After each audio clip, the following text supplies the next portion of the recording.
水神大典在即，郡里的事就有劳魏郡守费心了。启禀大人，玉三殿一案，属下定会严查，还百姓一个公道。不用查了，凶手在此。可大人，他们并不在场。魏郡守，当年你以一篇治水惊艳朝野，被皇帝钦点为状元，可为官多年却始终不得重用，你知道原因为何？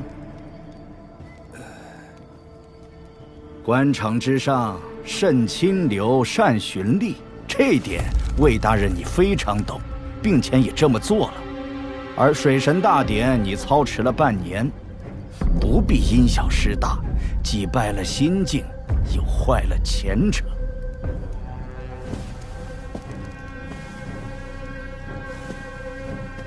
他们的结局已定，你静观其变即可，反正死无对证。最后你我都能交差，两相宜不好吗？今夜我要去水神府替40大人赴宴，回来时，我希望案子已办妥。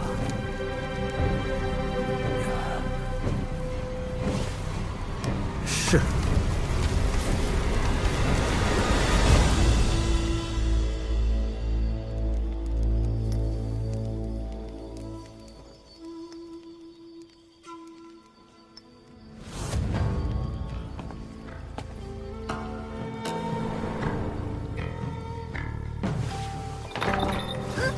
小师叔，怎么了？宝平，小师叔想借你那把降服刀看看。小师叔是想练刀了？你觉得陈平安要去做什么？谁知道？少管闲事。陈平安，白天的事，宁守一，那枚风雪庙的太平无事牌在身上吗？让燕神前辈看护好大家，尤其小心崔东山，一步也不要离开客栈。出什么事了吗？莫非是白天那伙人？这件事我必须亲自去做，等我回来。小心。阴神前辈，如果陈平安有危险，可有术法能及时护他周全？林守一，道个歉，就这么难吗？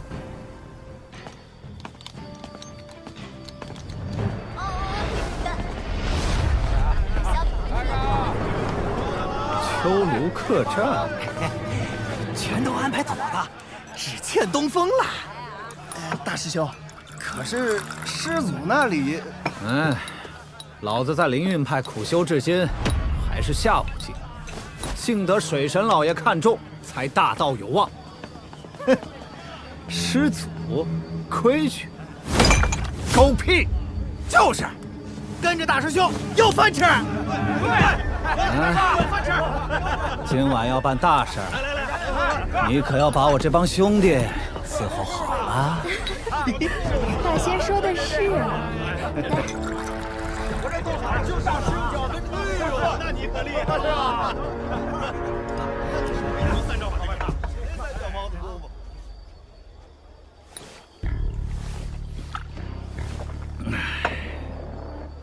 还想着今晚怎么收拾你们，没想到你自己送上门来了。玉簪殿的那对母女，是你们杀的。踩死几只蝼蚁的小事儿，你不提，我都忘了。为什么？为什么你们可以无所谓别人的性命？给我上！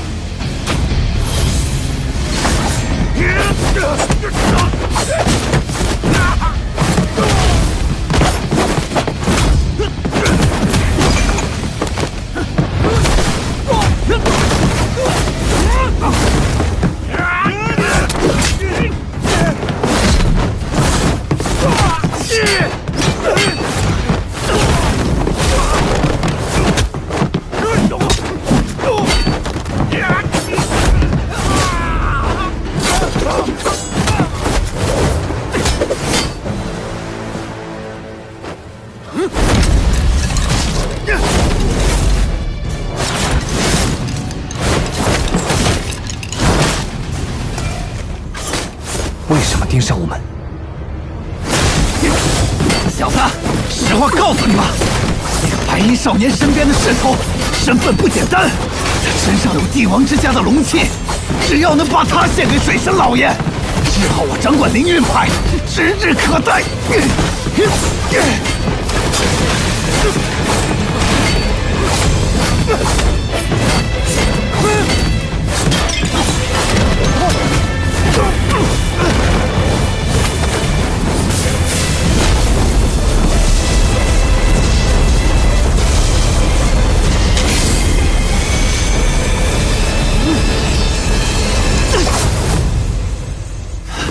你到底是什么人？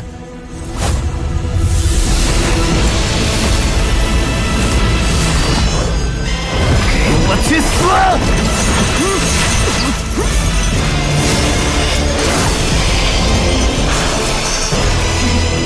就算你这把刀再厉害，这小子也得死了！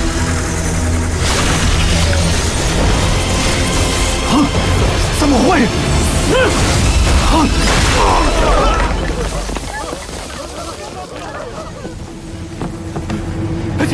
剑仙饶命！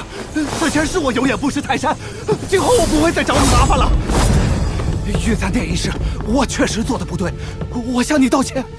但那几个贱民死了就死了，为这点小事得罪凌云派，可实属不智啊！你是不是觉得自己要死了？你可要想清楚了，杀了我，凌云派可不会与你善罢甘休，水神老爷也不会坐视不管。你不在乎你的性命，难道你不想想你客栈那几个小鬼吗？杀了我，你们也全都得死！我答应你，只要你放了我，所有事咱们一笔勾销。从此黄庭国，我保你们畅行无阻。纵虎归山吗？杀了他！杀了我！凌云派将与你们不死不休！你和那几个小鬼，一个都别想活！不杀他，只会有更多人陪葬。你必须死！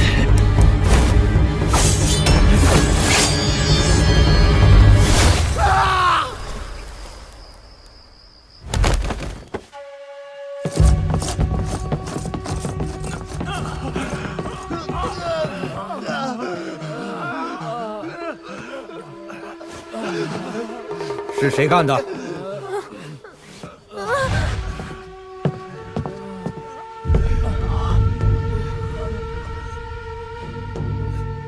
魏大人，要不要将这凶犯缉拿？没有什么凶犯，我只看到凌云派内部分赃不均，同室操戈。今晚就当是为那些蒙冤百姓还些公道了。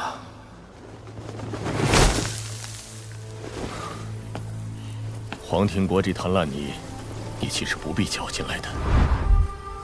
别怪我多管闲事，我擅自出手是不想你牵扯太深，没必要卷入这场因果算计里。我觉得，今天如果不做些什么，这口气就会一直堵在心里。可是我能做的还是太少了。如果保平他们以后也陷入危机，我会对不起阿良，也对不起齐先生的嘱托。陈平安，我并不怕死，我只是……陈平安，你其实已经做得很好了。先前你问我，为何初次露面时，第一眼看的是你，然后才是李怀。我现在可以回答你了，小平安，我是顾灿的父亲。顾叔叔，小平安，我死得早，可其实也不算真死。成了鹦鹉也是好事，终归有个盼头，盼着有一天手持得风，一家三口能有一个团圆的机会。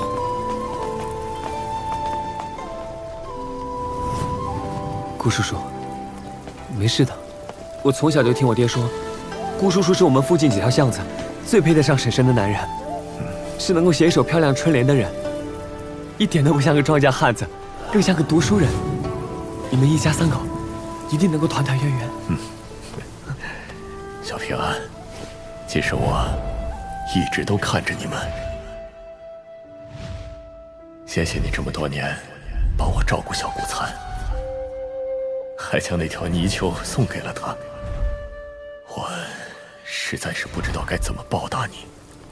如果可以的话，我愿意把这条命交给你，但是我做不到。顾叔叔，我相信后世子孙沉浮几何，都是他们自求多福的事情。善恶有报，信则有之。陈平安，我这次护送本是以野夫关为终点的，此次护送到这里已是极限。最后，我要跟你道个别。顾叔叔，你要去哪里？代替楚夫人镇守那方山水气韵，是好事。是好事，大好事。或许有一天，我们还能再见面。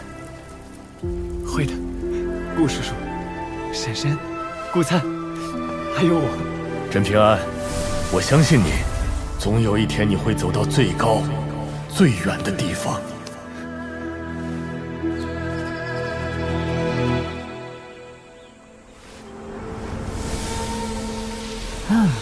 多管闲事。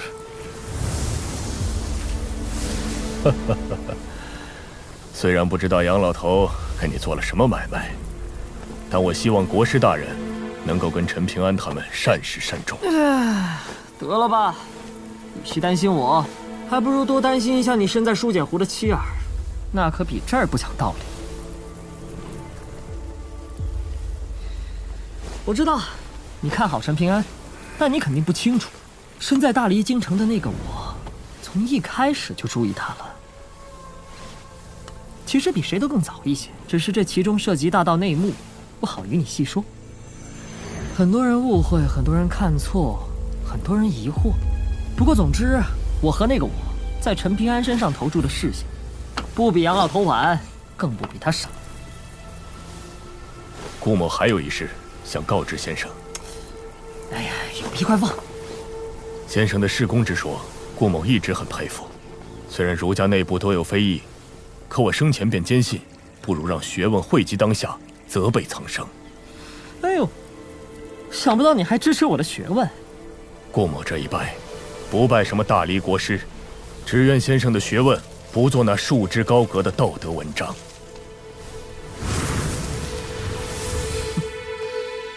哎呀，走就走，还说些怪话。要是知道我后面的诸多谋划，你怕是恨不得要杀了我。这场戏好不好看？不过是场小小的温馨局罢了，先生。你千万别真的跟我计较啊！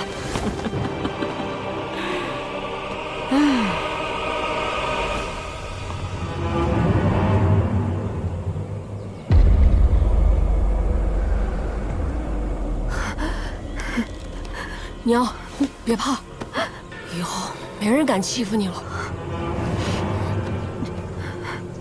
陈平安，我就说嘛，小镇里和小镇外，除了你都是坏人，你还不信？陈平安，我想你了。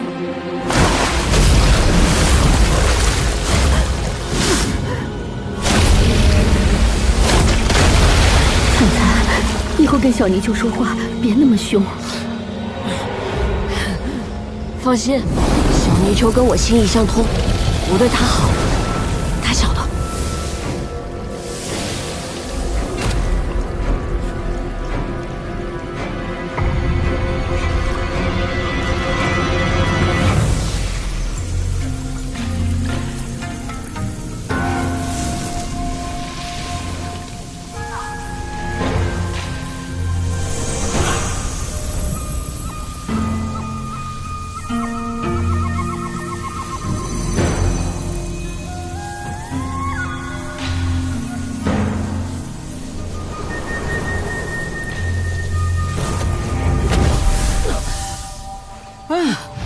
是真肥啊！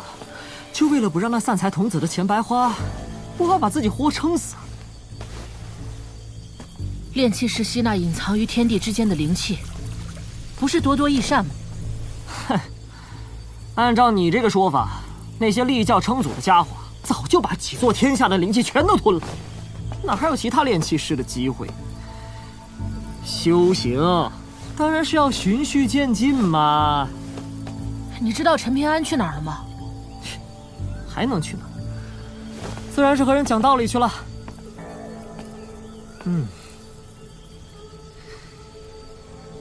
我救了你一命，你借我一张符箓如何？哎，放心，只要一张较为不错的金粉符箓即可。可以，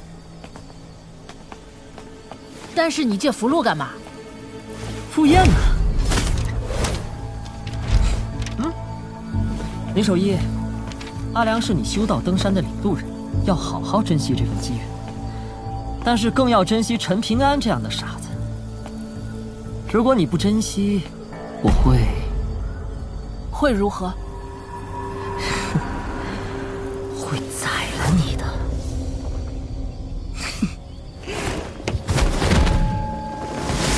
碧水，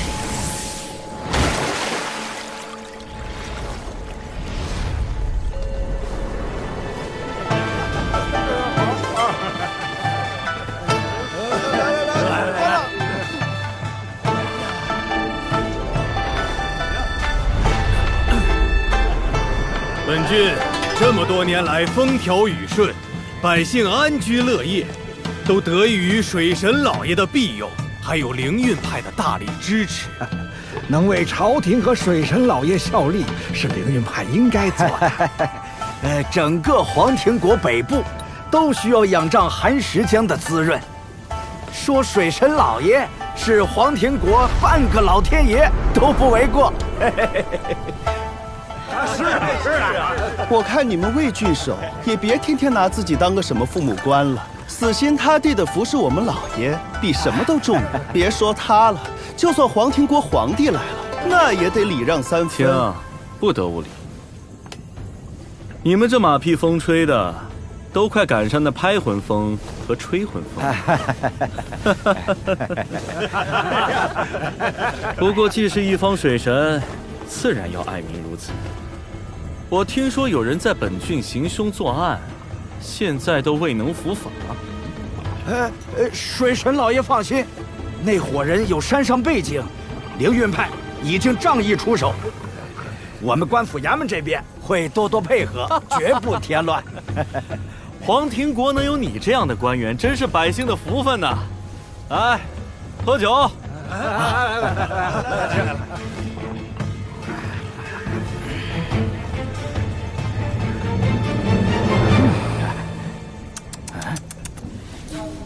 人不人，鬼不鬼，神不神，奇怪奇怪，真奇怪。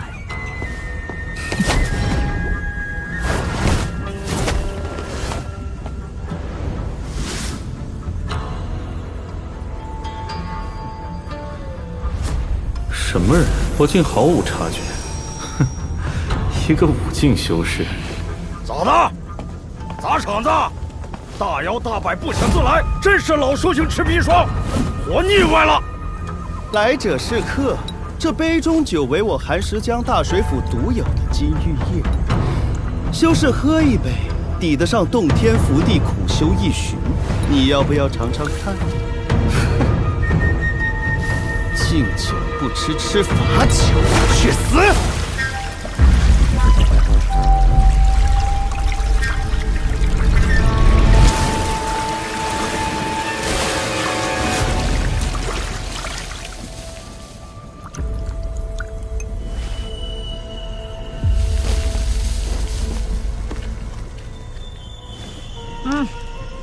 味道还行。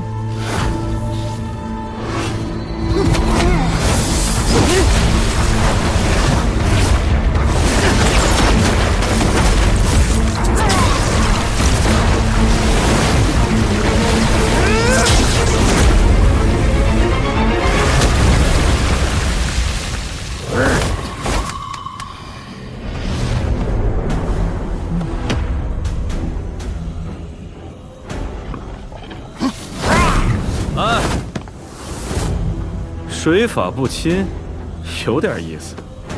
难怪敢来捣乱。我猜此人身上藏有道家上品的避水符箓，寻常水法道术很难打破这张符箓的天然禁制。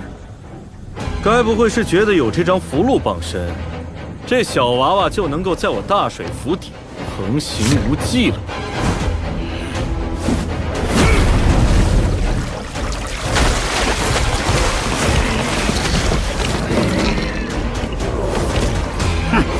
是我丢人现眼了，老爷稍等片刻，我一人足矣。哎，别急，别急，别急，先别急，等我把话说完。为人，则当顶天立地大丈夫；当神，哪怕神道已崩，也要责备苍生。做鬼，天地不要我生，我偏偏要在罡风春雷之中正长生。是什么让你这个下五境的废物敢跑来这儿讲道理？是仁，是义，还是那张破符箓啊？是你大爷的规矩！老头子，该说的我都说了，别不给面子啊！我今天来这里，是要教你们做人，还要顺便教你们做神做鬼。对了，还有，哦。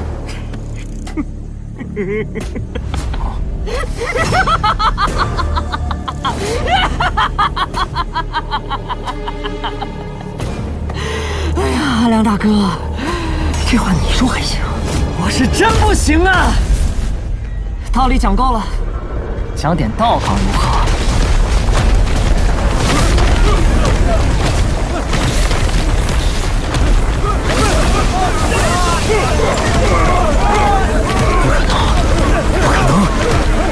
这是11境还是12境？实不相瞒，在我眼中，在座诸位都是蝼蚁。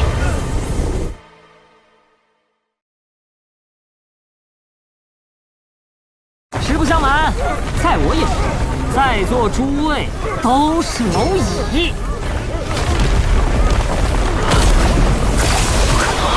不可能！这是11境还是12境？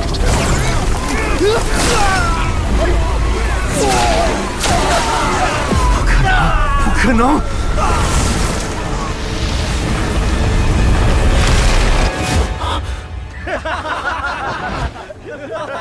信不信呢？各位蝼蚁，障眼法是圣人气象，此人多半是有靠山依仗，还是先探清来由再说。既然来者是客，本神且不追究你的傲慢无礼。敢问有何指教啊？哎，指教不敢当，万万谈不上指教啊！我是说，如果接下来你乖乖听话，就饶你一条命。忍不了！便是老爷你事后重罚，属下也要把这小子的脑袋打开花，再把他脑浆收集起来。玉液琼浆这个说法才算齐全。请，不得对客人无礼，速速退下。以老爷的性子，断然不会故意说这些虚头巴脑的话。老爷，莫要再菩萨心肠了，就让属下来告诉这小子，如何做咱们大水府的座上宾。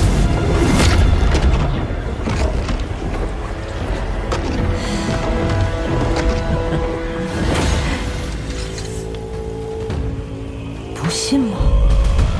啊！致敬！积水成渊，搅动生烟。我的手段可不是什么障眼法。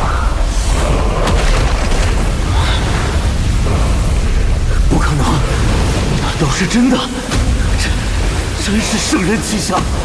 我说，这位蝼蚁，信还是不信？到底是何方神圣？不管了，就算是天王老子驾到，我也绝无引颈就戮的道理。水山老爷脾气真不小啊！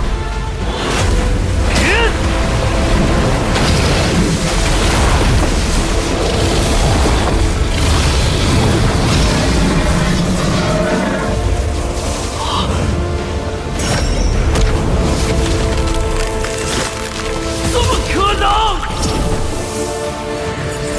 赤水复行，散。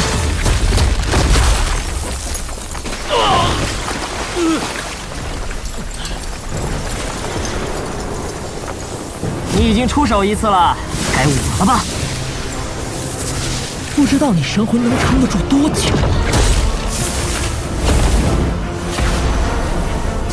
区障眼法，我有何惧？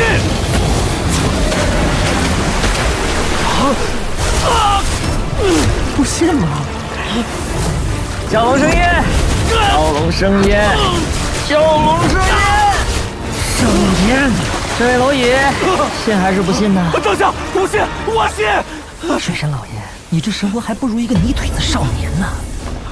积土成山，风雨兴焉。都是真的，真的是圣人之境，信还不管管？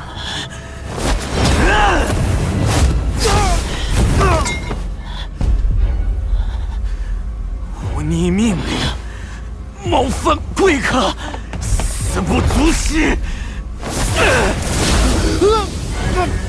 老爷，叫你动手，让你退下，为什么不听？老爷，你怎么会？请别怪我。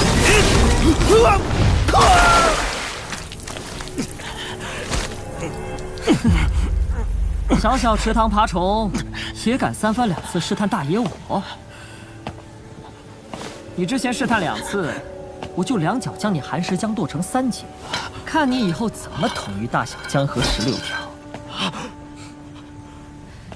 这位水神老爷终于老实了，你方才的骨气呢？这位真仙，就不能放我一马吗？仙师再来一脚，我便于死无益了呀！你若听劝，我又何须费这般力气，对吧，水神老爷？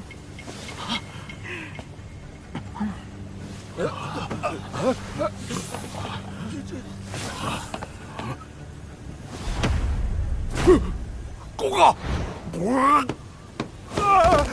不见真仙。那条鱼精说了什么？报告真仙，他说了，应该是。他说真仙风度翩翩，出口成章，定是儒家圣贤，绝对不会滥杀无辜。真以为我听不懂啊？宰了！好嘛，老爷，你们真仙恕罪，可否？我数3声。3。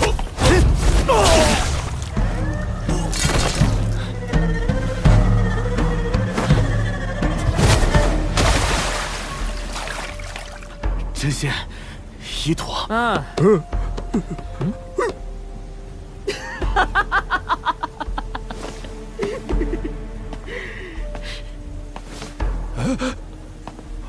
你认不认我？我是黄庭国派来的御史。参见御史大人。认得，刚才是在下有眼无珠，还望御史大人恕罪。不会吧？这都认得出来？那眼珠子得挖了吧？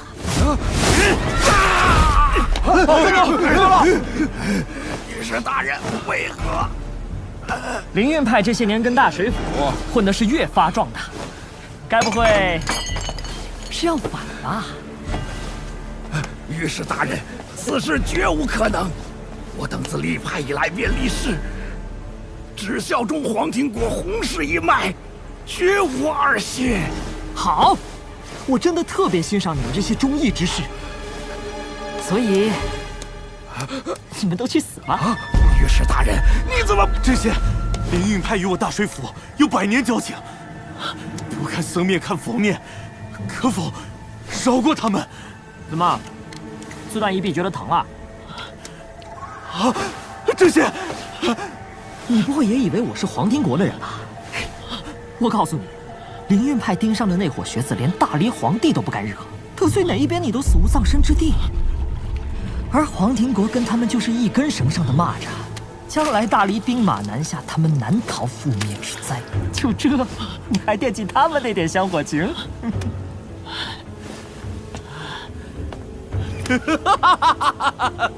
那就劳烦真仙，日后把我大水府无恙了。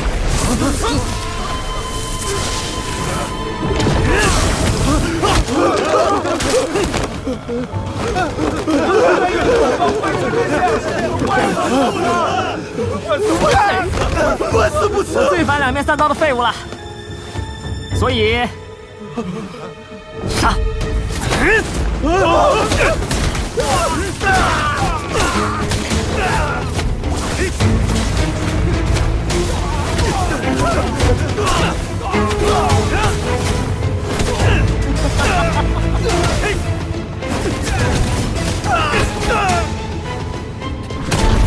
就这罢了，又不是我杀的，管我有用吗？真仙，依托。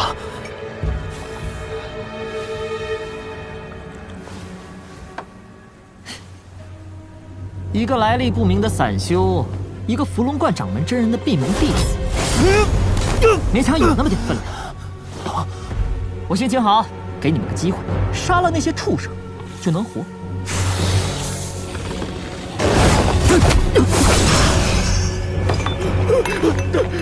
只求仙师开恩，小人做牛做马都愿意的。哎呀，你去问问那位老刺史，想不想继续继任？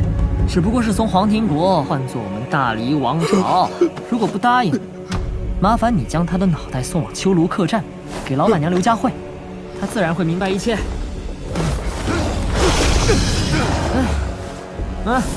赶紧滚蛋！仙师，事情已妥，那我们大水府的人，这些年天灾不断，横祸频出，多亏了你，黄庭国才会国泰民安，风调雨顺。大水府真是劳苦功高，理应奖赏啊！此乃小臣分内之事，不敢受赏。水神老爷莫要推辞，这样吧，他留着，其余无关人等比蝼蚁还不如，全杀了，让他们黄泉路上好作伴。仙师，怎么还想喝一杯金玉液再上路？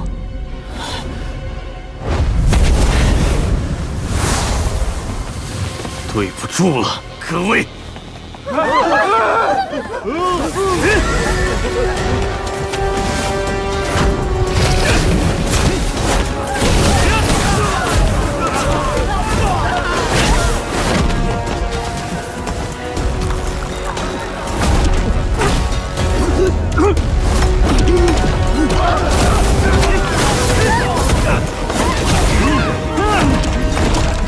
老头子，臭秀才，老子什么东西？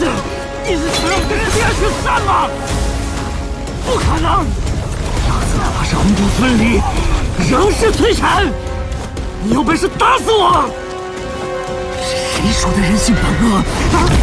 就是你吗？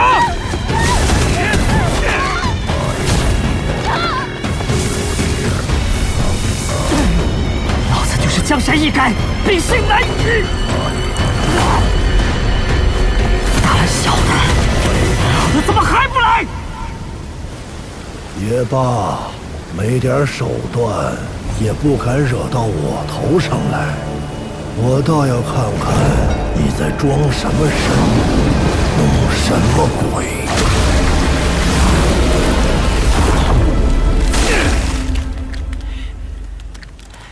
真仙，依陀。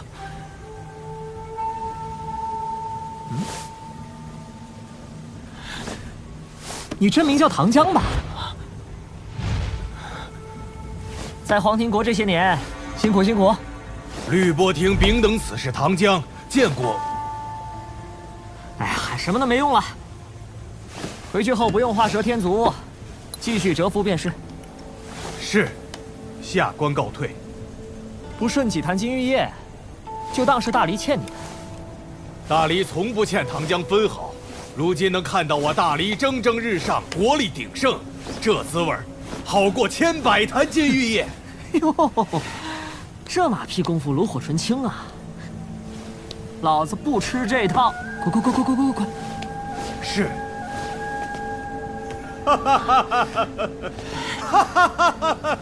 还在猜我是谁呢？哎，你能活这么久，多亏了你有个好爹。以兵家请神手段，请出儒家圣人金身法相，境界是假的，手段是真的。难怪让你吓得肝胆俱裂。父亲，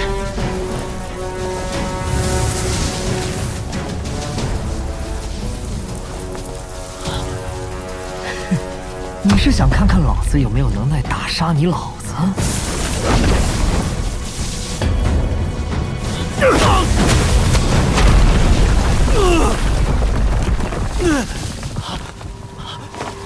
父亲，这是为何呀？蠢货！你惹了不该惹的人。我姓崔，来自大黎京城。我还真是有眼无珠，以貌取人，原来是大黎国师亲临寒舍。失敬。你们这对姐弟，为了修行大道，搞得黄庭国灾厄四起，当真是百姓棺材添一层，皇帝龙椅加木头啊！混账东西！我们蛟龙之属想要跻身庙堂之列，唯有与一国山水气运互补，才能走江成蛟。与此对应的，也要承受一国覆灭的天劫暴雨。即便是我，也不敢轻易辅佐人间君王。可你们之中偏偏有些不安分的，总想着窃龙器、清国运。什么？竟行如此鲁莽之事！你明明……一直教你们谨慎修行，安分守己。没曾想你们还敢做如此悖逆之事！不用国师动手，老朽自会好好教训这逆子。爹，我知道错了。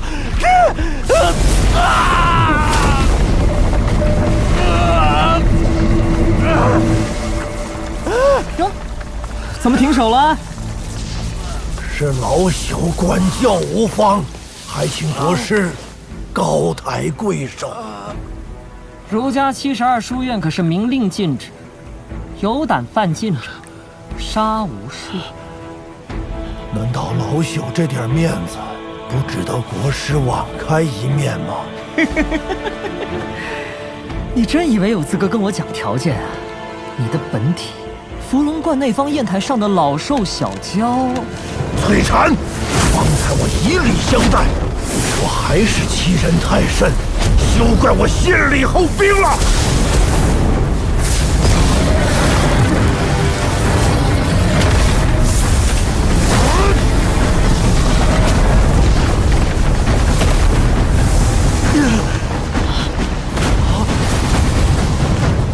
欺人太甚，你这条老爬虫又不是人，我跟你费了那么多口舌，你难道不应该用心揣摩我崔禅的道理吗？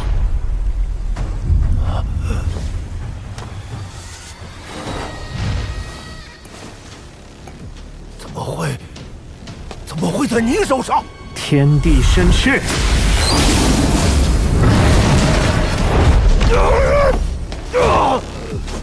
你怎么会知道那石刻古文的真相？雷部天君亲手刻就天地生赤蛟龙之词，赵氏黑水鲤鱼，天宫悲杀牛人，神鬼神术袭击。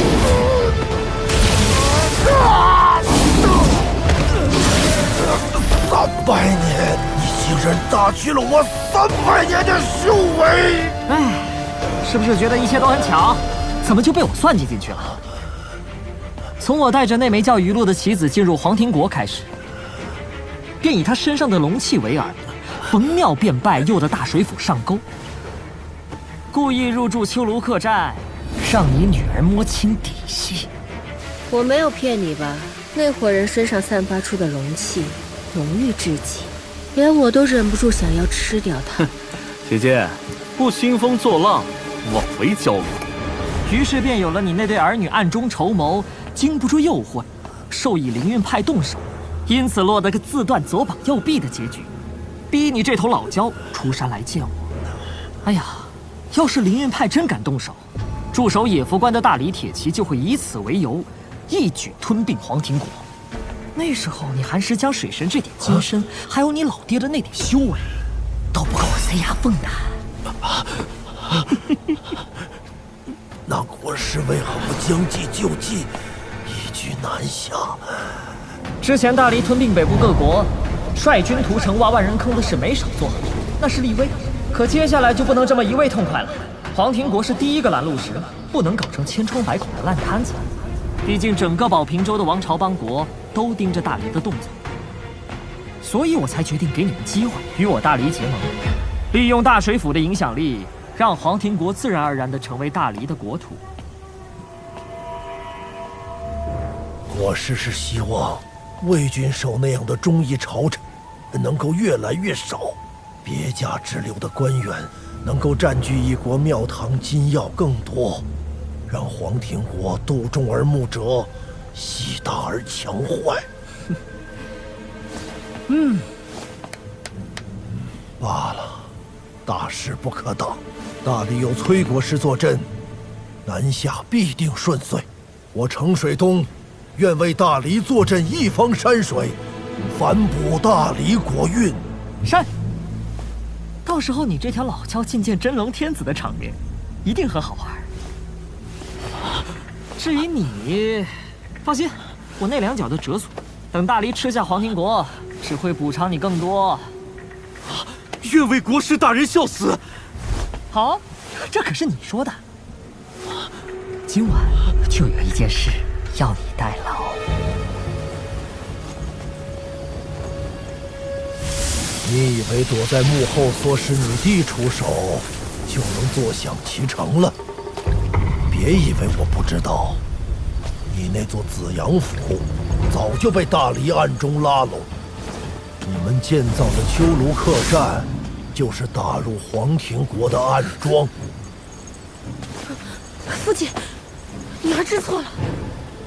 我知道，你觉得一个小小黄庭国池塘太小，承载不了你的野心。但你觉得我在黄庭国这么多年，为何从未露出过真身？自然是父亲大巧若拙，行事谨慎。3000年前斩龙仪，杀得天下蛟龙好逸，万千水族纷纷停滞于元婴境，就此止步不前。至多走江化蛟，绝不敢走毒化龙。所以我很清楚，境界低的时候，反倒过得安逸；境界越高，就越凶险。父亲，不要，我不敢了，我不敢了。你哪天要是销声匿迹了，肯定是蠢死的。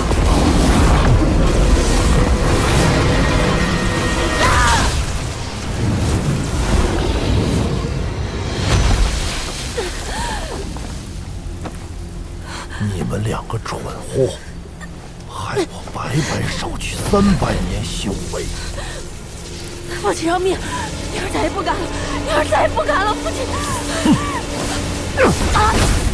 你弟奉大黎国师之命，要将黄庭国蛟龙之属一网打尽，所以今夜我断你脊梁骨，算是救你一命。唉，福祸相依，也不全是坏事。知道了那位国师的底线，以后打交道就会容易一些。现在吃些小亏，总好过以后得意忘形，给人宰了都不知缘由。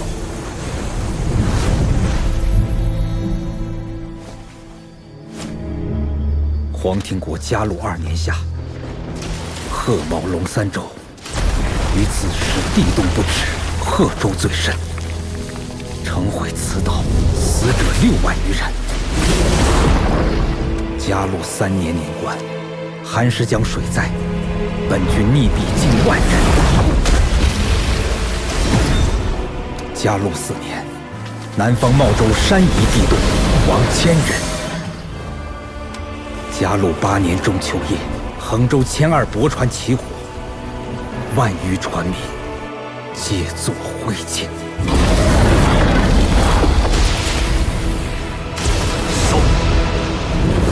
看，水神大人显灵了，求水神老爷庇佑！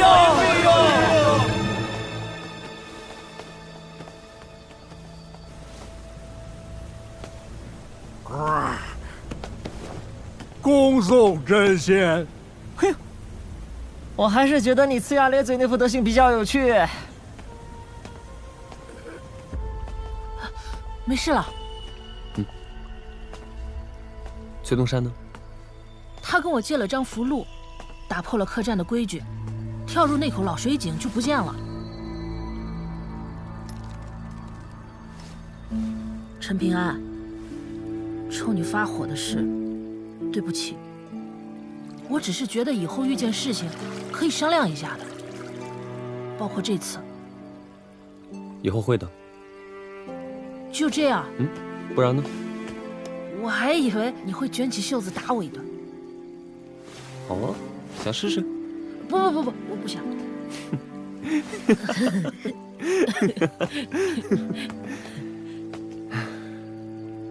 你觉得崔东山是个什么样的人？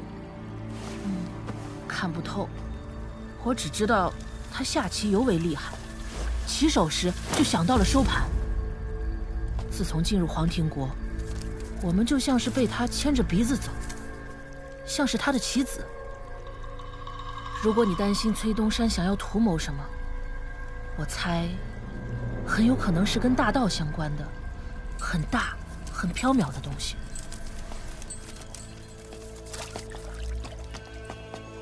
你想要做什么？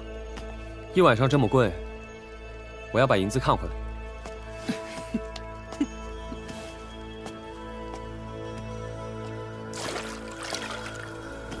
我有种预感，好像这一路走来，遇到的诸多困难，都是被人安排的。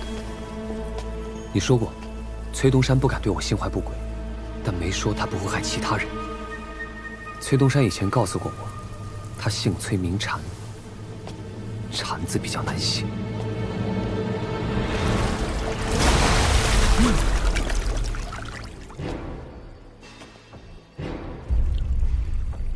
崔东山，你怎么不上来啊？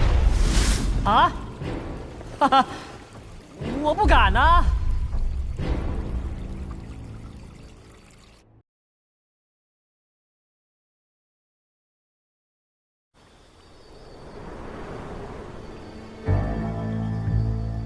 崔东山，你怎么不上来啊？我不敢啊。我们好好聊聊，先讲道理，不会一开始就打打杀杀。再说了，真要打架，我打得过你？我就不，我怕热，是井底下凉快的很。你不认我是学生，可我认你是先生啊！哎，所以我打不能打你，杀不敢杀你。可你这一身杀气都快装满这井口了，我上去找揍啊！啊，你要是想耗，我可以陪你耗一晚上。这陈平安，你想干嘛？我怕你着凉。哪有你这样落井下石的？崔东山，我就直接问了，你会不会对李保平他们不利？我说了，你会信吗？不会。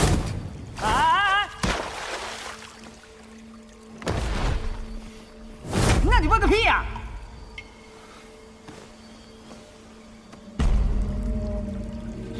这小子难不成？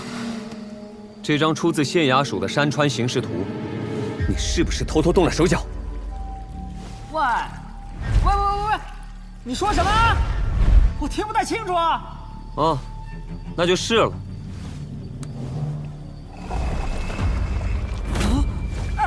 陈平，陈公子，陈大爷，陈老祖宗，我们无缘无故、无冤无仇的，能不能别这么不讲道理啊？稍微讲点江湖道义也行啊！离开小镇后，我们顺着图走了不足1尺长度，但这点长度，却让我们一路磕碰，险些丧命。可自从遇到了你之后，一切都变得很顺。那是因为我们都走在你算计好的路线上，对不对？不管你到底是谁，不管你到底有什么目的，你心机不纯，更对保平他们产生威胁，这绝对不行。陈平安，你不收我为徒就算了，但不能往我头上泼脏水啊！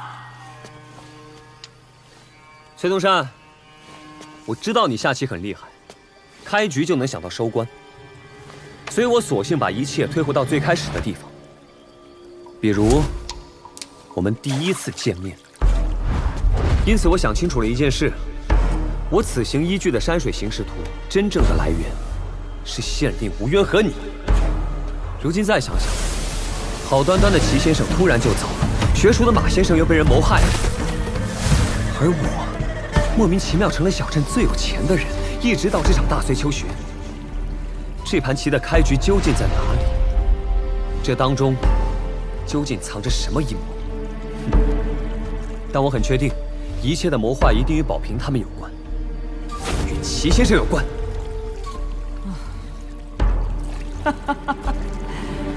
你编故事这么有才，怎么不去当个说书人啊？证据呢？好，崔东山，我问你，你说余禄身世可怜，可若他真的身世贫寒，怎么会拥有帝王家的龙器？你是不是故意拿他当诱饵，让麻烦找上我们？余禄，别浪费了你一身气运。玉庙逢祠就拜一拜，这是与山水结缘的善事。我实在无法想象，万一宝平他们死在我的眼前，我会有多少悔恨。所以我一开始就说了，你我之间的墓碑只有一块。行，停！怕你！我崔东山对天发誓，绝不伤害李保平、李怀、林守一他们3个小屁孩。你是认真的？信我一回，我们这种人发的誓不能随便违背，否则就会道心蒙尘，不得好死。崔东山，我们第一次见面，你自称什么来着？糟了，崔禅，你刚才发誓的时候怎么不用这个名字？大黎国师秀虎是朝堂背后执掌风云的存在，百年来，他每次走出幕后，都会伴随一场腥风血雨。因此，我与他做了笔交易，担任大黎龙泉县一座新书院的副山长，为大黎坐镇山水气运。我离开的这段时间，你们好自为之。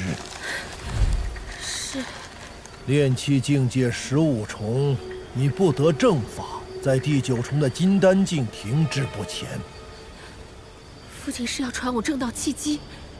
你可知为何世间有灵众生皆孜孜不倦追求人之皮囊？分明人的寿元短暂，躯壳最为孱弱。女儿愚笨。妙处只在一个字眼上。还。万年前，远古神灵居水为本，蹉跎为形，造就人族。人族供奉香火，神灵金身不灭。而神灵馈赠给人族一部分气运，反哺人间，形成一个循环。故而这天地间为人族体魄最近神灵，一旦修行，登高极快。女儿从未听闻这些。后来人族登天一役，神道崩塌，天地规矩就变了。如今朝廷敕封的山水神奇，与远古时代的正统神道风正根本不是一回事。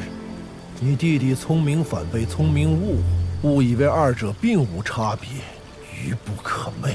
神人之间才是最契合蛟龙之属的根本大道。以有限形躯练无涯火幻，这便是万年前我们的祖宗家法。别觉得修为高就了不起，你吃水族果腹，我吃你们聚拢气运。那个占据一副远古蛟龙遗退的崔禅，自然也能吃掉我。说到底，天地修行大生意，终究是有赚有还，才能长久。什么人，悄无声息闯入我的地界？哎，崔禅，你这娃儿，年纪越小越作死。罢了罢了，自己的徒弟自己管，自己拉的屎自己擦。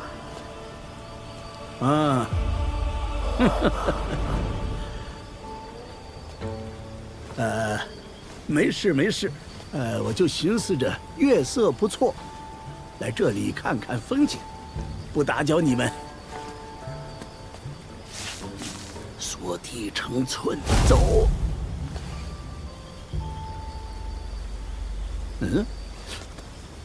怎么不起作用啊？走。哦，你们也是蛟龙啊？儒家圣人的规矩，蛟龙在岸，见贤则避，遇胜则前，老朽不曾遗忘。善。见者机缘。啊！如此大的机缘，莫非您是那位？好凶悍的剑气！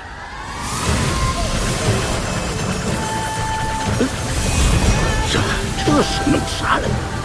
怎么，只准你没有帮手靠山，不许我家小平安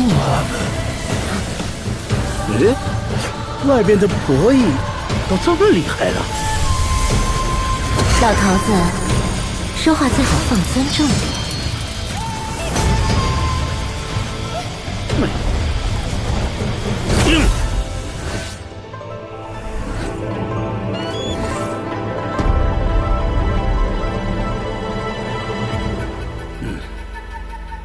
虽说相逢是缘，但我暂时顾不上你们了。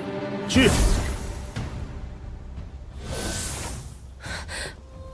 这是纸镜。这位老先生，真是儒家圣人吗？何止是一般的圣人，当今掌管浩然天下的儒家3位至高圣人，智圣、理圣和亚圣，以及眼前这位神像被逐出文庙，文章也成了禁忌的文庙第4圣。文圣。这回咱们是真的撞上神仙打架了。苍苍爷爷，可算不得英雄好汉。这话你说的不害臊吗？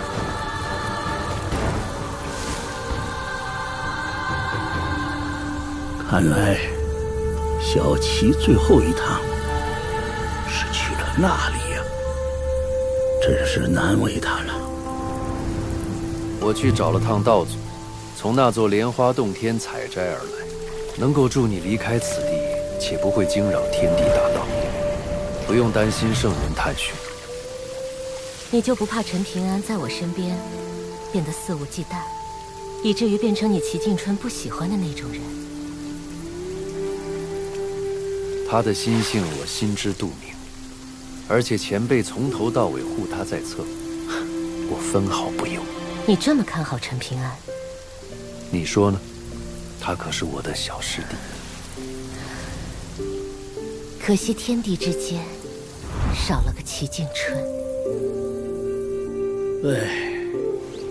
想当年那个朝气勃发的少年，口口声声君子直道而行，宁折不弯，到头来，你是陈平安的先生？目前还只是半个先生。你就不能先放我过去吗？陈平安如果打死了小翠蝉，可不是好事啊。这我可管不着，你有本事先破了剑阵，再去跟我家小平安讲道理。破阵吧。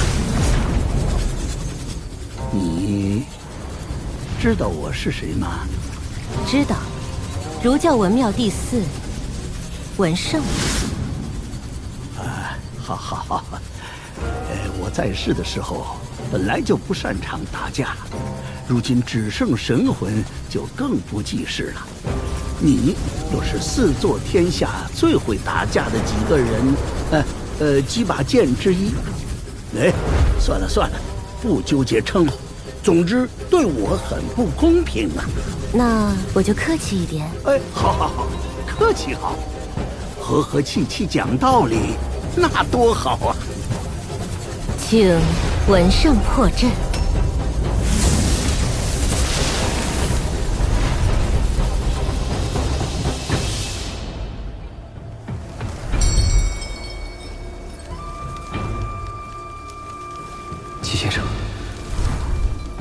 眼下封印的圣响圣武术，我就忍一忍；可如果是技术，我就出手。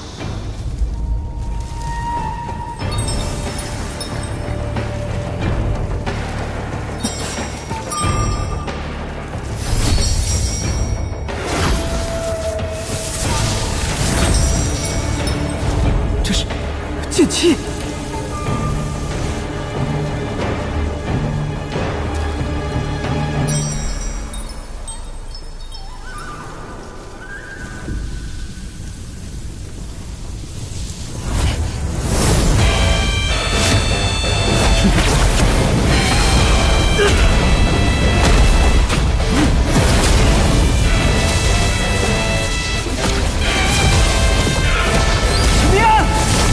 不合就先棋盘，算什么英雄好汉？齐景春挑来挑去，就找了你这么个平心做事的人。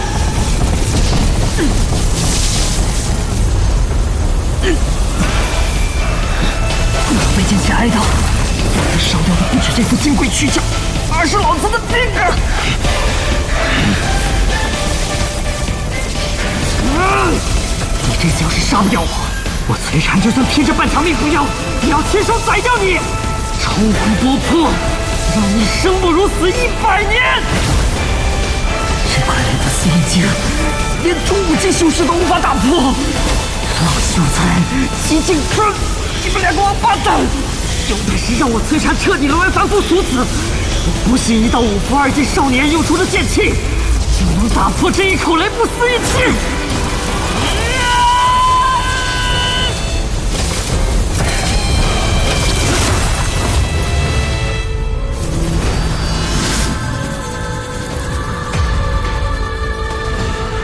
我说你这么大岁数，怎么一点道理都不听？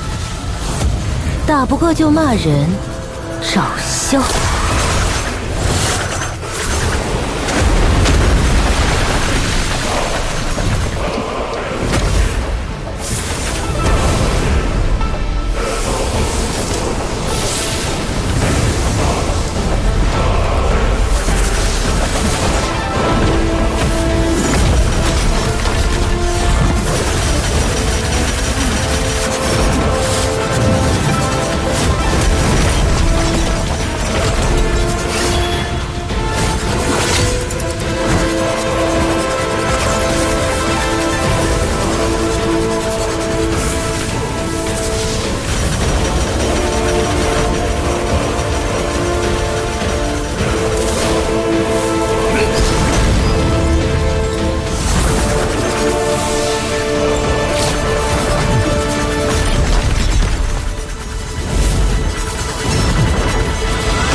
剑阵隔绝了天地，我感应不到那沙徒儿的状况。再这样下去，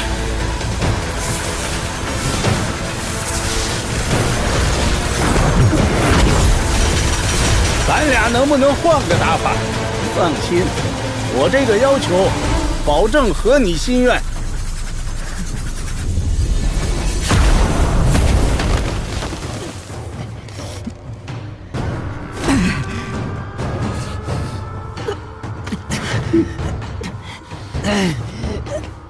再来！妈的！哪怕是老子攀上世无惨淡岁月，也何尝不是逍遥自在？谁能让我如此狼狈？再坚持一会儿，我就能熬过去。陈平安，我要你百倍奉还！他们绝不能出任何意外。宣布，最后一刀，全力出鞘！你下陈平安，还欠我2000两银子呢！崔禅，等你大爷！进来！平安，你这个疯子！西方佛国精神罗汉鲜血会上的护圣符，老子这是亏大了！你剑气如虹是吧？不不老挂是吧？都给老子起开！不好，剑气会系小火丸，放松经脉，便可心神安稳。慢，才是18庭最有意思的地方。那就收窄气腹流转，让剑气慢下来。走！还有。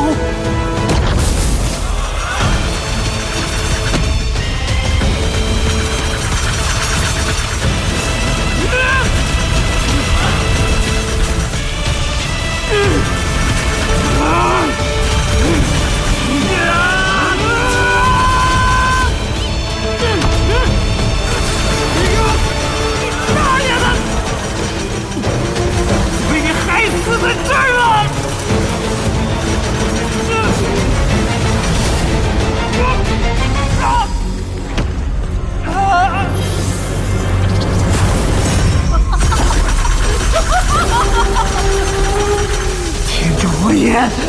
老头子，你烙印在我神魂上的结构居然碎了，你也会出这种纰漏？真正天助我摧残，天无绝人之路！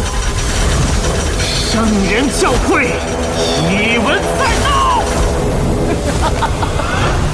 我崔禅是文圣首徒，齐景春的学问都是我教的。论儒家道统地位，我崔禅高出贤人君子何止一筹。不会杀你，要慢慢折磨你，改变你的心性，让你成为我的同道中人，让齐景春拜师收徒，到最后还是收了第2个崔禅。陈平安，当着你的面先杀李宝平，我要让你知道，他是因为你而死的。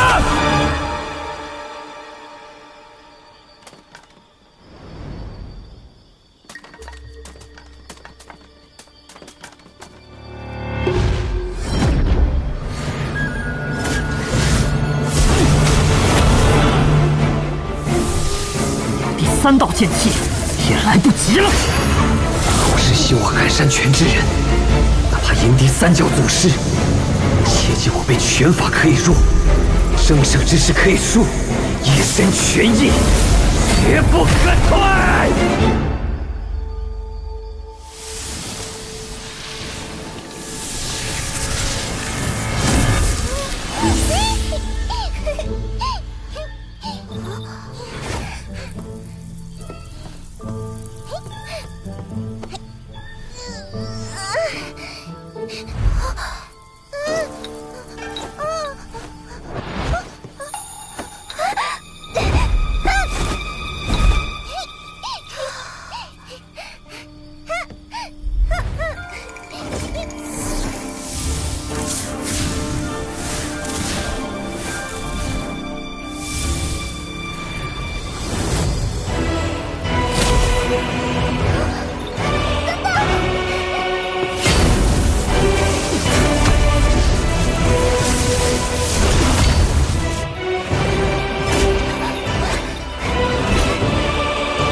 你他娘的阴魂不散，有完没完？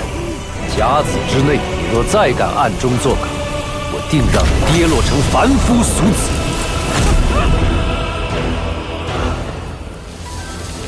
大爷的，我好不容易攒起来的劲气，1分都不剩了。算你狠，我认输。宝平，转过身去。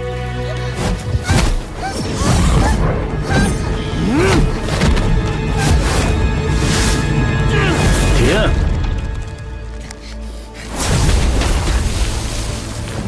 就是你呀！宝平，有机会你就跑，不用管我。小师叔，咱们后面有个鬼。小平安，我们又见面了。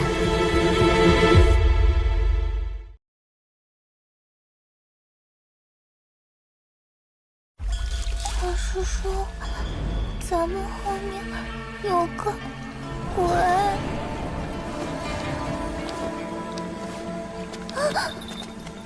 小平安，我们又见面了。啊！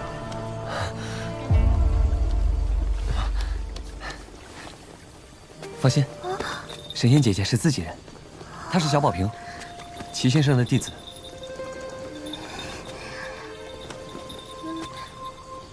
姐姐，你生的真好看。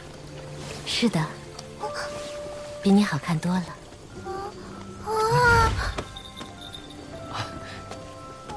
神仙姐姐，你说自己还不能现世，万一你被各方圣人察觉怎么办？是齐静春曾经去了趟天外天，跟道祖讨价还价，要到了这朵荷叶。至于他付出了什么，我不清楚。先生为我真的做了太多。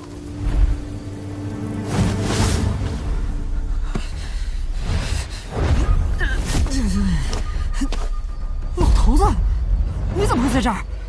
光脚不怕穿鞋的，你以为我怕你啊？哼，死鸭子嘴硬，知错极快，认错极慢。至于改正，哼，怕是要下辈子。那还不是你教出来的？哇！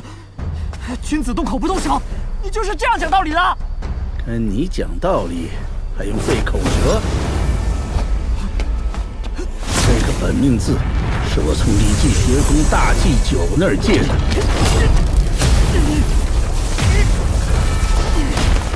你还好意思说这些？你最寄予希望的齐静春死了，马占那个丑货判了，还要信佛的干脆消失了。而我崔禅沦落到这步田地，还不是拜你所赐？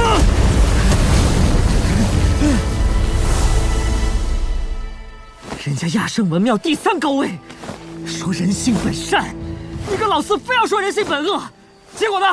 人家活得好好的，你怎么就一个劲死翘翘了？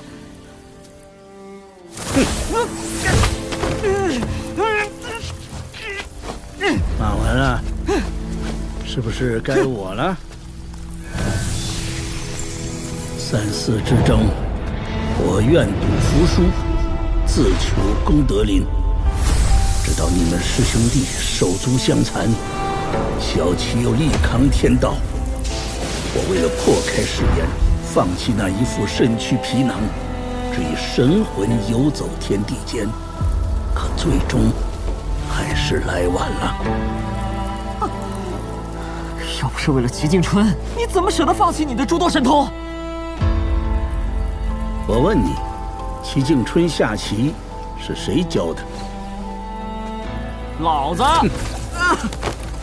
我教过你，与人讲道理，哪怕是吵架，甚至是大道辩论，都要心平气和。是我教的。齐静春他下棋没悟性，输几次就不下。那你的棋又是谁教的？老子！你知不知道，齐静春学会了下棋，很快就下赢了我。小七私底下和我说，你是真喜欢下棋，就是胜负心太重，他又不愿骗你，所以干脆不下了。那又如何？他一直很敬重你这个大师兄，之所以在大理创办山崖书院，本就是为了帮你。不过，马占的背叛可能比你崔禅的谋划更让小七失望吧。马占这种人，为了点虚头名利就甘心做别人的棋子，该死！老头子，当初你给齐敬春的临别赠言，绝不可以以轻取之于蓝而轻于蓝，但你给了马占什么？天地生君子，君子理天地。可惜了。那边的二位聊完了，可以开始了吧？这架打不打，我说了不算，得看他。小平安，等下我们要跟那个老头子打一架。啊，能不能不打？善，大善。打架这种事情，能少打就少打，伤和气嘛。为了齐先生，这一架你必须打。好，我相信你，打就打。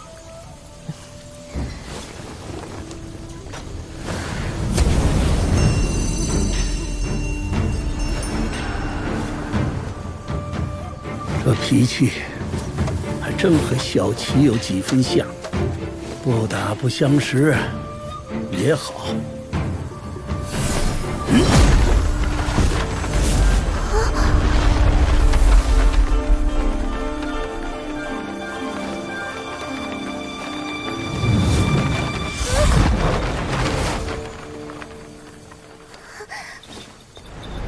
姓崔的，小师叔呢？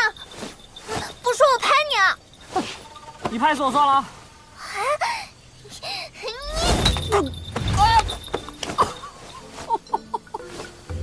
这日子没法过了，怎么谁都敢欺负老子？谁叫你不告诉我小师叔在哪？小师叔，你是不是掉进这幅画里去了？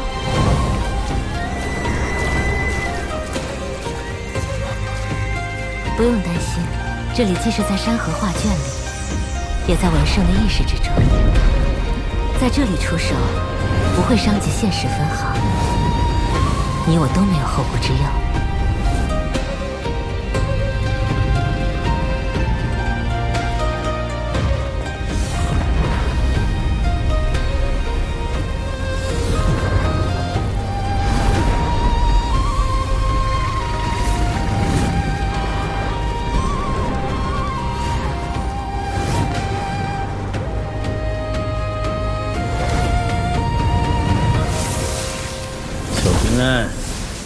知道我们为什么要打这一架吗？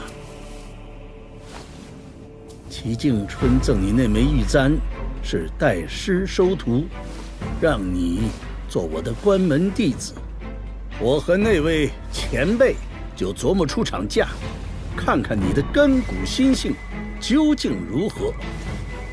大道之争，百家争鸣，热闹是热闹，结果又如何？世道果真变好了吗？哎，一言难尽，不提也罢。究竟三教分赃不均，还是你们浩然内部正邪对峙？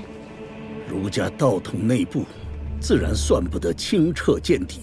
可我儒家先贤为此付出无数心血，故而始终本正言清，你绝不可一言否决。老家伙，别得了便宜还卖乖，这么拖着毫无意义。老，我哪能和你比啊？我记下了。真以为我打架不行啊？那只是对比我吵架的本事。哼，我会让你们输得心服口服。你们练剑之人总喜欢仗剑开山，说些什么搬山倒海的怪话。那我就凭借此山，让你们知难而退。小平安，我观想入画的这座碎山，乃中土神州五岳之最，虽不是现实，却近乎与现实无异。想劈开这座碎山，比登天还难。要是没把握，大可知难而退，不丢人的。搬出这座山来御敌，未免有些胜之不武了。嗯，要认输的话，我听着呢。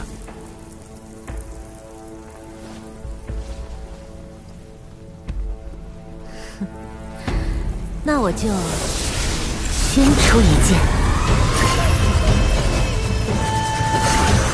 哼，我不兴这样耍赖。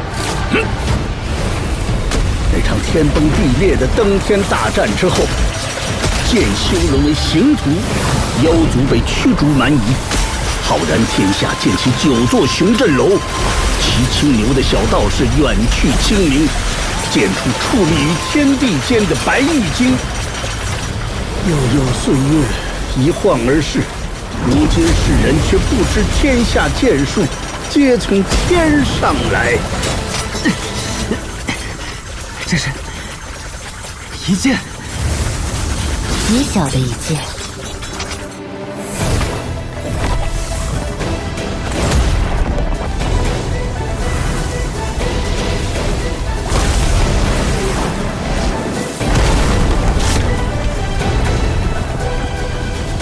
好吧，我就是想让你别光顾着练拳活命，那也太没出息了。你的志向怎么可能只有这么点大？你想想，你是谁？陈平安。除了是陈平安，还是我的主人呢。好嘛，之前着急得很，现在不急了。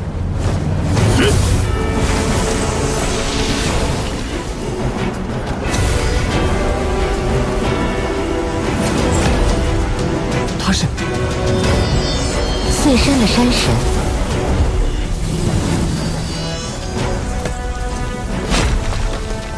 陈平安，如果山岳挡住了你的大道，该怎么做？放过去。那如果你手中有了剑呢？那就开山而行。对，开山而行。接下来我会恢复真身，你全力出剑即可。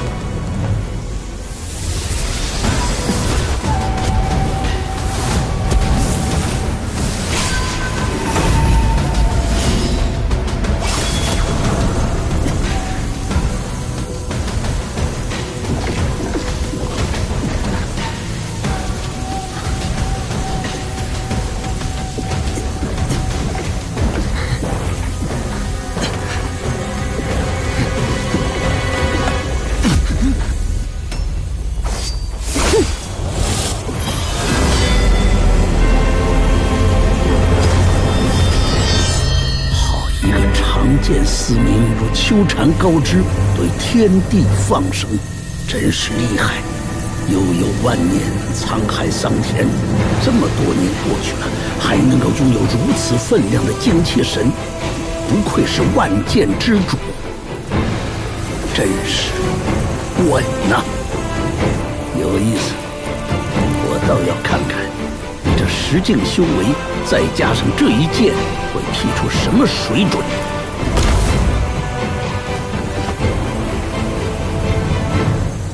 在这里出剑，文圣会给你一点额外的待遇，你会暂时拥有类似10境炼气士的修为。当然，这是假象，但却是极其真实的假象。10境，不用着急，你现在即将突破金丹境，来到炼气士第10境的元婴境，先慢慢感受，适应10境炼气士的感觉。所谓的剑术招式，不过就是那么几种，变不出太多花样来。炼气是炼气，养炼合一，孕育出来的剑意却有千千万，而剑气长短取决于体魄气氛的开拓境况。挖掘的越多越深，自然胜别人100倍1000倍。若别人是水井溪涧，你是那湖泽江河，谁人敢争胜？听懂了吗，主人？懂了，但知道如何去做。主人，无论前方是山川海域，还是妖魔神鬼，你只需记住：天大地大，唯有一剑。唯有一剑。哈哈哈哈哈！这气势，想要劈开这座山，还差点意思嘛！这副飞剑帖，乃远古剑仙以充沛剑气刻就。我也左右那小子与你一般，尚未正式学剑，一看便拿住了6个。习剑天赋资质如何，必干剑影，能拿5个字，必成陆地剑仙。陈平安，且看你习剑根骨如何。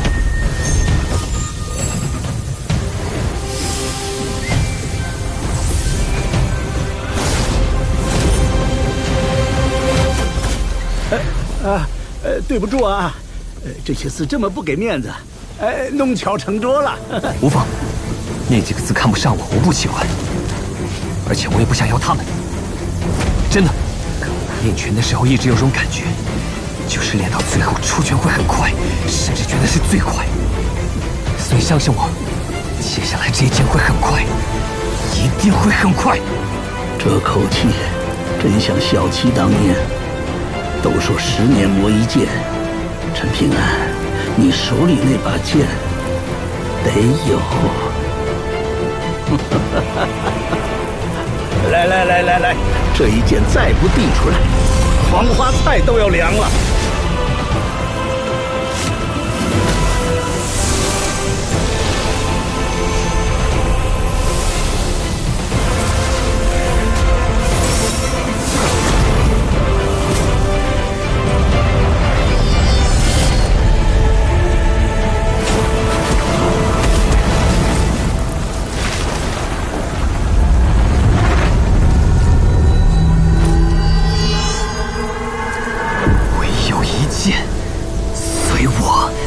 同行。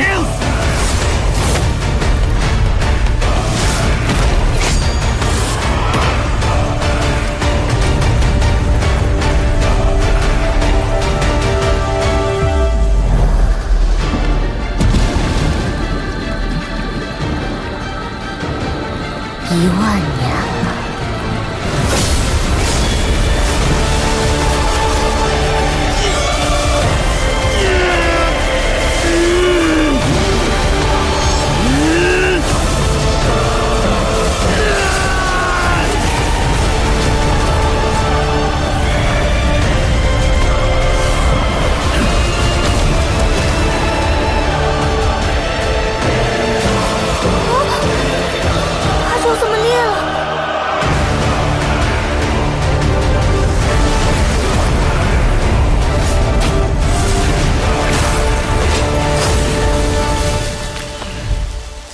何人敢仗剑挑衅我碎山？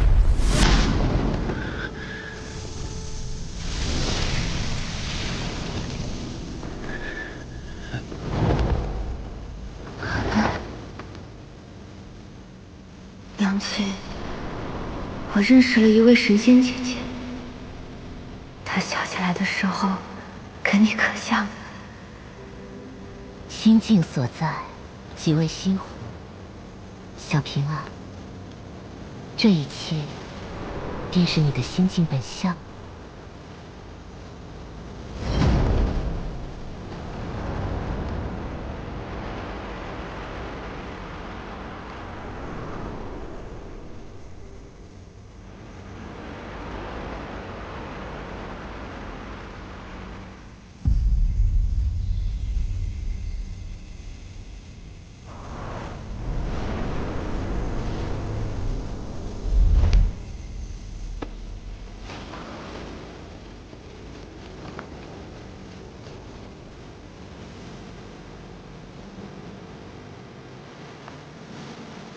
原来你也独自一人，照看着历代星辰。走了这么远的路，累不累？不累，就是睡不踏实，害怕宝平他们出什么意外。没有怨言？有啊，比如朱露怎么可以那么不善良？那个女鬼，只因爱恨就害死了那么多书生，还会有烦心事。你还不爱读书，怎么劝都不听。还有他们吃过了山珍海味，就不爱吃我煮的饭菜。我得照顾他们，所以钓鱼就不能挑时候。所以空手而归的时候，看到他们满脸失望，我就特别委屈。如果给我多点时间，多大的鱼我都能钓起来。林守一生气那次，其实我很心虚的。虽说是为了他修行，其实我也有私心。我知道长生桥断了，这辈子都无法修行了，但是我不想就这么放弃，因为我答应过神仙姐姐，以后要成为仙人，而且也很羡慕阿良，踩着一把剑，想去哪里就去哪里，多帅气！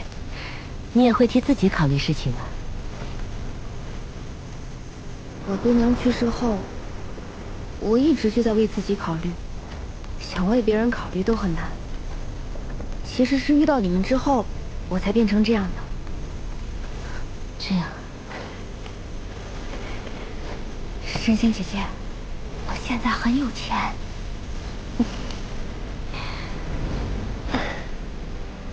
神仙姐姐，你这样我会不好意思啊。知道了，以后当着某位姑娘的面，我肯定不会这么放肆。想必那位姑娘在你心中一定很重要。你不生气？哎呀呀，我家小平安真是可爱死了。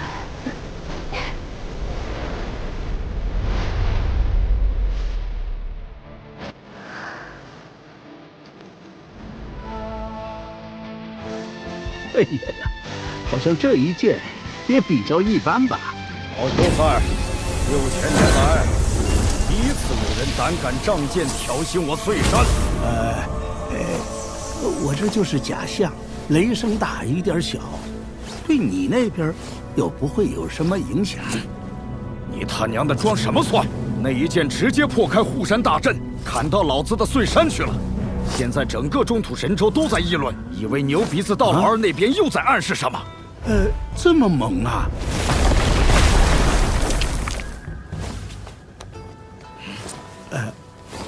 哎呀，看在小琪的面子上，你高抬贵手一回。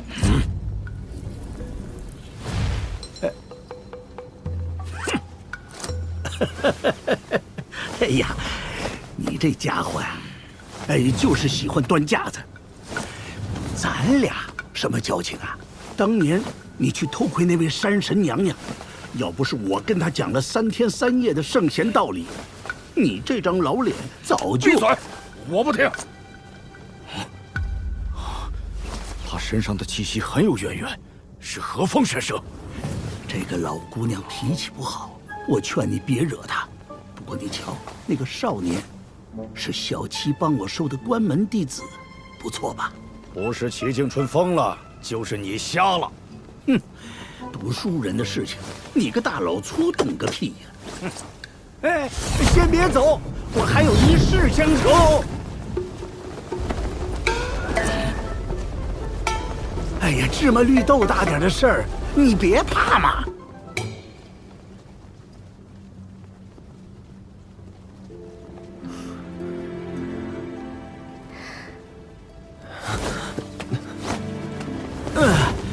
非礼勿视，放心，我什么都没看到，什么都没听到。看在我家主人的份上，剩下2件，先余着。余着好啊，兆头好，寓意好。还不开门去？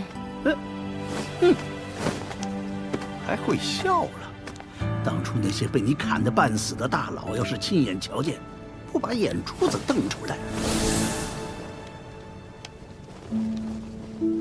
神仙姐姐，我那一剑是不是很差劲？那座大山好像动也没动。是不是我练剑天赋和一般，拖后腿了？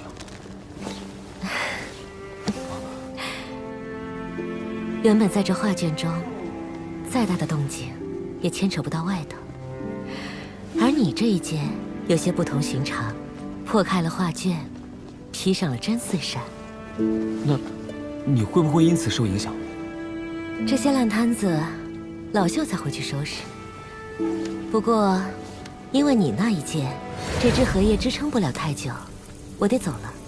接下来我会专心磨砺剑条，争取在甲子之内，将其打磨得七七八八。你就不好奇，我为何不帮你修复长生桥，让你顺利走上修行之路？我想过了，但忍住了。我一直很信曾经烧瓷的姚师傅，相信他说过的一句话：是你的就好好抓住，不是你的就不要多想。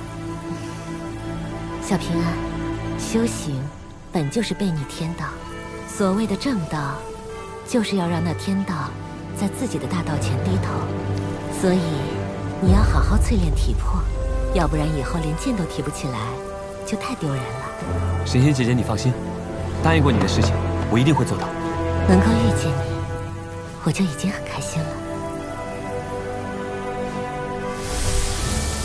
小平安，一定要等我60年了，到时候可别变成一个白发老头，小心我不认你这个畜生。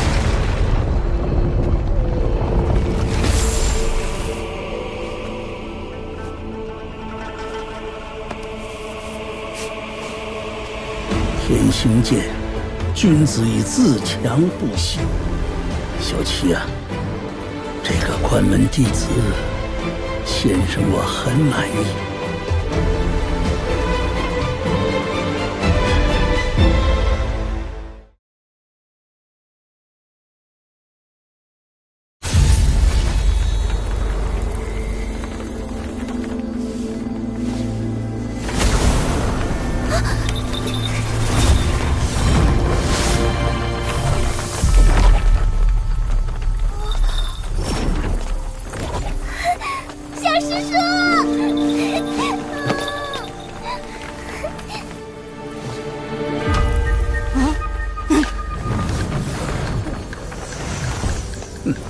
成何体统！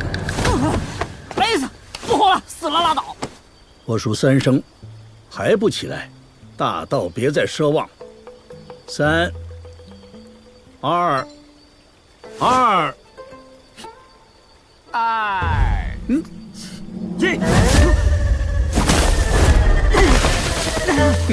景无说，设计你的大道契机，再装模作样，一剑砍死算了。我呢，是齐敬春的先生，他呢，名叫崔禅，是我的首徒，齐敬春的大师兄。当时因为我忙着做学问，所以小齐是由崔禅帮我传授的。但说他间接害死了小齐，半点不过分。这次死定了！老头子，你害人不浅。不过如今他神魂分割，虽不彻底，但是大致善恶分明。真正的崔禅，是你们大黎的国师，一个瞅着不比我年轻的老家伙。老头子，能不能聊正事？大道，大道。陈平安，我想在你身上截取一段光阴溪水，来作为聊天的开场，可否？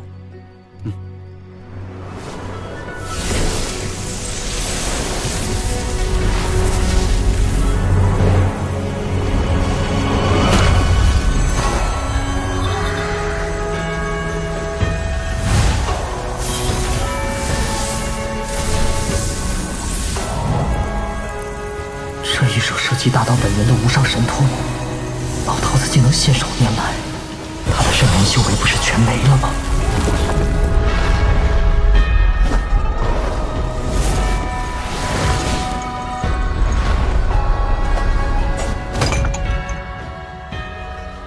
这嫁衣女鬼可恨，滥杀无辜，罪行累累，未薄也非善类。勾结妖蛇，吞噬路人，但他们又都各有可悲过往，并非天生可恨。所以说，可恨之人必有可怜之处，是不是？可恨更多。哦，那你说可恨可怜各占多少？可用世间律法算一算。那如何确定世间律法是善法还是恶法？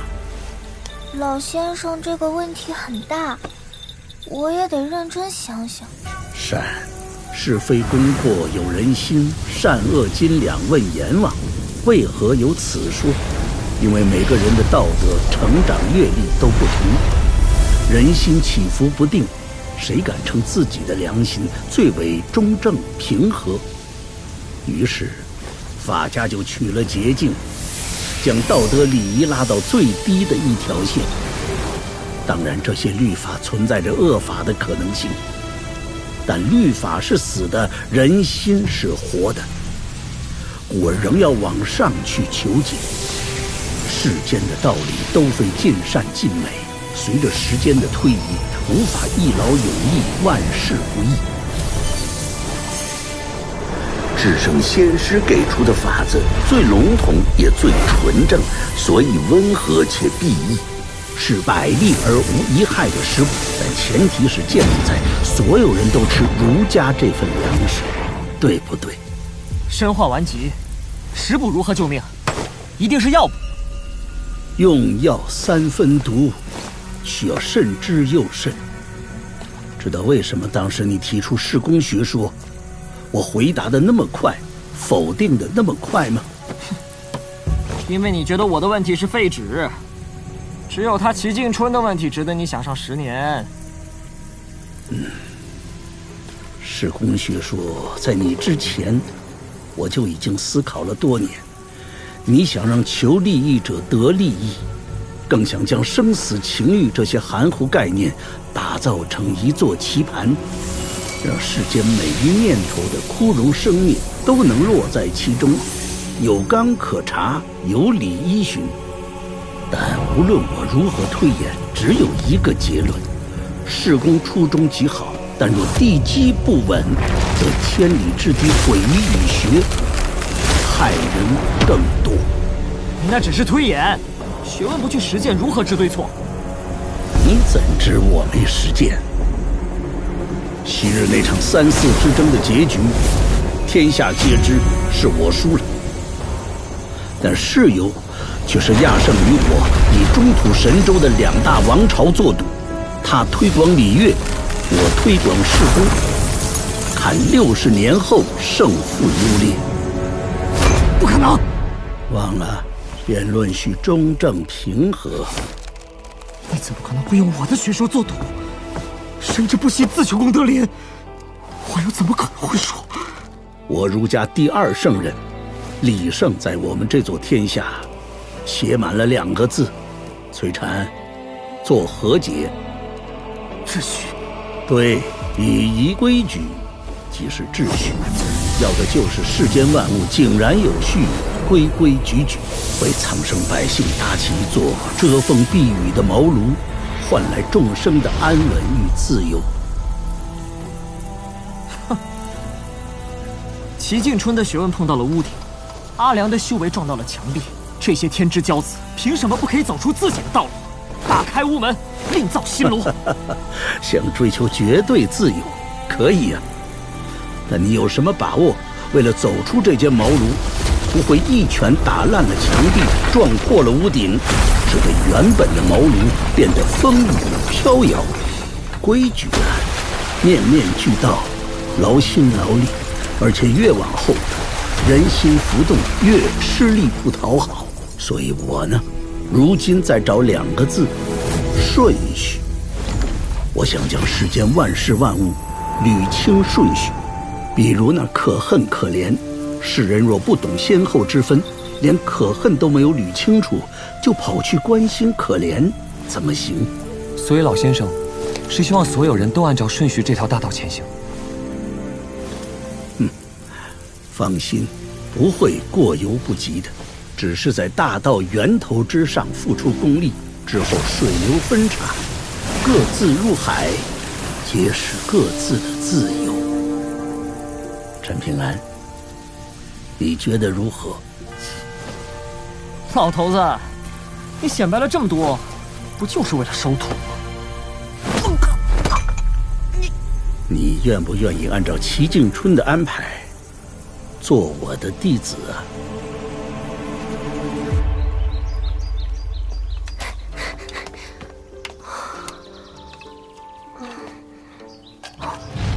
什么？你们去买了这么多好东西，咋不叫醒我？哼，谁让你那么喜欢睡懒觉？这叫有得便有失。哇，呵呵。还要穿火袄吗？都怪我那个死脑筋的大哥，非让我听道士的话，红色辟邪，不能图新鲜就换了其他颜色。哈哈，我可听阿良说，红配绿，赛狗屁！嘿嘿，李环，你给我站住！李环，李环！哼，以后见着了那个臭道士，我一定要揍他一顿。20两，15两，那就15两，10两。哎呀，文生老爷，为什么给小师叔买的那几本书那么粗浅？虽然便宜，但是也不能浪费钱嘛。不，天下最有学问的书籍，一定是深入浅出，最适合教化苍生。比如道祖那本5000言，非常廉价，要的就是低门槛、广撒网，这个弟子满天下。道理在书上，做人在书外。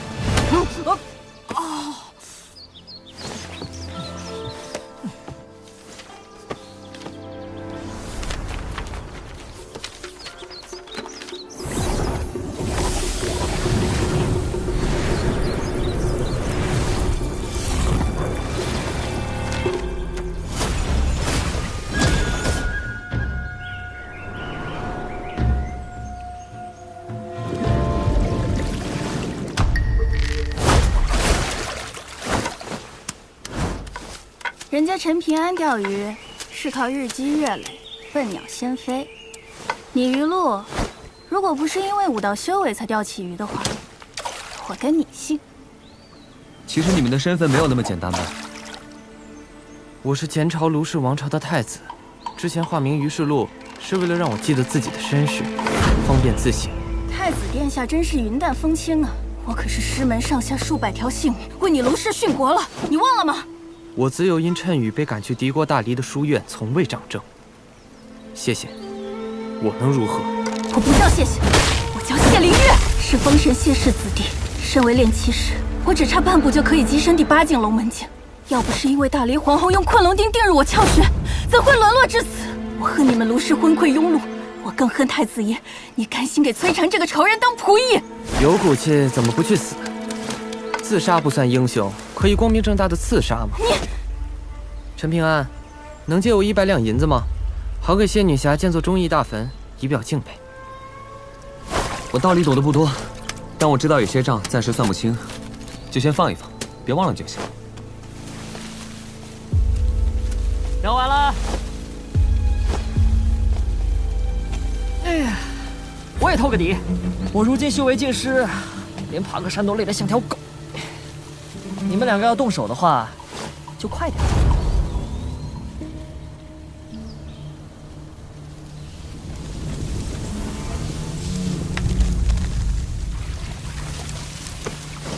2个废物，瞧瞧人家陈平安，敢说杀我就杀我，你们呢，犹犹豫豫，忐忐忑忑。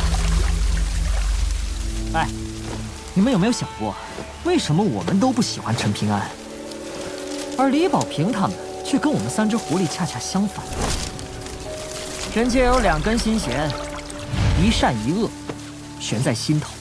我崔禅的善线极高，几乎等天。所以我眼中看不见几个好人，但恶线极低，所以对我而言，皆可交往密友。陈平安的善线很低，这就是他被当成烂好人的根源。但这不代表他好说话。他的恶线距离善线很近。一旦他认定了一件事，会极其果决，比如杀我。陈平安是面镜子，会让你清楚地看见自己的不好。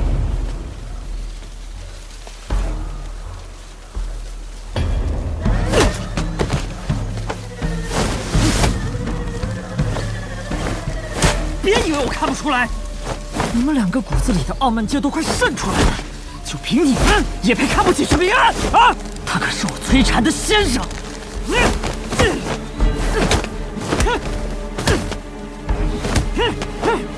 啊，是。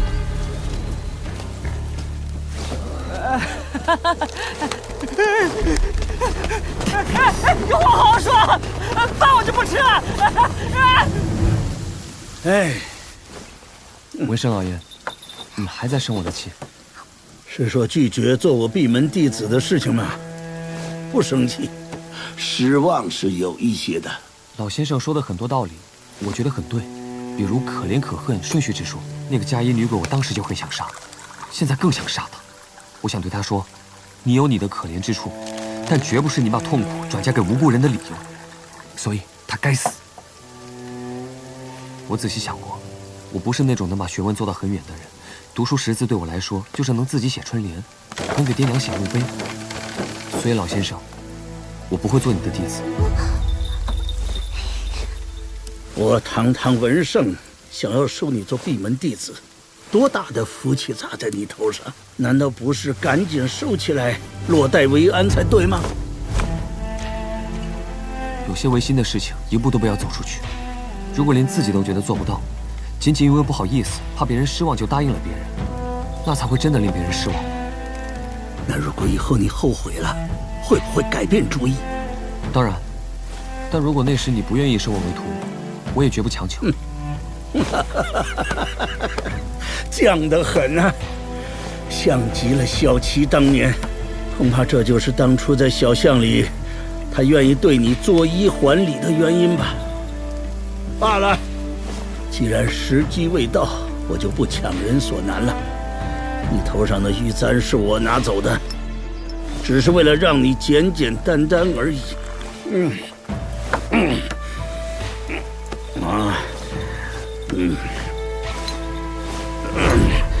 这块无主剑劈叫小凤都，送你。以后有机会去中土神州，一定要带着他去趟穗山，喝上一顿美酒。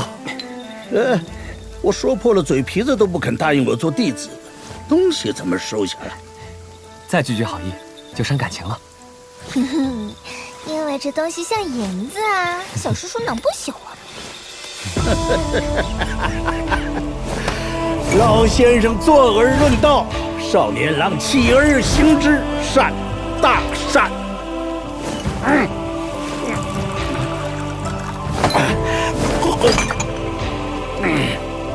我怎么愈发觉得我真他娘的牛！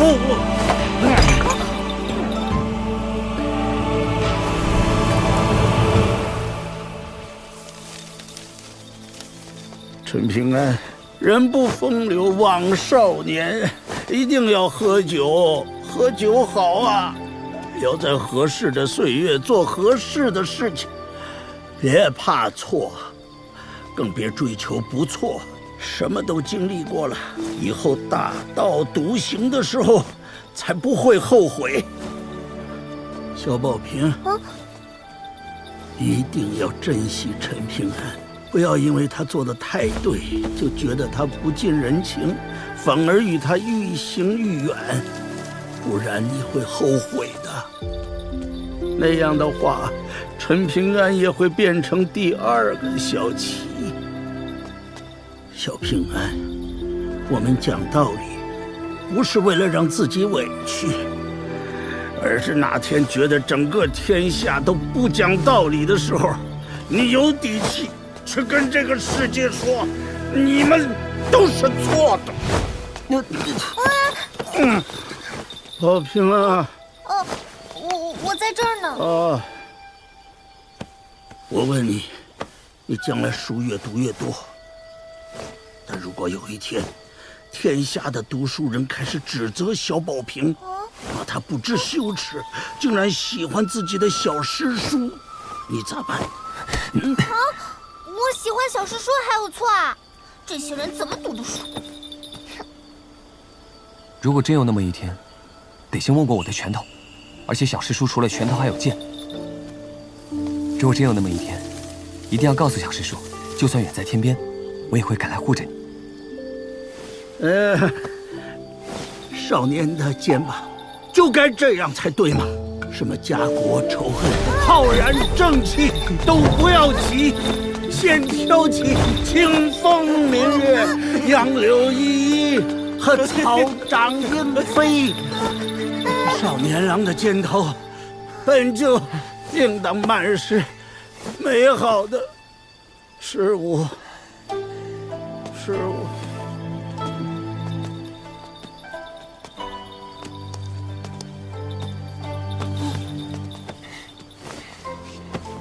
将来小师叔御剑飞行，咻一下，从万里之外来到你身边，到时候你就跟人说，这是我小师叔哎，帅不帅气，厉不厉害？帅气帅气帅气！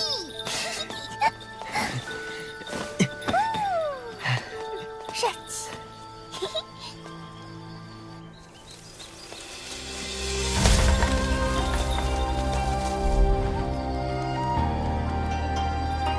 陈平安。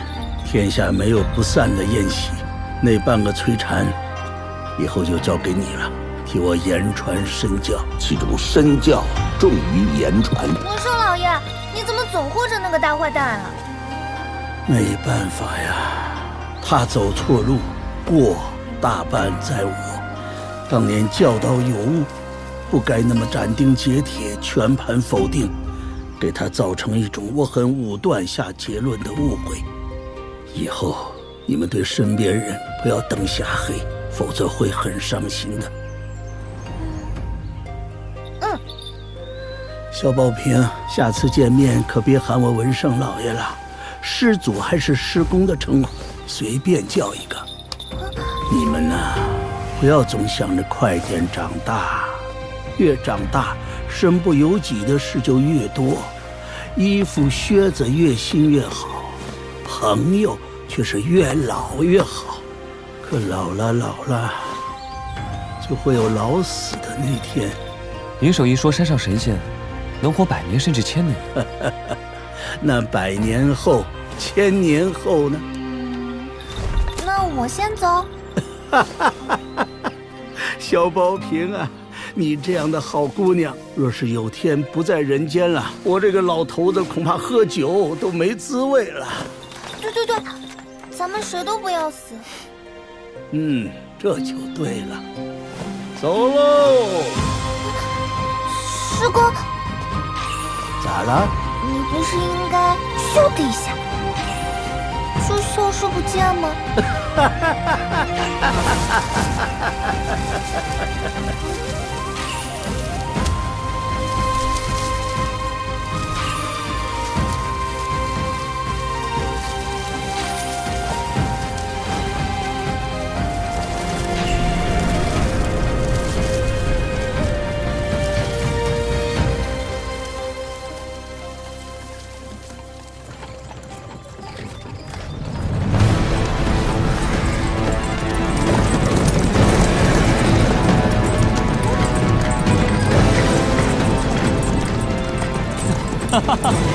咱们又见面了。我叫高轩，专程来接你们去往我大隋的山崖书院。你知不知道，因为那条金色鲤鱼还有龙王蝼，害我差点死在大黎边境上。幸亏我当时谎称高枕，让我兄弟帮我背了锅。别紧张，我很感谢你。这次我会尽可能补偿你。请。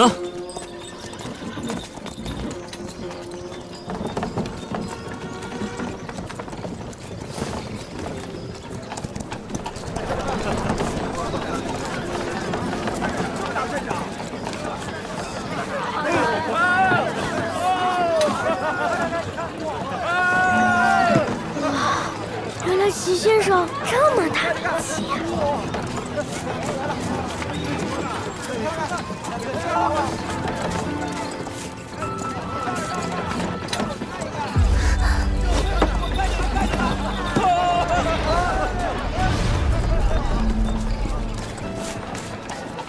有齐敬琛的嫡传弟子坐镇，算是给大隋雪中送炭了。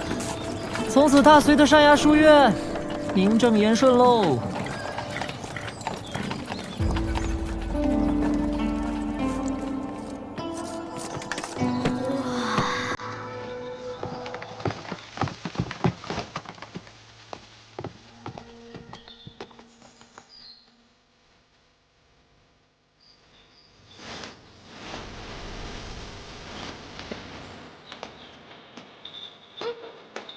小师叔呢？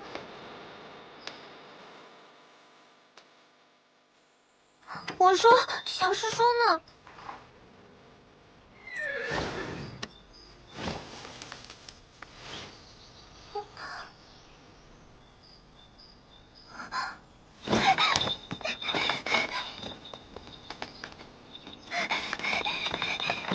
老平，小师叔不告而别，没有跟你们一起进书院。要跟你们说一声对不起，走了这么远的路却没能善始善终，是我这个小师叔没当好。你们要好好读书，以后有了出息，小师叔好跟人吹牛，说我陈平安认识李保平，认识李怀，认识林小一，认识天下第一位女父子。小师叔，小师叔！回去之后，我会去你家里报个平安，也跟你大哥说，你这一路上都很听话，也很会吃苦。我给你还有李怀、林守一，每个人都准备了一个玉簪子，算是离别赠礼。小师叔的字写的不好，你们可别嫌弃啊。如果觉得不好看，藏起来就是。这一路上我也没帮什么大忙，都是你们自己解决。还有，李怀胆子小，以后你要多找他玩，别让他在树云被人欺负。林守一性子冷，你也要多和他聊聊。于洛和谢谢都很厉害，以后真有了冲突，宝平，你千万别急匆匆一个人冲到最前头，可以找他们俩帮忙，不用难为情，哪怕欠了他们人情，以后小师叔帮你还就是。还有，就是记得收好阿良给你的银色小葫芦。事情都交代的差不多了，最后小师叔还是要跟你们说一句对不起。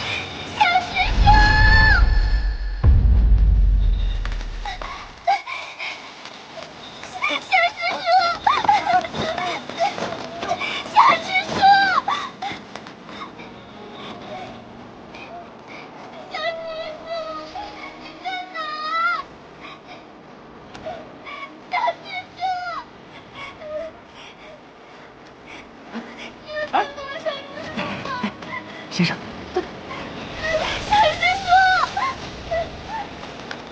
小师叔，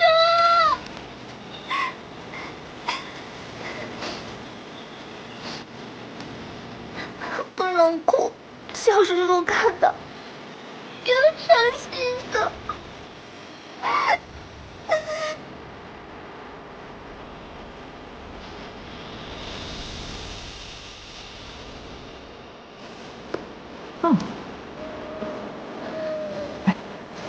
先生，既然舍不得，怎么就偷偷走了？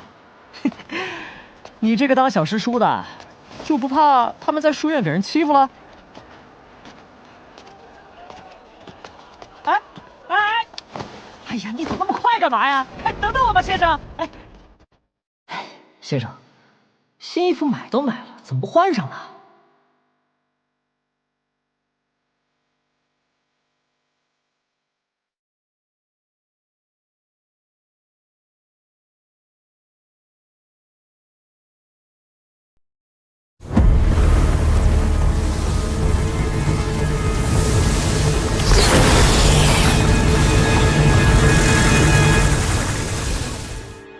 百事忙，千事忧，到头来万事休。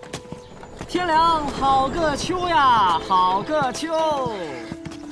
先生，马车没动过手脚，上来歇歇。你驾车就是，我跟得上。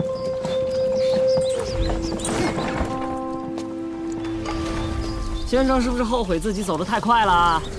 应该留在大隋多陪陪他们。哎呀，也不知道那群小崽子们会不会被人欺负哦。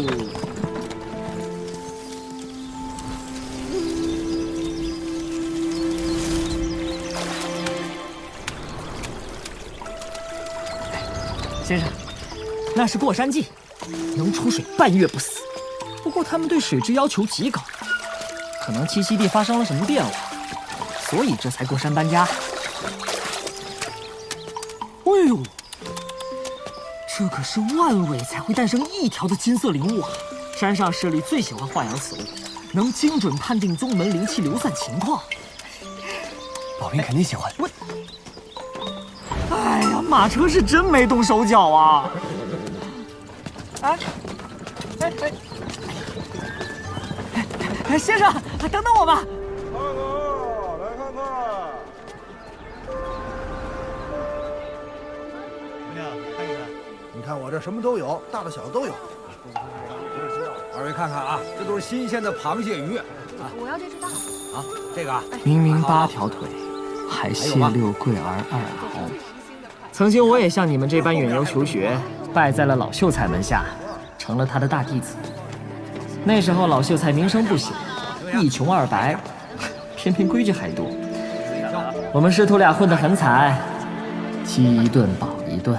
哎，都怪先生的道理不值钱，连个辛苦费都没挣到。是听道理的凡夫俗子不识货，总有一天，先生的道理能名动9州，慕名而来的弟子无数，至少仙师都会逊色几分。小禅，你这马屁功夫，炉火纯青啊！学生，我这是真心的马屁话。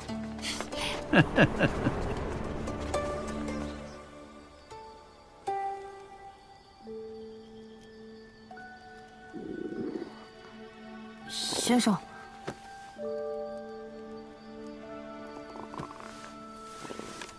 有天晚上我实在饿得受不了了，就动了点歪心思，挣了点钱回来。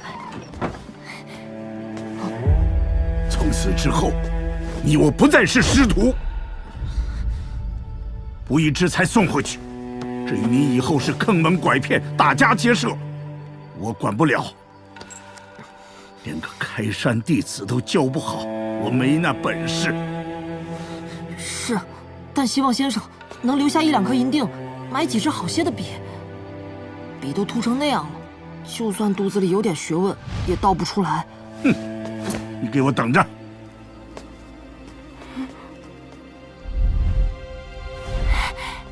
先生不吃？先生牙疼，吃不了这些。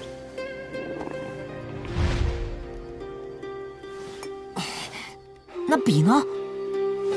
学问在这儿，跑不掉。小禅，这只螃蟹吃了就没了，但先生肚子里这点学问，你只管拿，能拿多少拿多少，不花钱。我们读书人只要1天不饿死，就要讲1天道理。那先生，这段谢6贵儿2毫是不是写错了？螃蟹明明是8条腿。哼，你懂什么？6条腿的螃蟹才叫稀罕。先生就是先生，肚子饿扁了，嘴都是硬的。那是我崔禅第1次离开文圣门，虽然只有短短1个时辰，这件事就连我那师弟左右齐敬春都不知道。哎，不提了，陈芝麻烂谷子的旧事，灰都瞟我眼睛里了。好，曹府公子驾到！曹府公子来了，快闪开！这，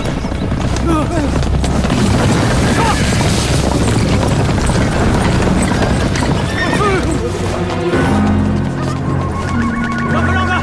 不让开！还有危险，快躲开！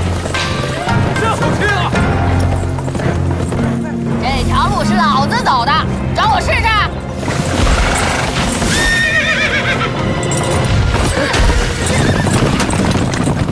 老狗不长大！王八蛋，眼睛还不如定眼有用，以为自己是皇帝啊！你没事吧？有啥事儿？就这点场面，别想吓唬小爷我啊！嗯，你们是读书人吧？头一次来州城，那一定要去看看芝兰府啊！芝兰府？那可是州城宝地，汇聚天下名书，满满的书香气，能延年益寿，还能驱邪避祟呢。哎呀，只可惜这会儿曹家人把好地方占为己有，不让人进。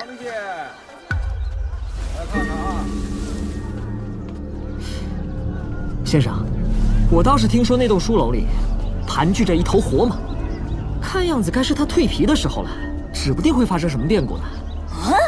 大白哥，你倒是有些大见识啊！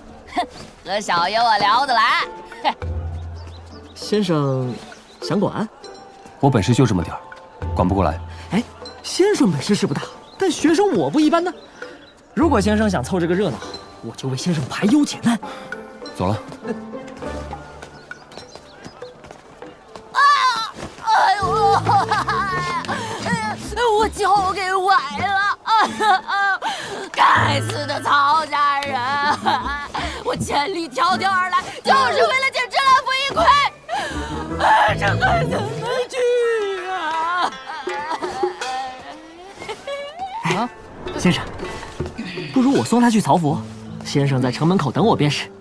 你什么时候这么热心了？近朱者赤，我这不是被先生感化了？你这个弟子倒是挺上道的。遇事先讲道理，两个时辰，如果你还没有回来，我就自己赶路了。唉，先生真绝情啊！陈平安真绝情啊，一声不吭就走。离别之仇啊，个人有个人面对的方法。这么会为他说话，人家送你玉簪了吗？我没有不奇怪啊，可是你没有就不对了。这么漂亮一个大姑娘，哎，动口不动手啊！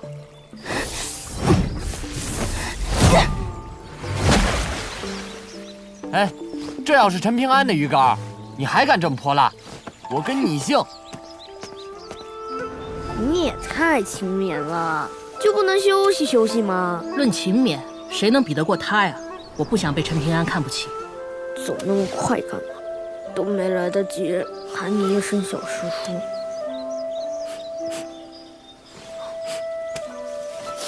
不过，陈平安给担心了。又逃课啦！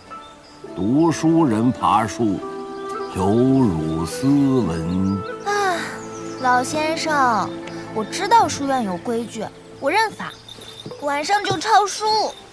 放心，我写字比跑步还快。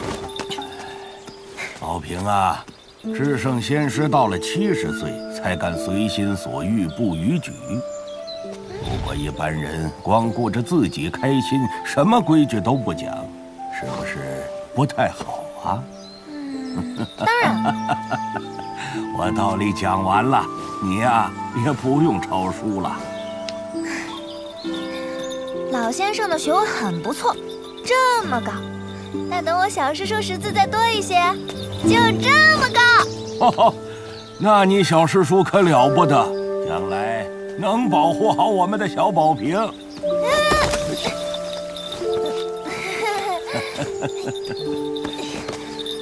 哎，景春，早知道应该见一见那少年的。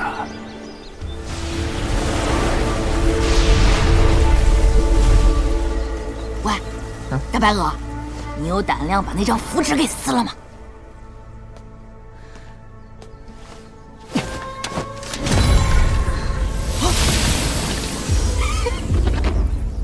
你小子行啊，有种！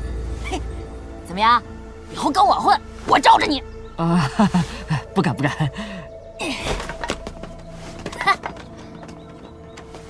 我堂堂玉江小郎君，和这儿的水神是好兄弟。嘿，喝酒吃肉，从来是想怎么样就怎么样。定。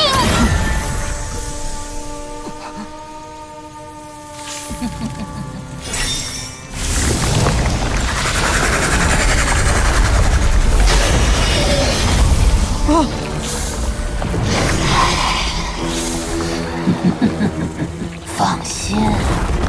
听我讲道理，不吃你。等我吃掉那条活马，再来找你。哎，陪小孩演戏还真累。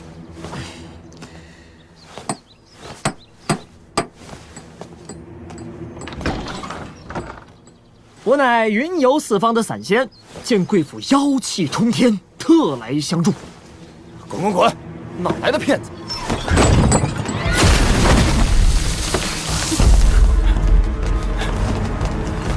来者何人？在芝兰府撒野！先生，你看看，道理讲不通啊！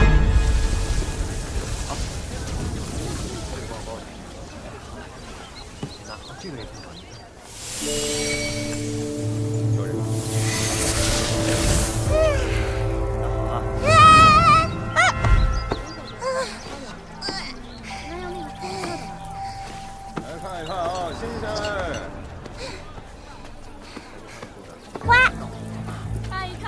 你到底是什么东西啊？我才不是东西呢。算了。齐先生说，如果你不开心，我可以从槐木剑里出来陪你说话。谢谢。这段时间，我跟着崔东山一路走来，才明白，不是学问大人就会好。这个世道，像崔东山这样学问大的坏人太多了。既然崔东山是个十恶不赦的大坏蛋，为什么文胜老爷还要让他拜你为师呢？我想不通。所谓近朱者赤嘛，所以文胜老爷才希望崔东山能够跟在你身边。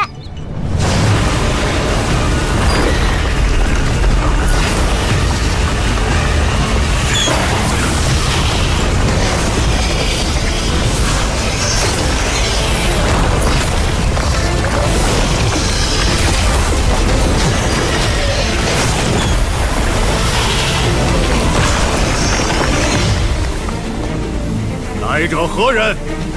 好一个芝兰之士！你们暗中圈养火蟒，汲取书香之气。可惜这玉江之中还有条水蛇，觊觎火蟒已久。它会趁火蟒脆皮虚弱之际，将其吞杀，转化为自身修为。你怎知我曹家的事？我还知道，你们明知这场水火之争会害死城内1000余人，却非但不提醒城内百姓躲避，反而使了障眼法遮蔽天机。难道是想利用这场浩劫称霸一州？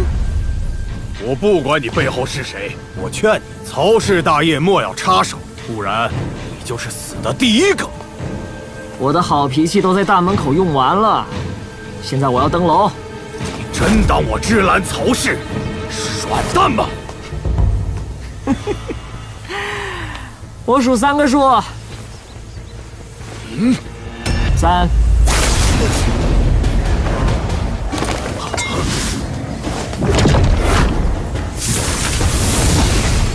你小子倒是怕死的很啊，怕死好啊。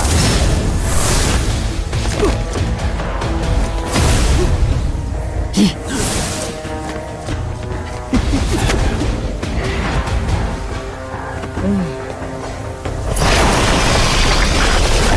少年不知愁滋味，爱上层楼。为赋新词巧说愁。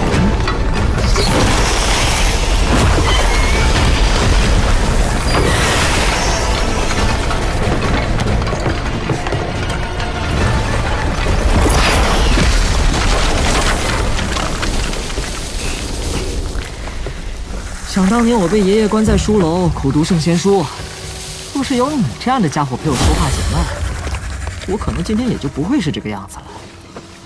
我把那水蛇放进来，打断了你大道机缘，你不生气？你当时若执意蜕皮，数百年修为就沦为给那条水蛇做嫁衣的下场了。行啊，你小子竟然扮猪吃老虎！不但出手狠辣，眼光还很独到。你要是帮我吃掉那小丫头，以后我让你横着走。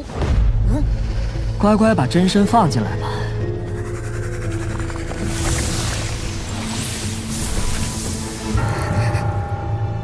还有你，有没有好处啊？有啊，比如活下去。好啊！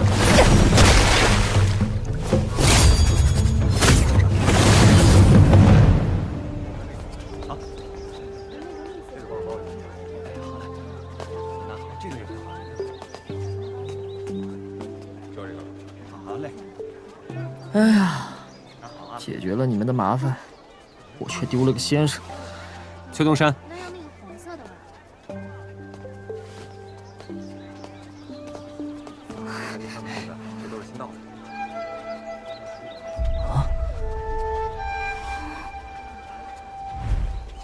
先生放心，我这次可没有滥杀，有几个运气不好的是死有余辜。我相信你。啊，太阳打东边落日了。崔东山，你知道为什么让你跟我一同回乡吗？知道啊，你觉得我是坏人，不安好心，怕我狗改不了吃屎，所以宁肯自己睡不踏实，也不愿意那些孩子出意外。崔东山，你不是好人，但你比我聪明很多，也知道怎么对付坏人，所以我想求你一件事。先生有什么话就直说吧。如果你愿意返回大隋京城，真心保护宝平他们，那从今天起，我就答应你当我的学生。啊，一言为定。还是算了。先生，其实我早就猜到这一步了，连离别赠礼都准备好了。这条火蟒虽断了大道良机，但自有汲取书香气。性子温顺，最合适当小书童。那条水蛇性格暴戾些，但能帮先生开山过水，很快就会来磕头认错。哎呀，哎呀！先生饶命！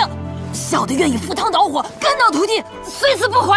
赶快进来，我直数30。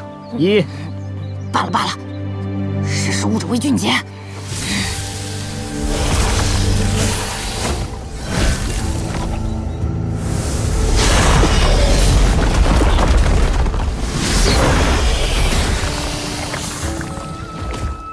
别不识好歹，我家先生是离珠洞天的土财主，只要你们好生伺候着先生返乡，少不了好处。一颗上等射弹石补偿你的损失，可以吗？奴婢愿追随先生。我早就看出老爷你身份不凡，老爷缺不缺暖被窝的丫鬟啊？只要老爷点个头，我就去跟老爷抢过来。抢你的！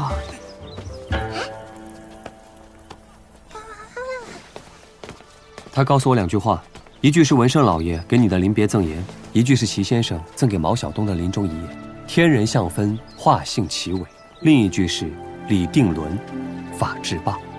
齐敬春的甲子教化，离珠洞天孕育出了这个金色香火小人，文韵与武韵交融，实属罕见呐。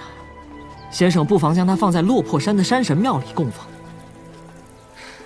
既然陈平安认了你做学生，文生老爷的另一句话，我觉得可以说给你听。洗耳恭听。学生问：谢六贵而昂，可是比窝？先生答曰：穷秀才，囊中羞涩也。怎么了？原来谢六贵事出有此。老头子，这么委婉的道歉，我接受了。这位大哥，请你行个方便，行个方便啊！实不相瞒，我今日真是第一次见到螃蟹，以前我连它有几条腿都搞错了。平常总是听人说蟹鲜美无比，可怜囊中羞涩。烦请大哥舍我一个足矣。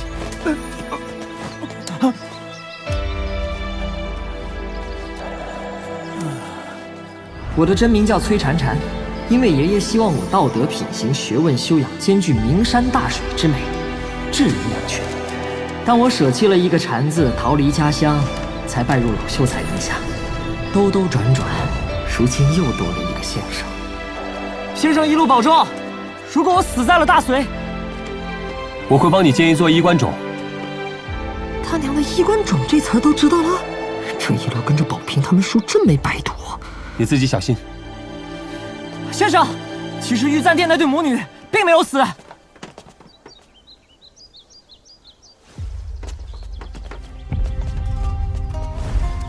先生起而行之，你我共勉。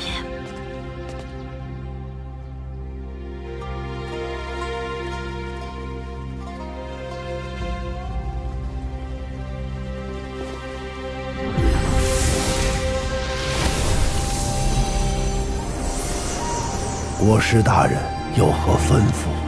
接下来，劳驾你送我去往大隋。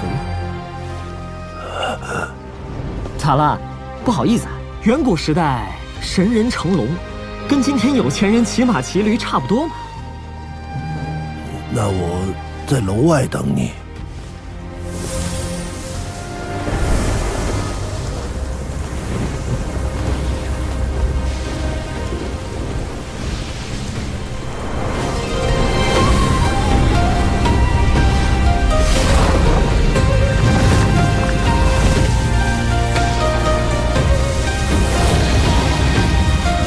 走喽！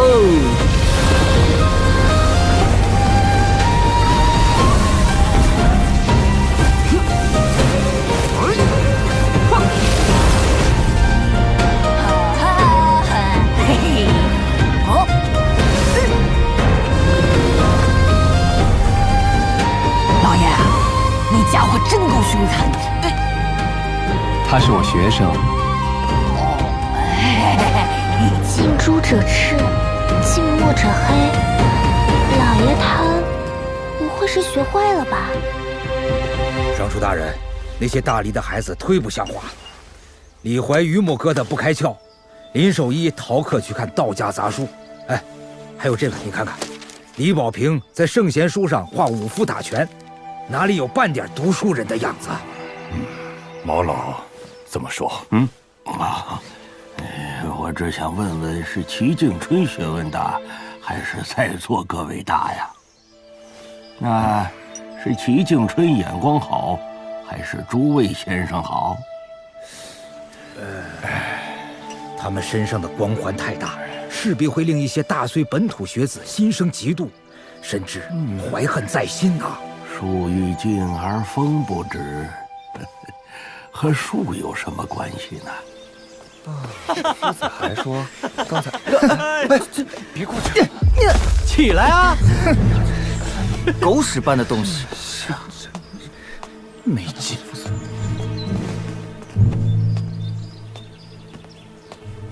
不知道齐敬春金传弟子的屁股踹上去，会不会比踩屎的感觉好点？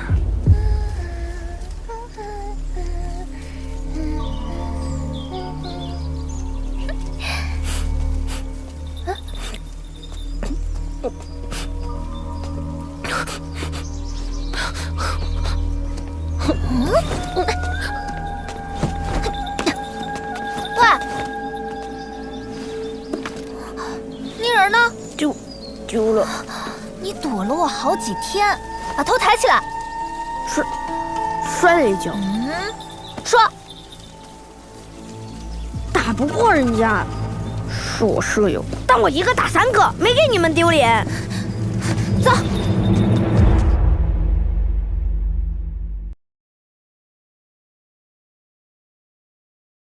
李保平简直无法无天，居然提刀打了3个学子。其中还有一个是怀远侯爷的宝贝儿子。谁偷了李怀的泥人？拿出来！谁打了李怀？站出来！就你！把草鞋给我放下！好啊，跪下来求我呀！啊！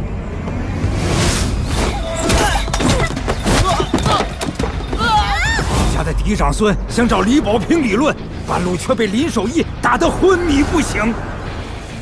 一群人找一个小姑娘的麻烦，大隋的学子还真是出息。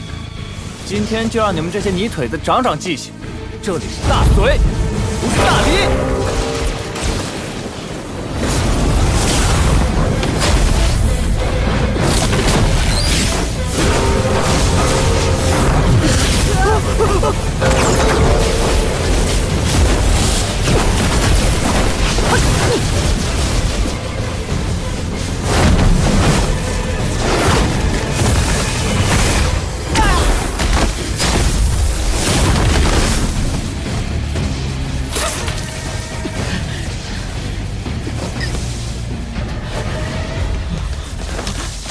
那李守一被打时，也没见谁拦着呀。咱们潘将军公子的做派跟山匪有什么区别？大梨蛮子在这儿撒野，呸！偷袭固然不讲武德，但私下斗殴的禁令才刚颁布，那谢谢就把潘公子打得七窍流血，哪里有半点文人风雅？怎么，皇子公卿的公子们能打人，一乡求学的孩子们就只能受委屈？哪来的委屈啊？这些外乡学子，下有夫子们关心课业，上有皇帝陛下亲赐重物，反倒是大隋本土学子心中憋屈。因为这事儿，早些年追随毛老从大理旧书院迁徙来的学子们，都站在了李保平这边，与本土学子针锋相对。山崖书院大有分裂之势啊！荒谬！毛老，你说句话呀！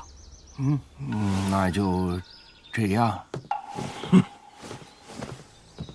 此事背后定有人推波助澜。大隋供奉石井炼气师采精神，还守在东华山下，是懒得管，还是不许管？又或者是大理国师暗中作梗，挑拨书院和大隋的关系，想彻底断了山崖书院的文脉香火。毛老，书院学子李长英带着贤人身份和御赐之物，亲自道歉去了。听说他在观湖书院通过了9位君子的共同考试，获得了儒家贤人的头衔。咱们大隋礼部右侍郎亲自出城施礼迎接，而且我听说陛下让宫内一位大雕寺送去了一套价值连城的文房四宝，以示加冕。我希望此事到此为止，林公子的损失由我一力承担。我也收藏了不少奇珍异宝，改日给李公子送来几个。不用。这位姑娘智勇双全，颇有侠女之风。可学院不是意气用事的江湖，望姑娘化干戈为玉帛，长英不胜感激。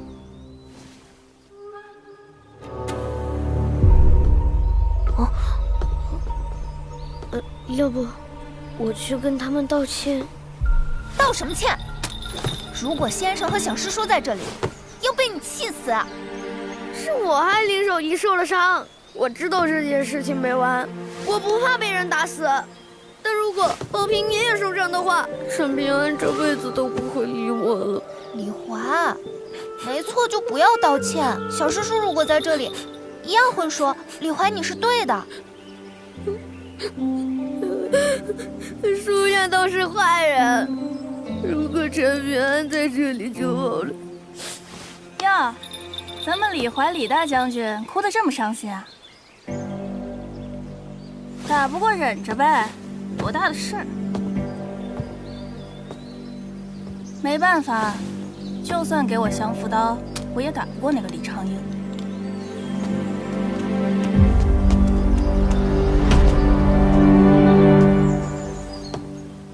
如果陈平安在这里，会怎么做？陈平安会先好好讲道理。讲完了道理，如果对方还是不讲理，小师叔就会再用拳头讲道理。那我就懂了。你要做什么？来的路上，都是陈平安守前半夜，我负责后半夜。以前是这样，以后也该是这样。到了龙泉县，老爷能不能别让我做铺床扫地的杂役？不小心给我兄弟知道了，多丢面啊！以后还怎么给那帮妖怪水鬼当大哥？不是我吹牛，老爷如果顺道去我家，有的给老爷一个锣鼓喧天、江水沸腾的隆重仪式。力道没掌握好。没事。哎，老爷。不瞒你说，那轰动黄庭国的大事，我为我水神兄弟一肩扛之，被凌云派太上长老追杀2000多里，英不英雄，气不气概？他是拿你当挡箭牌，你是真不知道，还是知道了却不在乎？嘿，你个小娘们，懂什么兄弟义气？敢在老爷面前坏我形象，等我到了小镇吃掉石头金阶，彻底压过你就吃了你。最后拉屎拉出来！不过果你要是能给老爷暖被窝的话，可以考虑留下。少胡说八道。老爷教训的是。再来。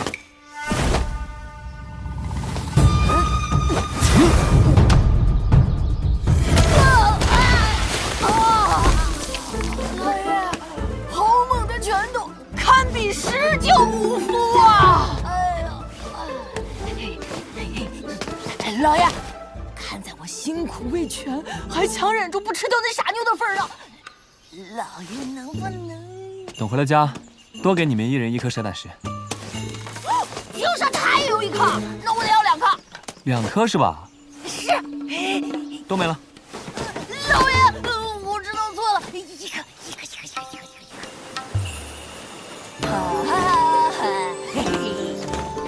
学生的一点心意，还望先生笑纳。放心，字就只是字，没有算计。不用帮我，还是把你书箱里的东西分献给我吧。老爷，我可是活了几百年的活蟒，一座山都背得了。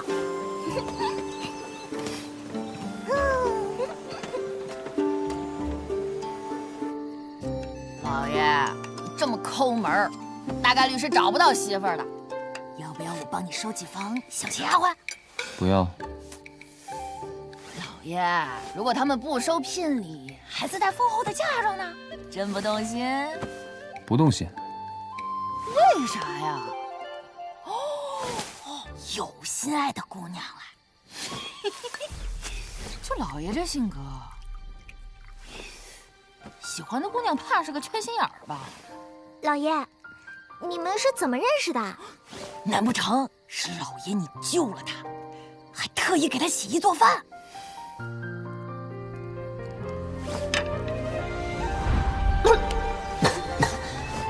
世间竟有我宁瑶也做不好的事，那这世上就不该有奸药这么回事。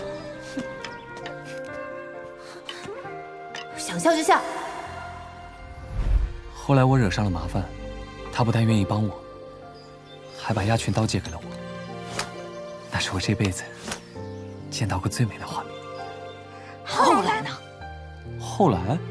后来我就把刀还给他了。老爷，你，哎呀，木头啊！哎呀，老爷，你这样人家怎么会喜欢你呀？那就是山上的神仙跟你们之间牵红线都没戏。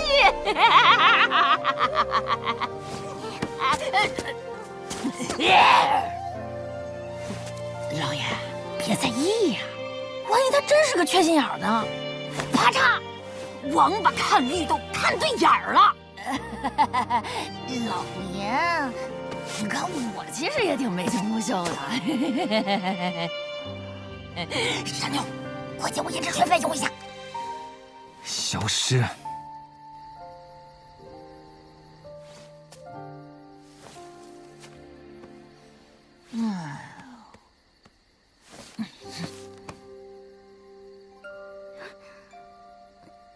长夜漫漫，大爷我无心睡眠呐。春宵一刻值千金。傻妞，要不你给我当媳妇儿吧？啊！臭流氓！啥玩意儿？这是天大的福分！你祖坟没有青烟了，晓得不？你以为我真喜欢你啊？我要不是贪图你那颗尚未到手的蛇胆石，我……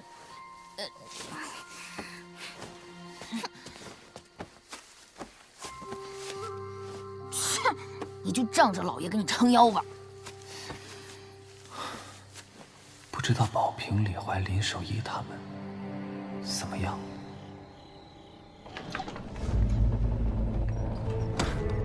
你是余禄吧？找我有事？哎，这是你买药的钱，如果不够，容我先欠着。有意思，但你在我道歉之后再挑衅，先前还占得一丁点道理，现在可就完全没了。哼，真心道歉的人，可说不出那样的话。朽木不可雕也，粪土之墙不可污也。多适合你们这群大力蛮夷。哼，按那家伙的说法，对你这种人就该用拳头。哼，洗阵。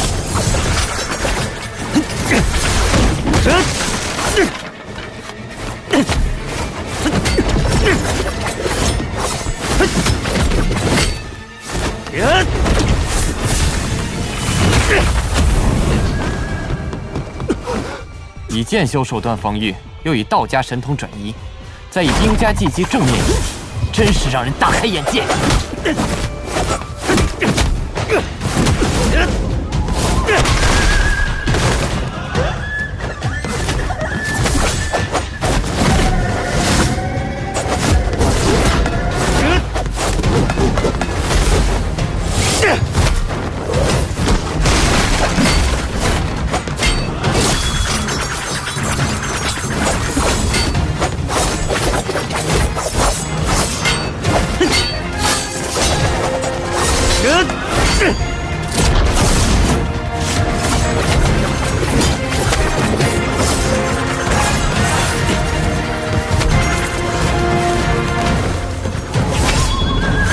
神而不神，如礼何？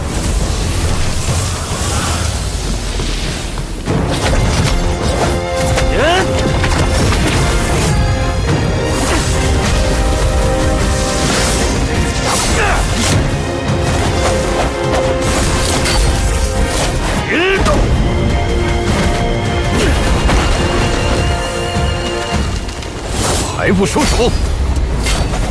年纪轻轻就如此心肠歹毒，李怀的泥人尚未找到，卑劣的辱骂全都进了李保平的耳朵，下作的手段用在了林守一身上，而该道歉的人一个屁都没放。好，老夫倒要看看，等你小子躺在地上了，还有没有道理要讲？六级无夫，哼！碍于书院规矩，我会给你留半条命。我求你厉害一些。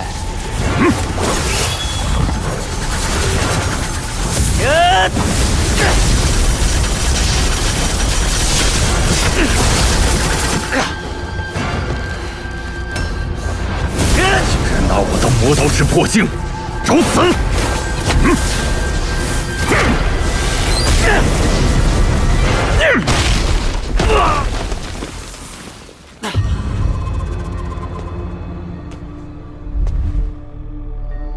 唉，我家先生有事，弟子服其劳。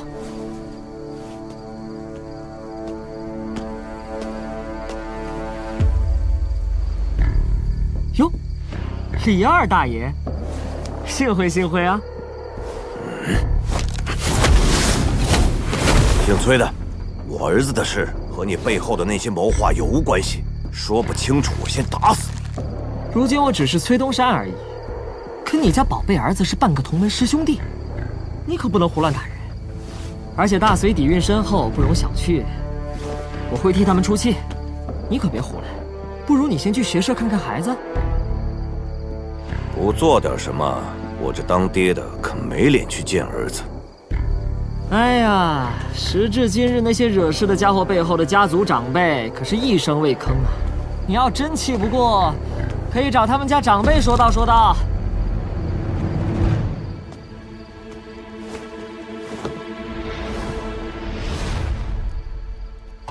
毛晓东，你成心恶心我是吧？要么进去静香，要么把事情掰扯清楚，否则我只要看你一眼，我就是孙子。小东啊，我这次来就是想好好读书，没事晒晒太阳，哎，陪你下下棋，顺便照顾那帮孩子。我只知道狗改不了吃屎。不信我就算了，墙上二位要我捎句话给你。小心是你的遗言。天人相分，化性其尾。另一句是李定伦，法治罢。不再聊聊？赶紧洗眼睛，不然得瞎。哎呀，我这副少年皮囊确实是倾国倾城。看在先生和师兄的份上，我信你一次。崔禅，你胆敢做出有害书院的事情，一次我就出手杀你。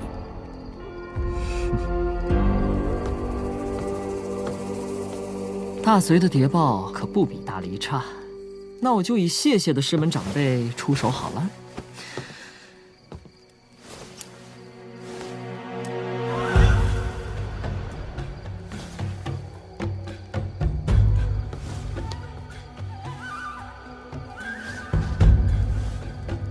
老头子，你最得意弟子的最得意弟子遇上了麻烦，我又被自己先生托付重任，你不表示表示，说不过去吧？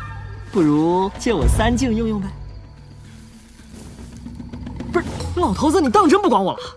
你他娘的怎么当的先生？老魔蛋！喂，听见了吗？我骂你呢！真是无情无义。好，我说全。陈平安、李保平。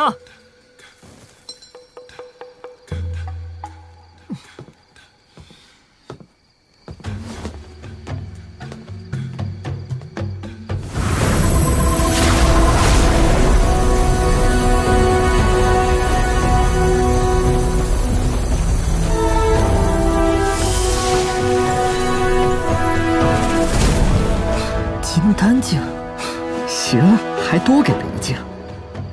先前任你做先生，算我崔禅瞎了眼。今天起，老子叫崔东山，只是陈平安的学生。啊！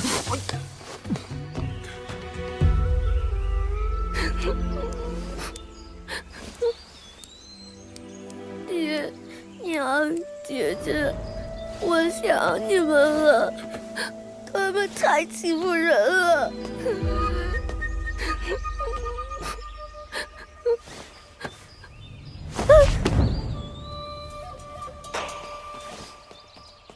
啊！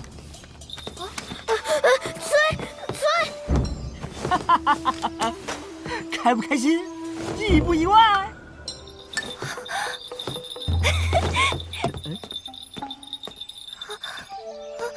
先生没来，就我孤苦伶仃一人。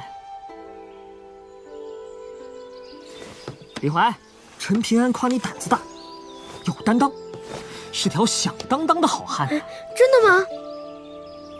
你傻呀！小师叔会这样夸人吗？他最多就是朝你伸出大拇指。小师叔的称赞都留着给我呢。先生对宝瓶自然是最好了，特意为你抓了一条金色过山锦。他说等回乡让你大哥先帮你养着。我就奇怪了，先生那连油盐都不肯多放的吝啬脾气，到了你们这儿咋就这么不把宝贝当宝贝？他也不傻呀。别！陈平安的信很快就到了。他还叮嘱我的学生崔东山还是个大坏蛋，千万别信任他。但是遇上事情，可以找他帮忙。真正的江湖侠气，从来不在于逞一时之快。山高水流，来日方长。跟人结仇，那就先对付了仇家，再欺负人家的子孙。记住喽，修行之人报仇也好，报恩也罢，100年都不算长。好了，正事说完了。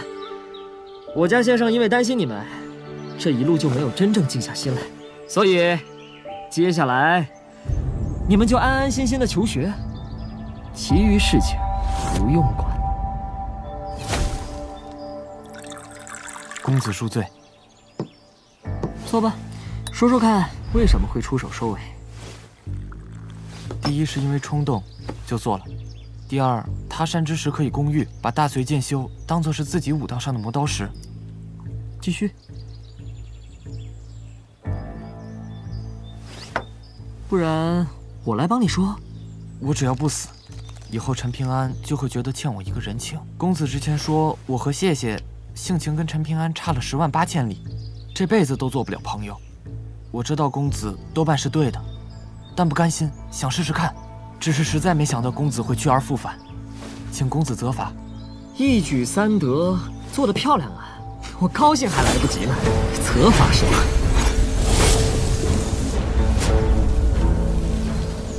公子就不怕身份泄露？以杀止杀，以恶制恶，知道吧？你们两人选一个人泄露，比如封神谢氏的谢灵月，我就以他的师门长辈现身好了。如果是你，那我就是卢氏王朝的隐蔽看门人之一，给大隋一个看似荒诞的理由，合理出手大服即可。选我吧。哟，怜香惜玉。不要以为你已经看透了我，当心一叶障目。但若能看透彻细微的最深处，也好到不能再好了。要知道，这其实就是我的大道之一。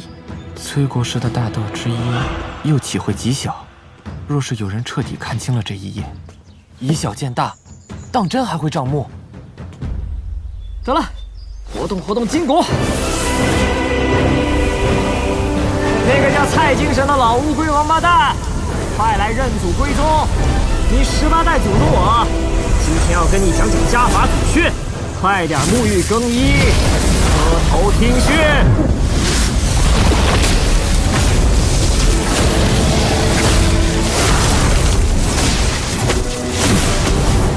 谁他娘的找死！老祖宗找龟孙子，不是找死。给我滚出来！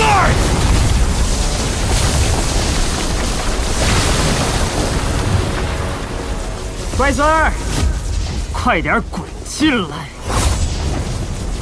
哪儿来的疯子？给我死！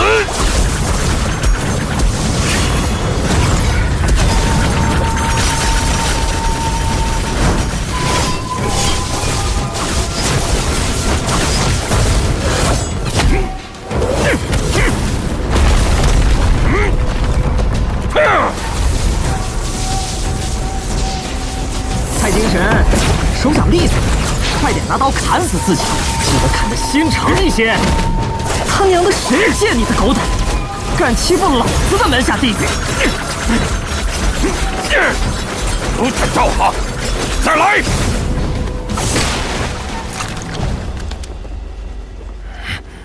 你他娘的这是祖宗给你的马尿，还来不来？你个疯子！你以为我不敢杀你？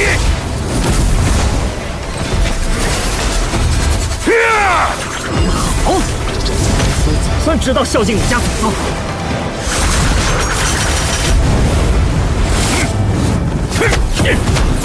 小子要找死，老子便送你一场！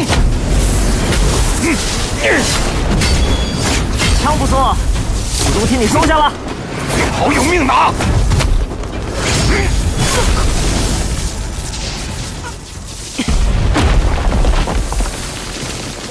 自量力！来而不往非礼也。老祖宗打赏，孙儿蔡精神好好接着。什么？死气法医？他娘的到底是什么人？还敢顶撞祖宗？张嘴！本大仙的名讳说出来，怕吓死你。龟孙蔡精神，乖乖听训。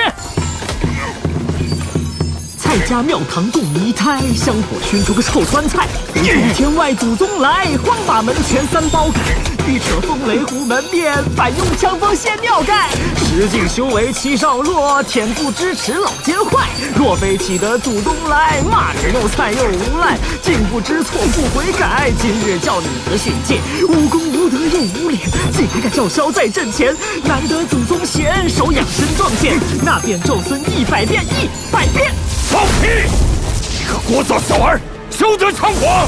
敖小宗，书院不管这疯子，蔡精神来帮你管，只管收身便是。我先生不多，如今就一个。师兄弟看得上眼的不多，知己朋友不多，入眼的美人不多，可我法宝多呀！今儿就好好教训教训你这个不孝孙！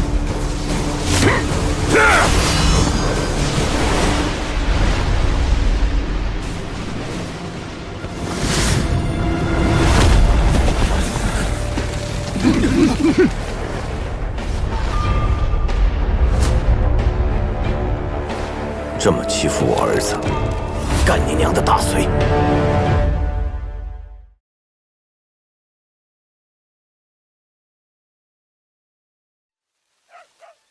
哎，齐先生，我知道规矩。那婆娘挠得我家媳妇儿满脸血，我咽不下这口气。就去问候了人家祖宗，还拆了人家祖师堂，从头到尾没说一句话。放心，我不是来兴师问罪的，是来喝酒的。爹，我饱了。酒不好，齐先生对不住啊。好喝。我年轻那会儿经常喝这样的酒水，而且脾气比你可差多了。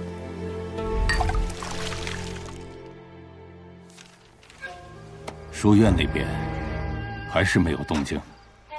毛老只说会给陛下一个交代，不曾说何时入宫。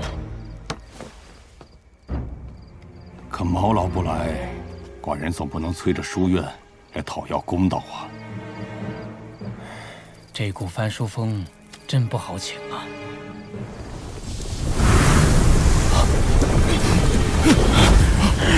大隋皇帝何在？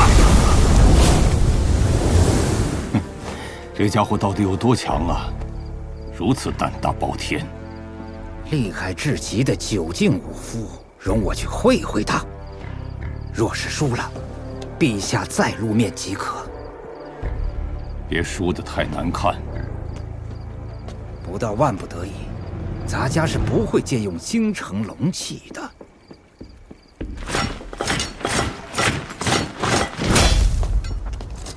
当初竟没看出阁下的深浅。互换三拳，你若赢了，就可以见到我们陛下。我先让你打上2拳便是。好。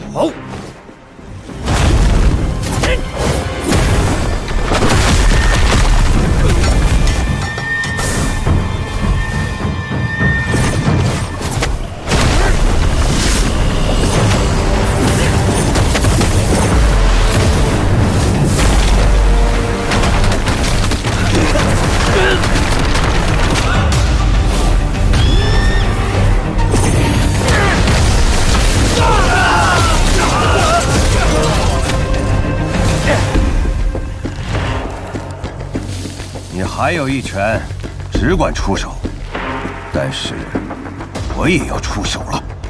众将士都退守城门。大宗师好气魄，我们再来，请赐教。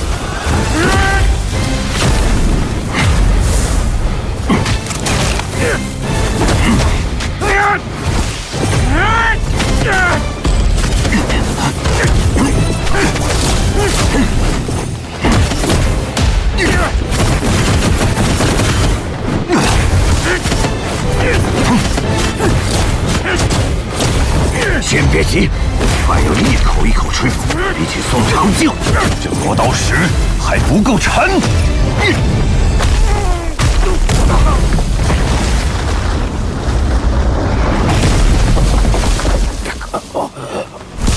还不肯喊你主子出来吗？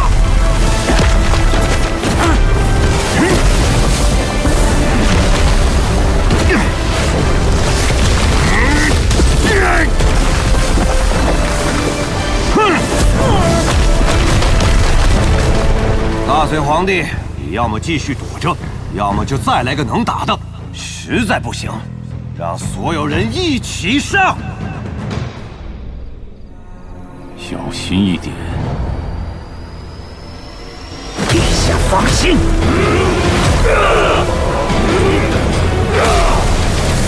铜壁阵法起！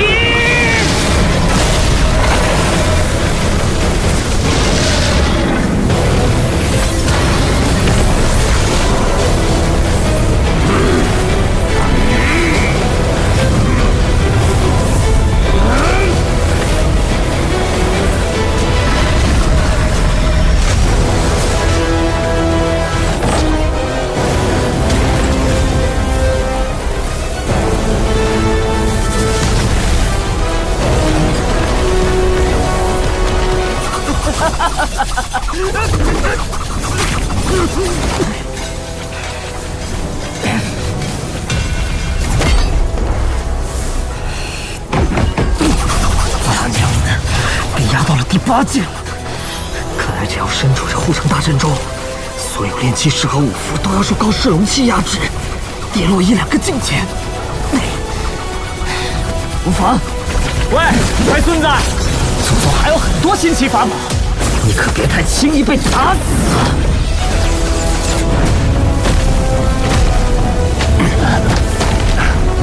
施以阵法，将我压到8境，又用类似兵家的请神之法提升自己的修为。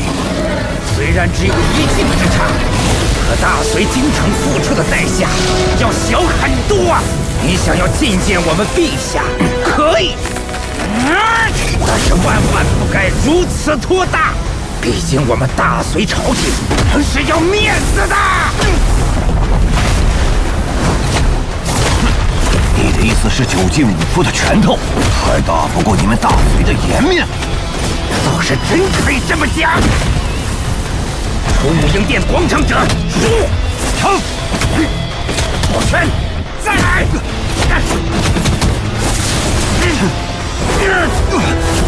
你李二的拳头破得了墙，破不了大隋的规矩。想见我们陛下，得滚出去，再爬上来拜见。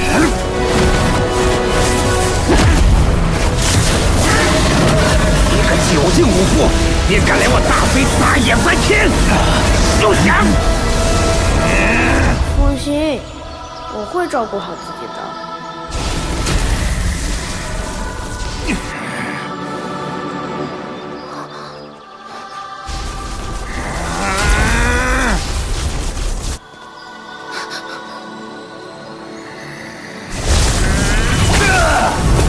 好一个大宗师，身陷虎狼环视之地，还能如此不讲道理！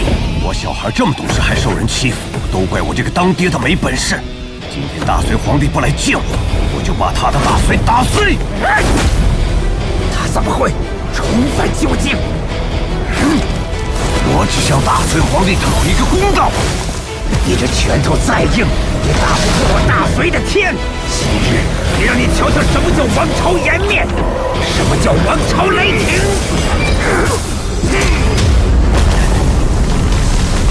大隋皇帝想见你不太容易啊！这大阵怕是……毛老，您终于来了。我心里有些话不吐不快，却又嘴笨说不明白，那就哪个明白？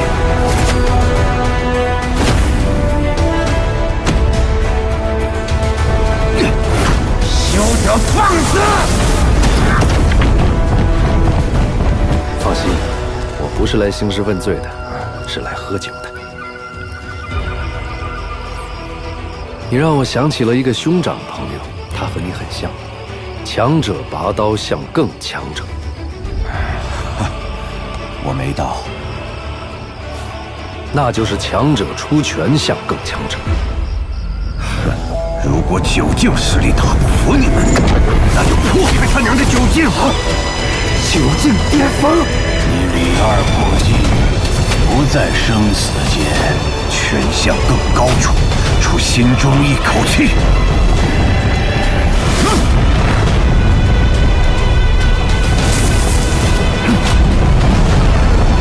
都给我起开！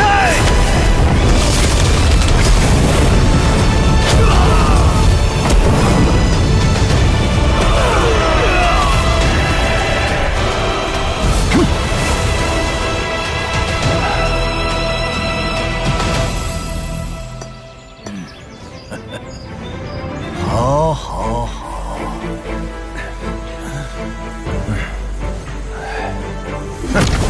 原来齐先生早就看透了，我李二一直在走却从未自知的大道没有错，使劲的感觉舒坦，比起吃儿子剩下的鸡腿，滋味是要强上一点。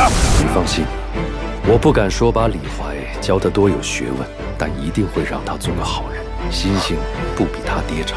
齐先生，这就足够了。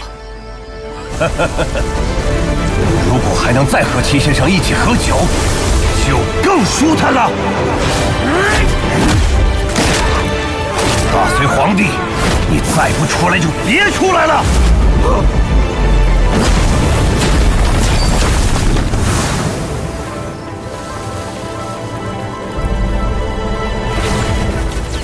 你小子终于肯管了！祖宗，我改日再教训你个龟孙儿！呸！7圣5夫的拳头，当真了不得。我是山崖书院的副山主毛晓东，特为李怀的事情而来。不知大宗师可愿随我去觐见陛下？还要再打一场才行。哼，你们大隋如果觉得道理在自己这边，那我们就继续开打。我知道你们大隋底子厚，不怕折腾。可我李二就奇了怪了，大隋当官的如果都是这个鸟样，我儿子李怀以后就在这种地方读书，能读出个什么来？需要那些家族向李怀公开道歉吗？一群大老爷们儿跟一个孩子道歉算怎么回事？而且我也不希望我儿子在山崖书院没法安静读书。李二先生确实明理，寡人应该早早与你相见。哎，我可不是什么先生，毛老还有书院里传授李怀学问的夫子才是。我就在这等着，陛下可别故意拖着我。寡人这就去让人传话。毛老何以教我？很简单呐，让那些家族的人全都进宫，给李二低头认错。毛老，你说实话，是不是就在等今天看寡人的笑话？实不相瞒，我也不知道李怀有这么个爹。早知如此，我就早些进宫面圣了，哪里会闹出这么大动静？寡人没那么糊涂。这次李二愿意点到即止，毛老公莫大宴，寡人会让礼部加冕。不用。为何？君子之道在于以义制利，以心御物，当博学之，审问之，慎思之，明辨之，笃行之。诚之者，择善而固执之者也。这正是我山崖书院真正的学问所在。以后10年100年，我山崖书院仍会如此传道授业，教书育人，为大隋呵护培育真正的读书种子。朕为大隋社稷，先行谢过山崖书院。毛晓东为山崖书院坦然受之。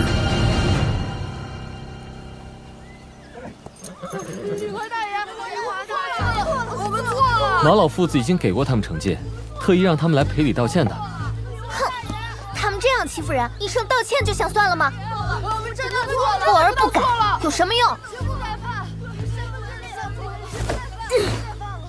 我可不会再受你们欺负了！哼！你要去哪儿？继续跪着。在家有娘护着我，在外面有陈平安他们护着我，我好像一直在给别人添麻烦。他们因为我受伤，比我自己受委屈还难受。我胆子怎么就这么小呢？我与你无冤无仇，你破门而入，有何贵干？他娘的，又来了个疯子！直径5夫，你是蔡京神，对吗？我不是。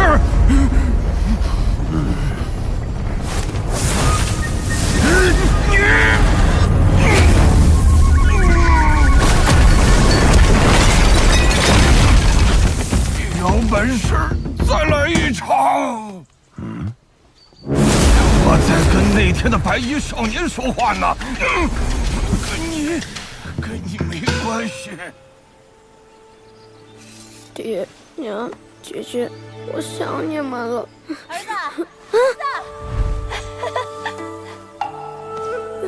儿子。爹娘，你们怎么来了？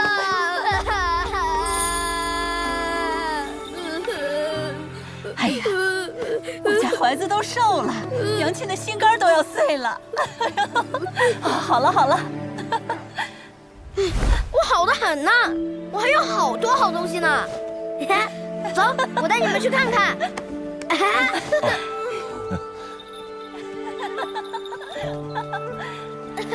走，慢点儿。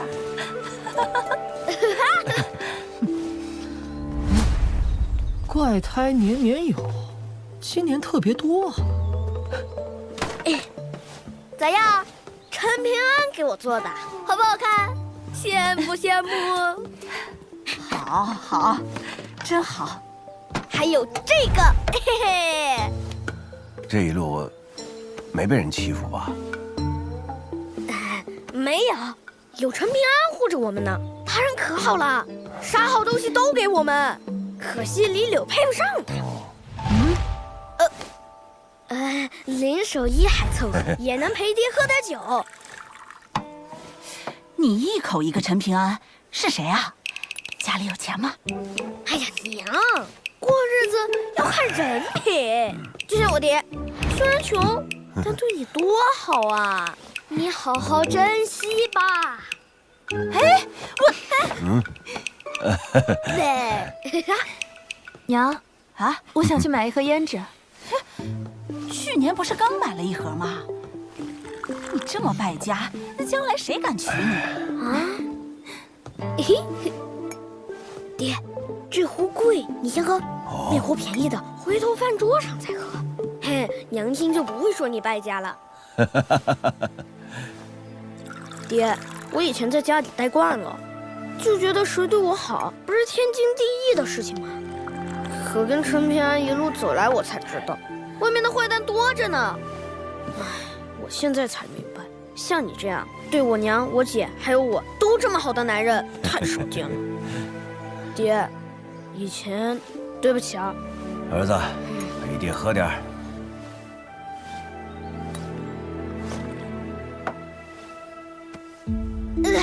好难喝呀！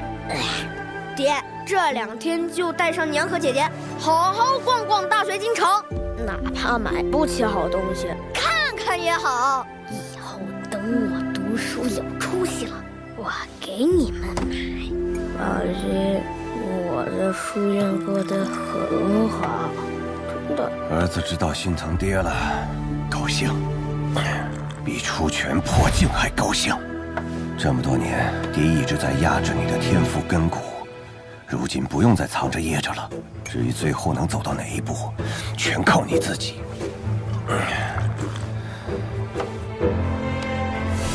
神君开山造洞天，人家李环是什么命啊？人在屋中坐，福从天上来，哪像你这个赔钱货，机缘送到手上都接不住。余禄就跟你不一样，明知不可为，却想借那老剑修当磨刀石破镜，还能让陈平安欠个大人情，说不定就成为朋友了。由于我对外称你是我的门下弟子，那么接下来，你就是李氏王朝第一仙家府邸谢灵月，懂了吗？昆仑丁，谢谢公子。记住，以后做事要拼命，不然就找个地方上吊去啊！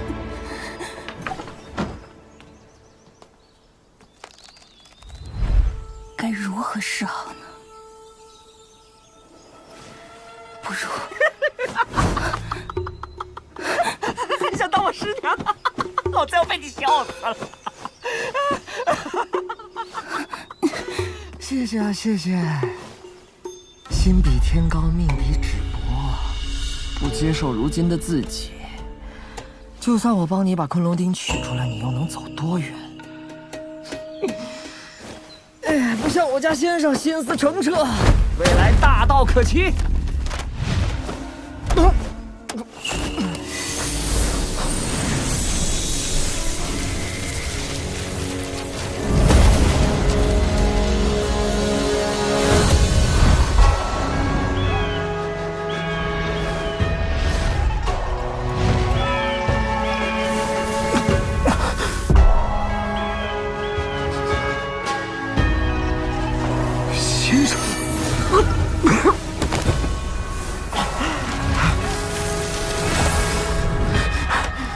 先生大道清水，竟能让三教祖师和和气气并肩而行。先生在上，受学生一拜。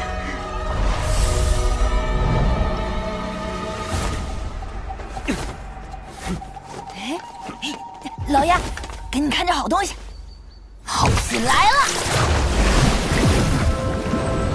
苏仙子，可是你大有我的心头好啊！你瞅瞅这身段，这气质。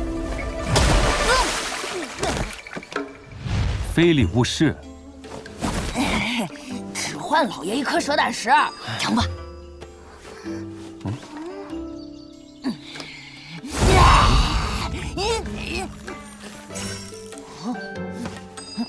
下雪了。人生好没意思啊！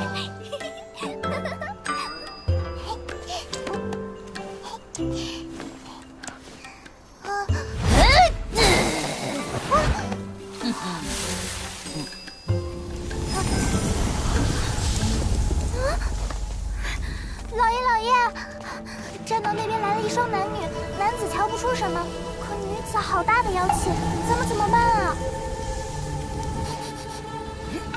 哟呵，还是个狐妖！世间狐妖不姿容绝美，老爷，我这就给你抓个暖被窝的偷包丫鬟。嘿嘿。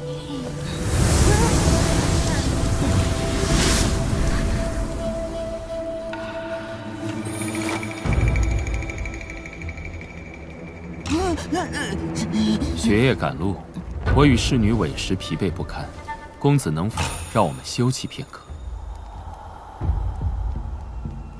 可以。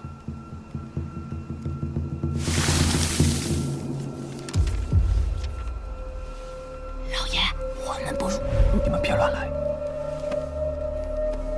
我让侍女提前释放了一些妖气，算是打招呼了。公子放心，我们并无恶意。公子的武道境界不高，拳艺却很扎实，实属不易。坚持下去，只尽可期。谢过先生美言。这个字知道怎么读？真是无巧不成书。公子，你这长生桥断得有些可惜了。想要修补，难如登天。不如另辟蹊径，重建一座。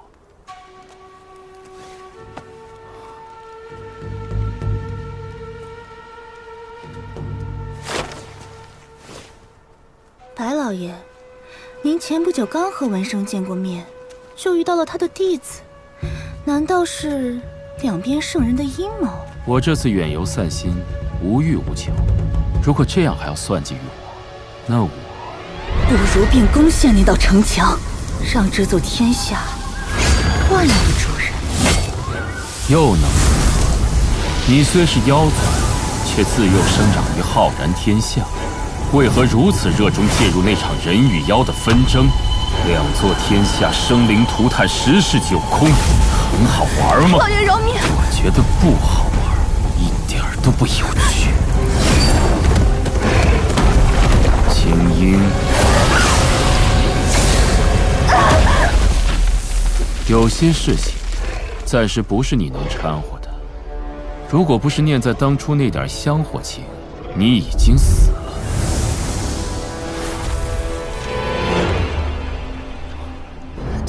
大妖真他娘的大呀，比天还大，还只是个侍女，那个男人岂不是更变态？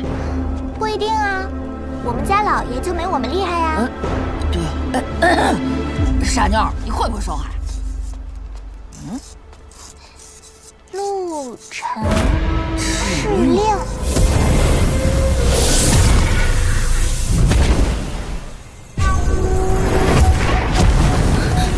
白老爷，没事了，无非是井水不犯河水。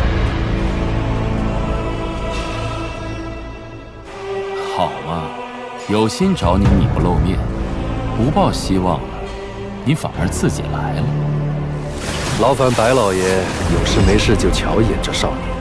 若有一天人族和妖族正式开战，请作为妖族的白老爷看过之后再做决定。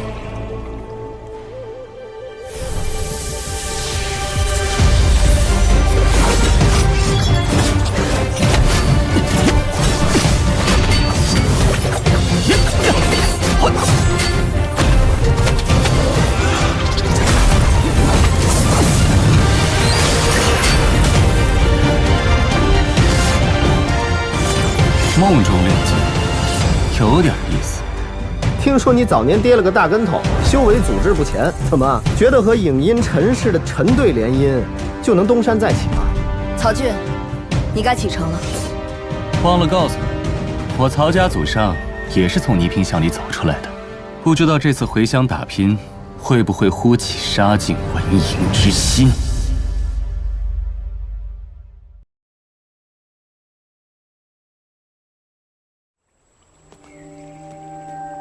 夫人，去年除夕是家字，今年则是桃字，那就说出带李、桃二字的成语便赏。桃李不言，价字成蹊。桃之夭夭，桃腮杏脸，三桃四李，头头梦里，李代桃僵。胡闹！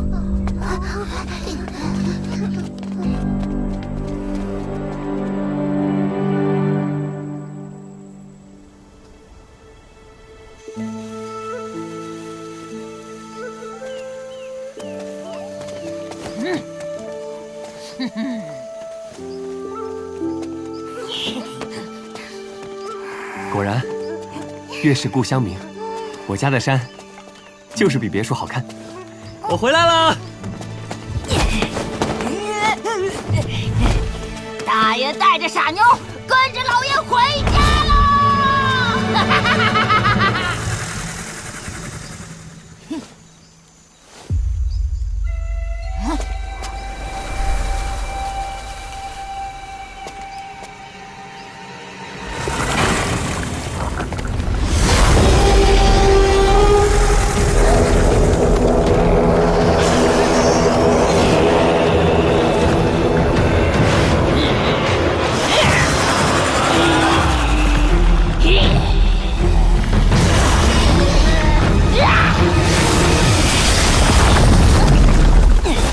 大爷，我厉害吧？往这儿一站，畜生动都不敢动。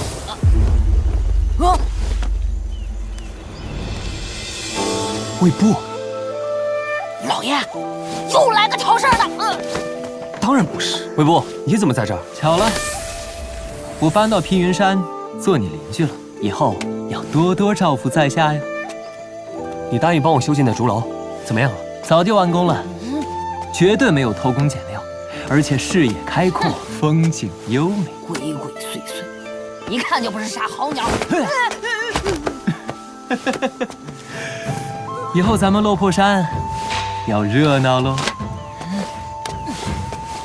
落魄山不是你的。对对对，你陈平安才是主人，我只是客人，行了吧？如今小镇各大山头全都忙着开山，我本来给竹楼挑了块风水宝地，可惜啊，被落魄山的山神庙给占了去。哼，借口一套又一套，我倒要看看你这花花架子能造出什么鸟来。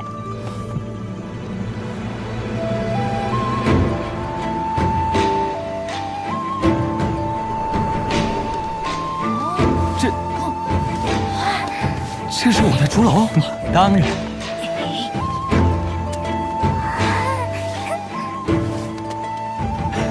魏部，以后落魄山就是你的半个家，随便住。这就改口了？先前是谁说落魄山不是咱们的来着？堂堂土地爷跟我一般见识，多掉价呀！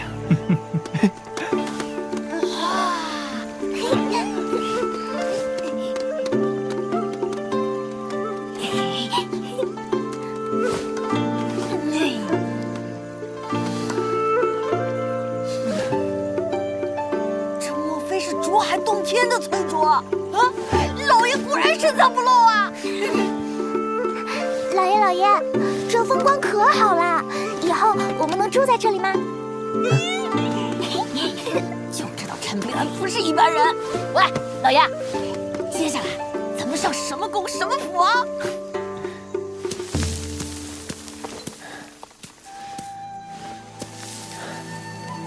这咋直接上坟了？爹。娘，这一路发生了很多事，以后慢慢跟你们讲。不过你们肯定不信，我竟然见到顾灿他爹了。或许老爷，曾在书上看的，说人逝去后，魂魄或许会归于宗庙，寿祀永存。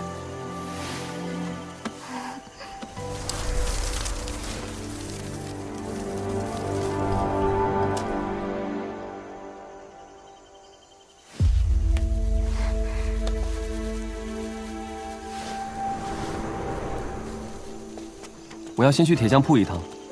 阮姑娘是我很好的朋友，一会儿你们见到她要喊阮姐姐。回头多给你们一颗蛇胆石。好嘞。我的岁数，当个老祖宗都没问题，凭啥喊她姐姐？阮姑娘是圣人阮琼的女儿，你要找死，我可不拦着。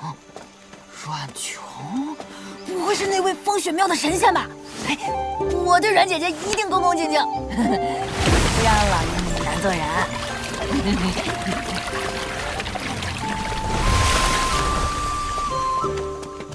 老爷身边都是大人物，我哪有机会建功立业、积功讨赏啊？嘿，不长眼的东西，敢挤我的老爷！臭婆娘，当着自己是水妹就敢跟我比划？这些大爷只要沾着水，当真是横也无敌！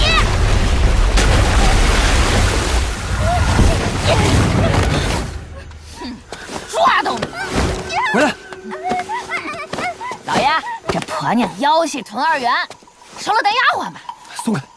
哦，我是龙须河仙境河神，只是安利巡查，无意冒犯各位，还望神仙手下留情。是我们冒犯了，我叫陈平安，就是本地人，远游归来，还不知道小镇何时建了山水神庙，敢问河神夫人是何方人士？山水神灵皆已斩断俗缘，陈公子以后若是有事，到河边知会一声，我定不会推脱。嘿，给脸不要脸是吧？欺负我家老爷好说话！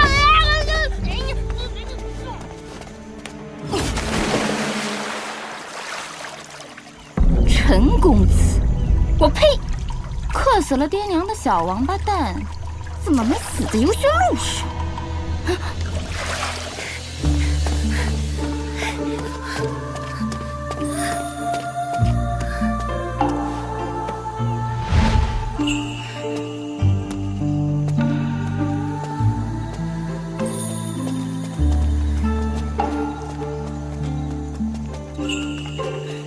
阮姑娘，回来了呀！我擅作主张，把你邻居家的鸡崽也带回来养了，但被野猫叼走了2只。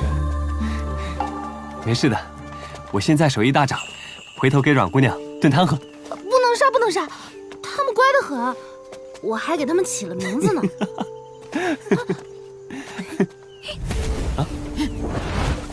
我爹新收了3名弟子，那长眉少年是咱们镇上谢家的后人，谢灵。哼，瞧你这小鸡蛋，没出息！你又好到哪里去？我这叫示敌以弱，你懂个屁！哎，叔叔好，我是老爷陈平安家的婢女。聊啥呢？有说有笑的。瞅啥瞅？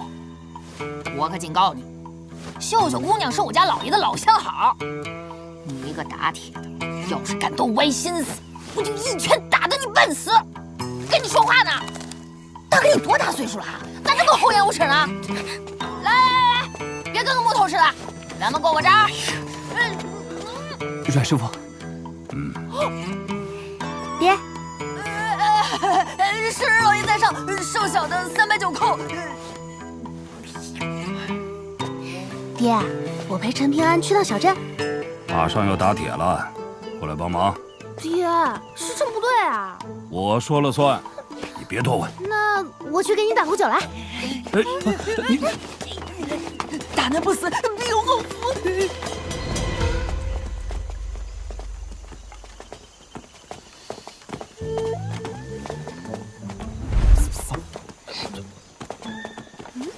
老爷，你是不是忘给阮姑娘准备礼物了？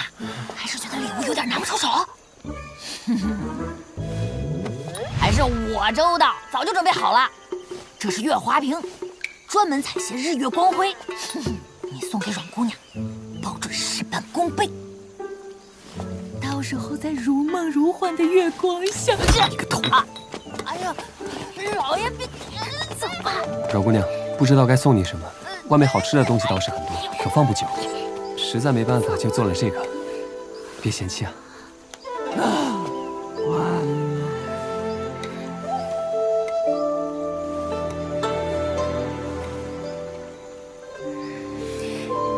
我很喜欢。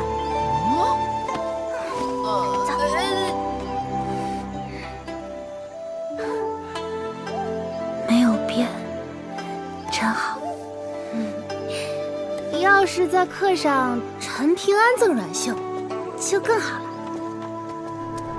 崔次，崔明皇让你来给我当书童，可不是来当懒虫的。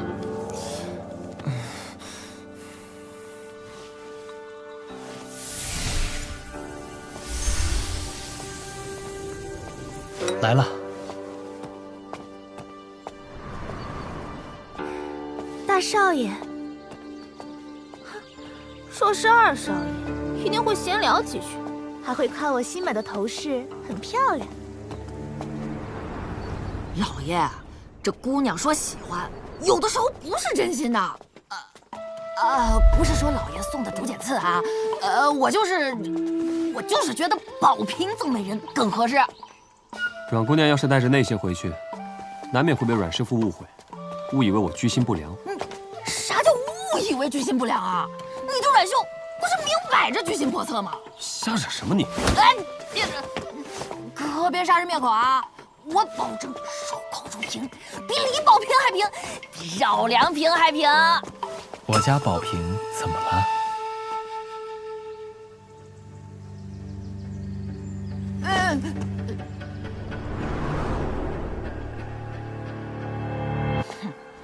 我家老爷是李宝瓶的小师叔，所以我对他格外仰慕。你哪位啊？你就是陈平安吧？我叫李希胜，是宝瓶的大哥。宝瓶在信里一直说小师叔对他多好，我这个当哥哥的感激不尽。啊，李大哥，这是送给宝瓶的过山剂。想不到先贤笔札中的神奇描绘，我竟能亲眼见到。放心，我一定会小心饲养。等宝瓶回家了，一定会很开心。啊，听说你喜欢读书，就挑了几本藏书送你，不用着急还，慢慢看。开玩笑没关系，但是切记言多必失。世间的每一个文字都是有力量的，甚至大道就在其中。装什么蒜呢？这么好为人师，咋不去儒家书院当圣人呢？所以我得先参加科举，再一步步往上。至于以后能否成为儒家圣人，太过遥远，不敢奢望。先生，那为什么我们读书时会突然不认得某些文字了呢？因为那些文字被圣人偷偷借走了呀。先生若是不知道正确答案，就不要胡乱解惑。知之为知之，不知为不知，失智也。李大哥，别生气，他一般情况下不这样。这样才好，以后有什么问题再来问我。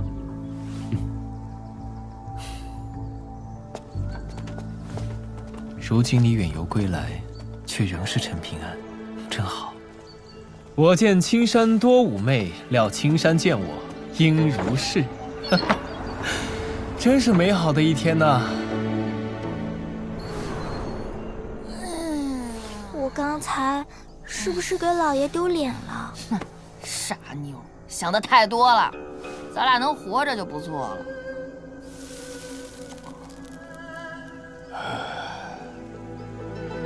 是想问，你爹娘有没有可能跟顾灿他爹一样，死后魂魄还能留在小镇？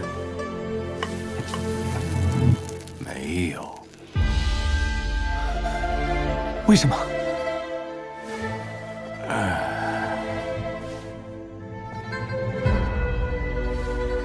因为不值得。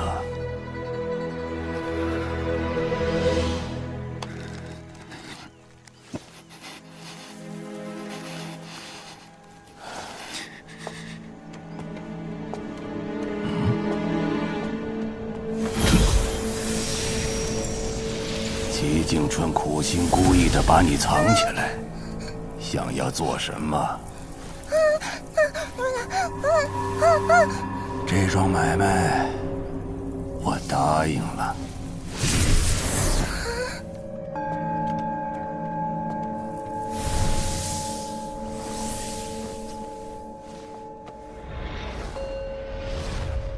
越是富贵之家，就越喜欢这样藏巧露拙。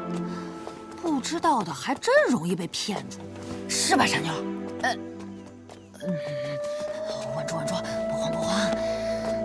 陈平啊，一定是个有钱的主儿。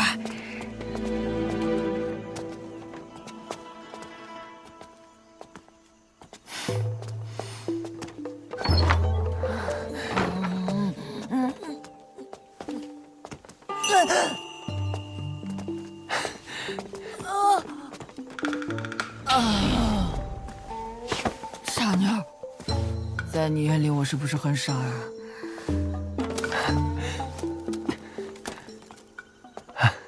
你说实话，我是不是被陈平安骗了？吞了，都吞了！别说是8斤9斤，10斤都有希望！我的草原大老爷呀！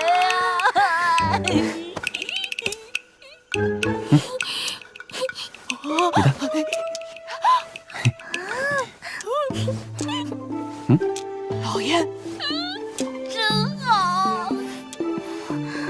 老爷，说好了，我只要1颗上好的蛇胆石就好。我是你的老爷，送东西还需要理由啊，赶紧收好。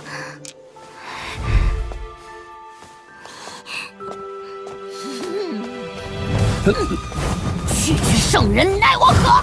小小君子更不怕！有种来人一拳打死我呀！好啊！老爷，快来！知道是谁修好了曹家老宅吗？怎么了？房子破了不应该修吗？修得好不好且不说，但你听没听过在太岁头上动土这个说法？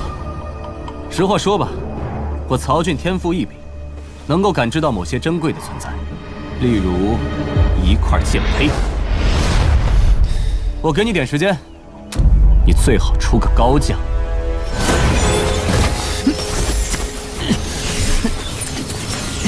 这块剑胚来头不小啊！要是我没看错，这不是岁山山神手上那块吗？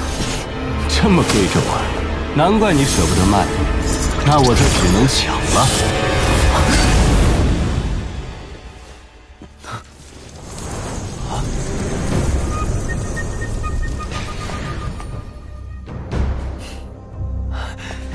李大哥，送你的书上有很多我的注解和疑问，你能不看就别看，别害得你曲解了本意。我记下了，接下来离远一点，看着就是了啊。道理可以好好讲，剑不要随便出鞘。可在下的道理就在剑鞘中。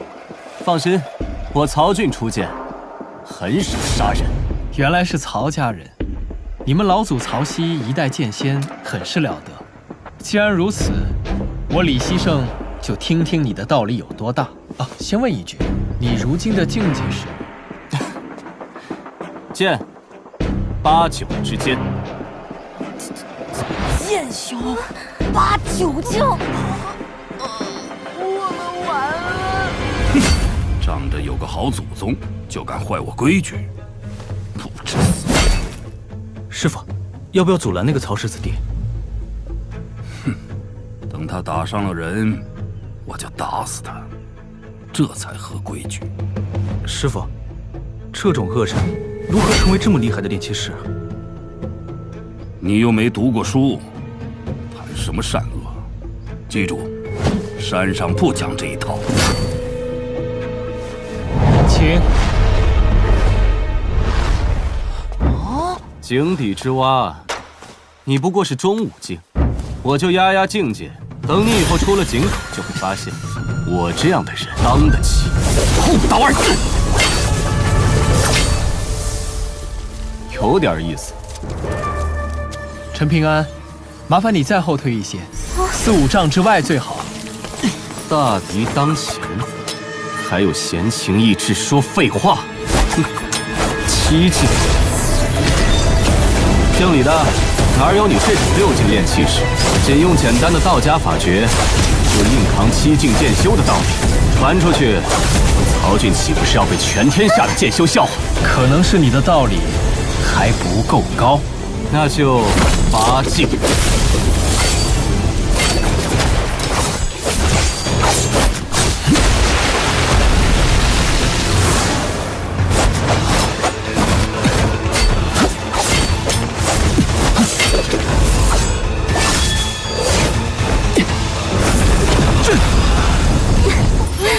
此等宝贝不是你能拥有的，关你屁事！确实厉害。有什么防身的宝贝，就赶快使出来，省得到时候死不瞑目。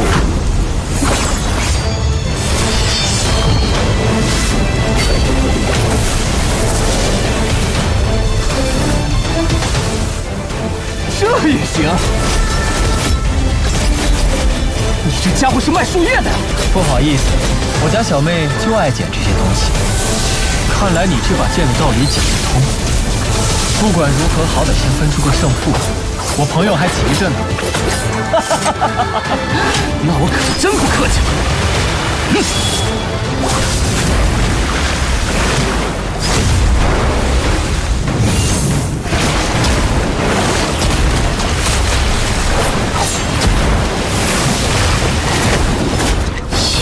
6境炼气士，任你法宝万千，神通广大，我一剑破万法。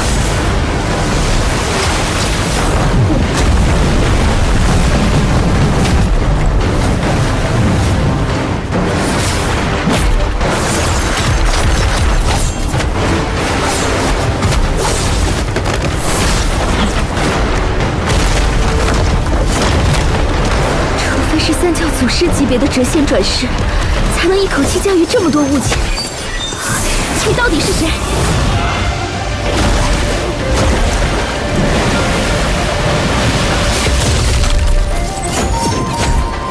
你一剑破万法，那我就用春夜、夏雷、秋风、冬雪积攒出10001法。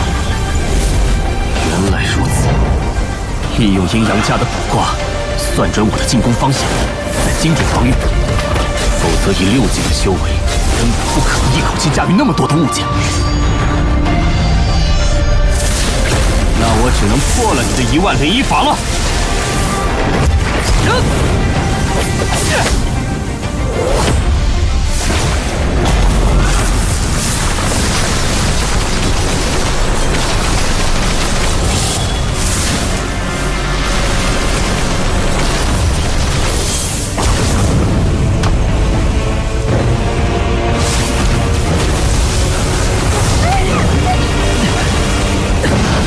小风度，你是为生老爷送我的，除非我送出去，否则谁也别想抢走。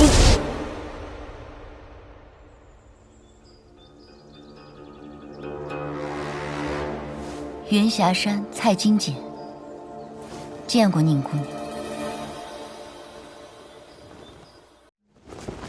部长，听说有个武夫一拳打烂了大隋皇宫，闹出好些动静。天之物不但操心，我们只管守好城池，其他事管不了。就咱这铜墙铁壁，连只苍蝇都飞不过来。我这身为一等斥候，成天在这儿窝着，有啥奔头？哼，就庆幸吧你，真要出点大动静，你怎么死的都不知道。老武长消消气，大不了我以后南下大隋，用军功孝敬孝敬您老人家。滚蛋！就你那么点军功，给老子塞牙缝都不够。甭废话，继续巡视。那边，那是什么？好像是个人。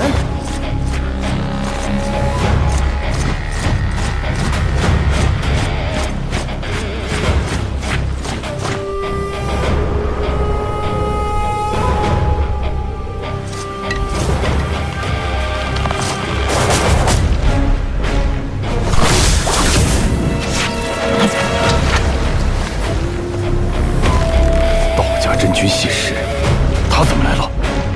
传令，启动护群大阵！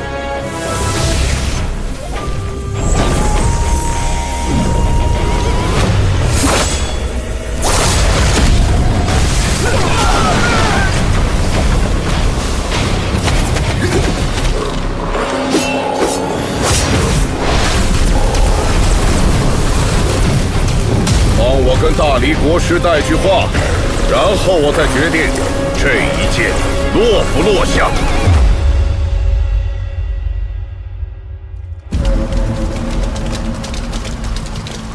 是谁？谁干的？上头知道了，我们都要掉脑袋！我看到了，是陈玄，陈玄他跑出去了。去把人抓回来，所有人！岁岁平安。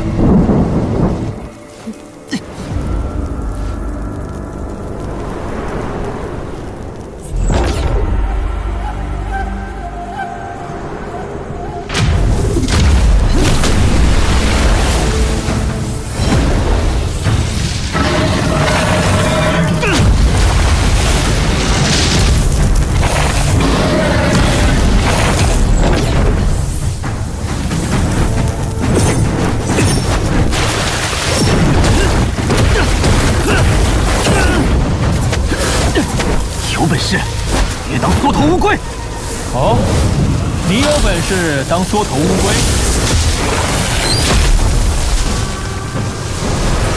头一次遇到比我说话还难听的人。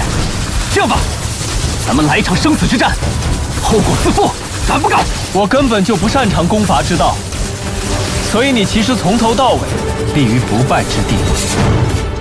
你是坦诚还是缺心眼啊？就这么泄露底细？曹俊，你老祖宗曹溪那个王八蛋有话跟你讲。孙子，赶紧收手！得恼了姓武的，我可不会帮你报仇。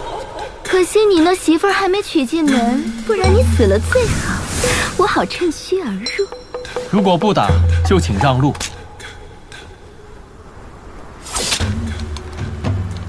不打了，真没劲。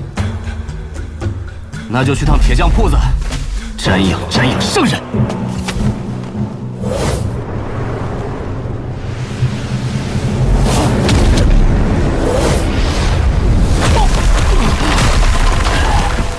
不愧是风雪庙出来的大圣人，脾气真差。你还真是喜欢往铁板上撞啊！等你哪天撞死了，把你媳妇儿也借我睡一睡。反正她是女的，我是母的，谁占谁便宜还不好说。哟，这出剑速度慢得跟乌龟似的。当年你的心湖被人搅成一滩烂泥，坏了心境，如今还不剑走偏锋，怎成大事？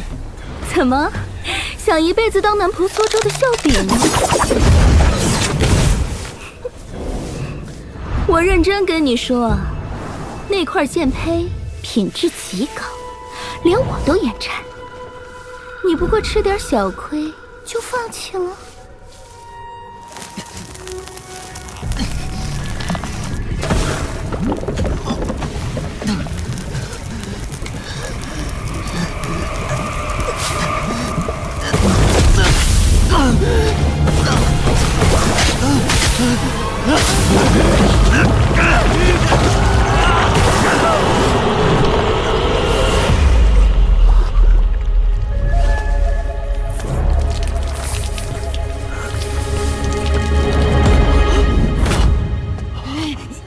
老爷，放我去落魄山修行吧，就算在落魄山吃草根嚼烂泥我都干。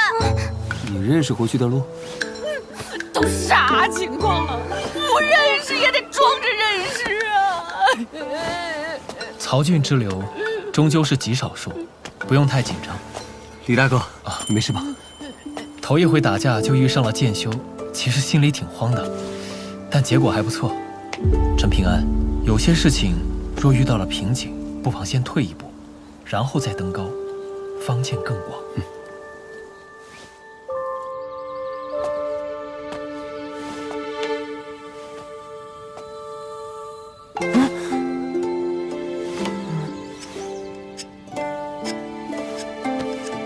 先生去学蜀了，去和人打了一架。啊，打架？那先生是赢了还是输了？没赢也没输，但是很痛快。那先生，下次可不可以带上我呀？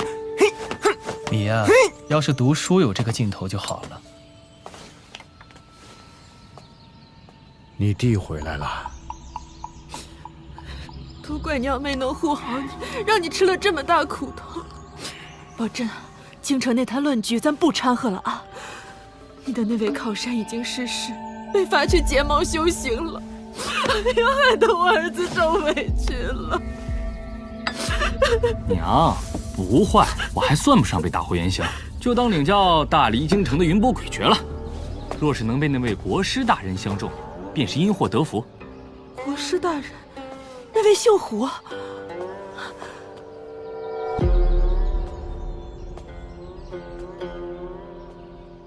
娘，我和大哥单独说几句吧。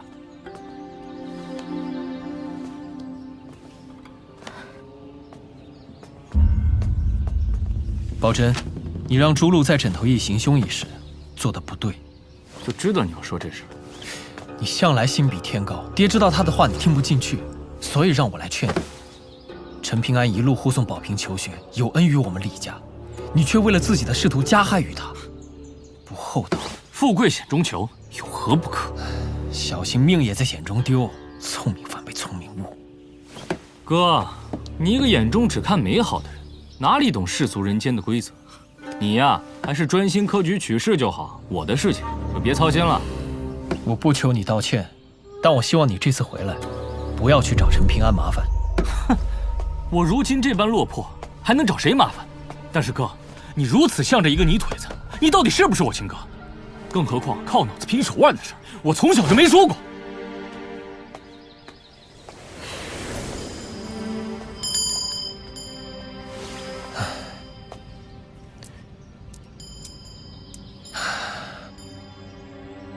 聪明人太多了，也不好啊。伤亡如何？回禀陛下，无人伤亡。北距泸州的真君谢石，为何如此高调行事？崔国师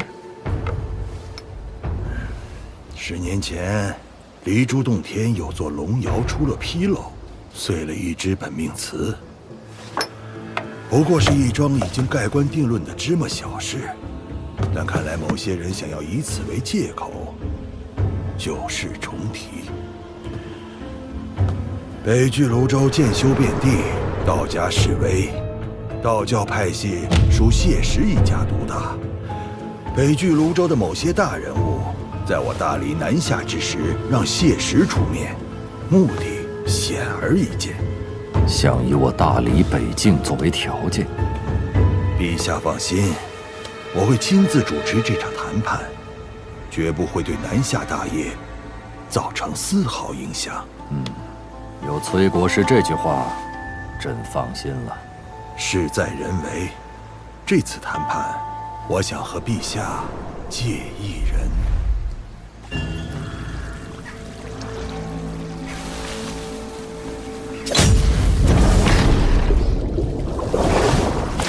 大仙何须运用神通，喊我一声便是。你马上散去一半金身，融入河水，增加水性的阴沉分量，好让卵石尽快铸剑。大仙，要出什么大事了吗？不该问的别问。但做成了，我可以帮你讨一座河神庙。要是不想做，我便打烂你整个金身，效果更好。铸剑一事，我可没有跟你做买卖的想法。你女儿的真实身份，我可以帮忙遮掩30年。只要你能尽快打造出那把剑，最好赶在正月15以前，这才是我要做的买卖。看来杨老前辈对这场谈判不乐观呢。我猜送剑的人选也是陈平安吧，想让他赶快离开这个是非之地。既然杨老前辈如此压住陈平安，那当年为何没有收拢他父母的魂魄？小赌怡情而已，更何况两个凡夫俗子的魂魄收拢了有何用？还有，偷听别人说话可不是什么好习惯。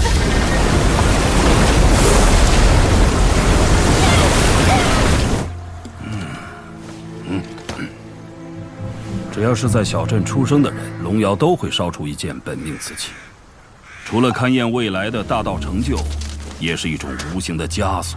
即使是有望成为道教天君的谢石，只要本命瓷被人掌控，一样被人拿捏。陈平安的父母不过是小镇的寻常百姓，怎么可能知道本命瓷的玄妙？显然是有人故意道破天机。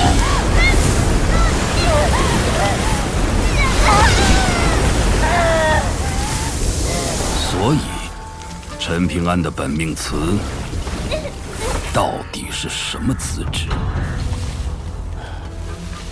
倪萍巷出身的孩子，资质不会太低，但也不会太高。毕竟倪萍巷已经出过一位剑仙曹溪了。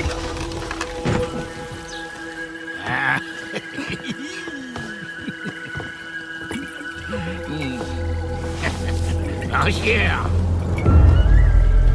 哎呀，我好不容易回趟家，怎么还撞上你了？大壶好酒来。哎，没事，我有好酒。丫头，给我们满上。丫头啊，有相好的没有啊？害羞什么呀？哎。你呀，要是想跟哪个小子山盟海誓，啊，找他，他可是山大王，管着好些大山，其中就有山盟。哎，找我也行啊，我家就在镇海楼附近，听说过没有啊？没听说过可不行啊。那我给你说道说道。这人世间呐，有9座气运大楼，不知道由谁建造，分别是镇山、镇国、镇海、镇魔、镇妖、镇仙、镇剑、镇龙，唯独最后一座是3个字，最为古怪。你猜叫什么？曹溪，有完没完？可惜你没有山盟海誓的机会了。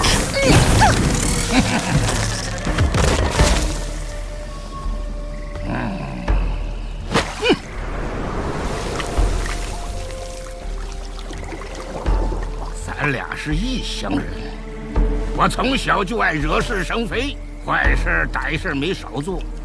你谢石从小就正气凛然，如今更快成了享誉一州的道教天君，连这样的黑心丫头都不忍心杀。但如今却因为一件芝麻大小的破瓷器就要祸害故里，窝不窝囊？买了你本命瓷的家伙，就那么好说话？难道你没听说，我家曹俊刚跟纯如陈氏的嫡系女子订婚了？那女子之前来过小镇，带走了个叫刘宪阳的家伙。不知道见了啥，就对小镇无比上心。我倒是听说，小镇陈氏祖坟上长出了一棵街树，这是要出大圣人的气象。所以你谢石昧着良心而来，就是为了这事儿。买了你本命瓷的纯如陈氏让你走这一趟，就是为了拦下我。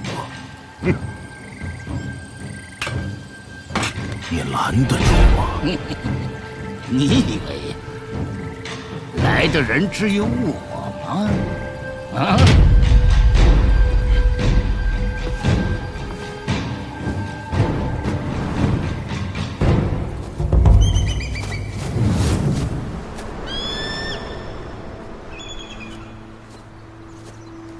是齐先生救了你。去小镇前，恩师帮我算了一卦，得了个8字谶语：破而后立，有如神助。如今想来，那场生死劫难，才是我蔡金简从离珠洞天得来的机缘。我出手打断了那个少年的长生桥，你不恨我？那是你和陈平安的恩怨，他已经杀过你一回了。种种福祸相依，都源于那场狭路相逢。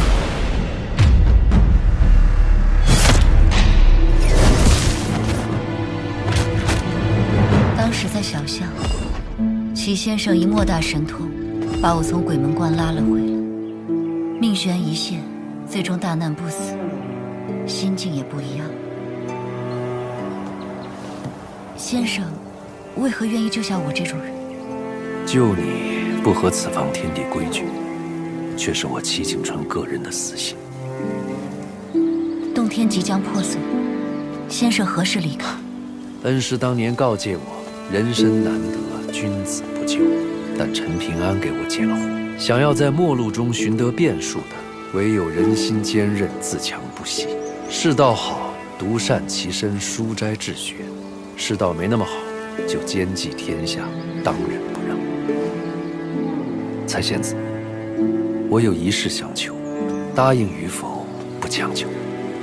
先生尽管吩咐。如果托你将这幅画卷送往剑气长城，会不会画蛇添足，反而不美？原来这世间也有先生不懂的事。世间男女之事，我为17窍通了6窍，1窍不通是也。想笑就笑吧。若本就不喜欢，做这些未必有用；但若是原本就有些喜欢，看了这些，说不定会更加喜欢。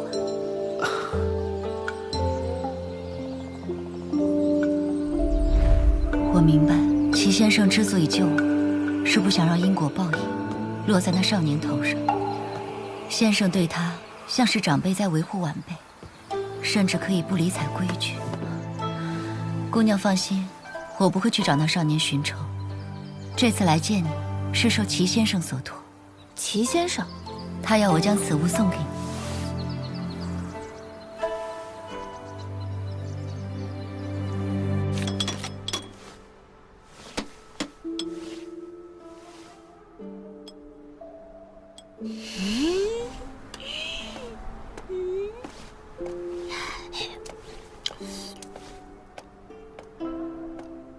老爷，你怎么了？这些是我爹亲手打碎的本命瓷碎片，在那之后，娘亲很快就病逝了。当年拿到它们，我整个人都是懵的，光顾着伤心了。傻妞，没看见老爷有心事。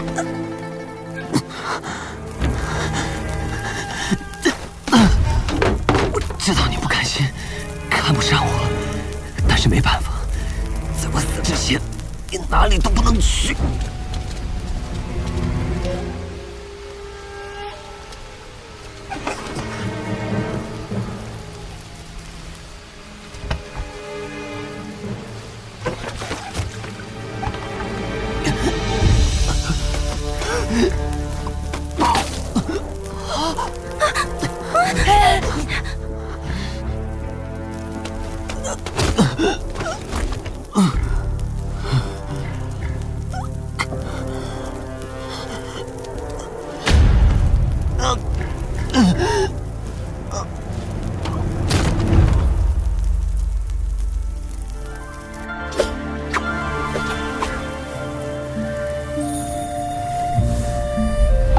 爹，我虚岁5岁，是大人了。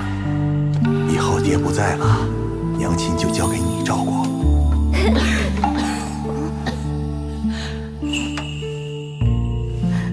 拿走。求神仙们保佑我爹，救救我娘！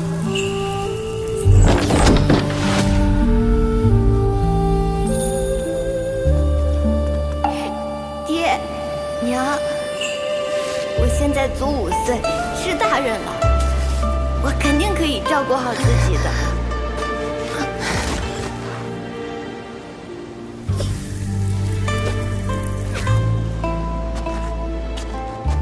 姚师傅，给他口饭吃就行，让他试试吧。可以，但是只要敢偷一次懒，就给我滚出龙窑。跳刀这门手艺，想要做到最好，心要定，手才能稳。榆木疙瘩，朽木难雕。哎呀，多吃些，多吃些，正是长身体的时候。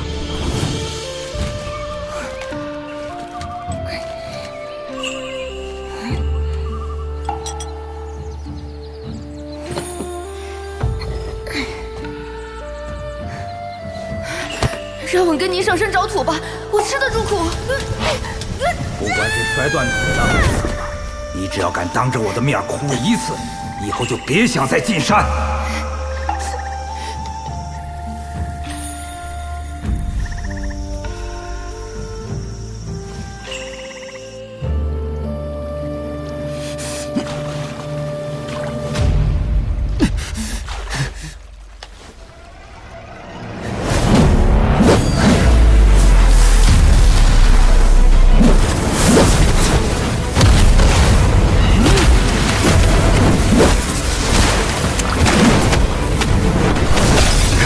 100年前也曾兴旺过，你这一只虽落魄，你又命途多舛。但记住，天命虽不可违，不该是你的，想都别想；但该是你的，就拿好，别丢。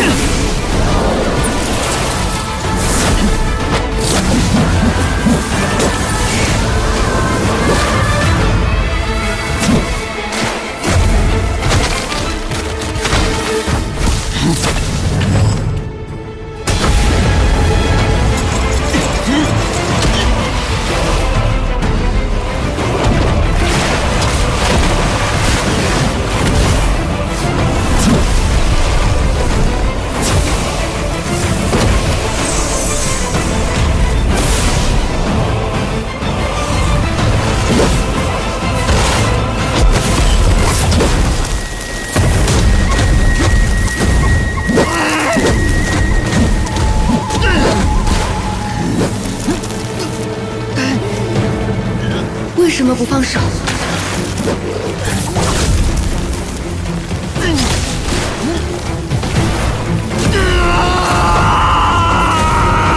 是不是舍不得？这是我的，死都不放！那就别死！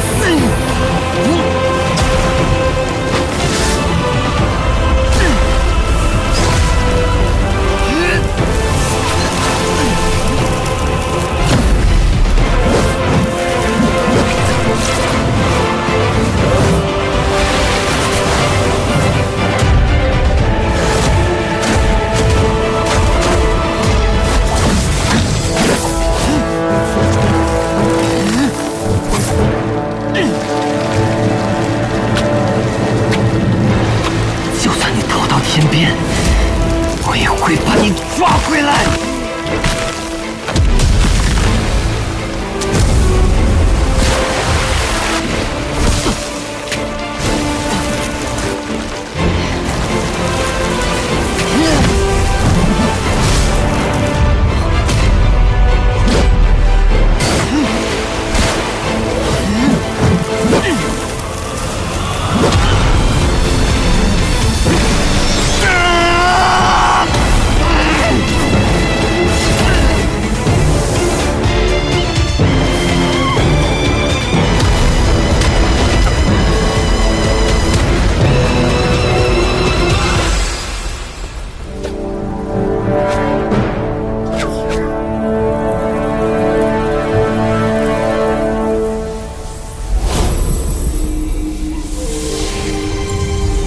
齐先生，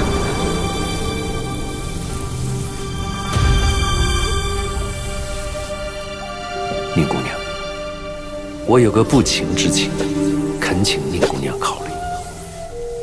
这样的陈平安会善待世人，那就请宁姑娘善待陈平安。若是最后宁姑娘仍是不喜欢陈平安，系，只请莫要让我的小师弟在情之一字上太过伤心。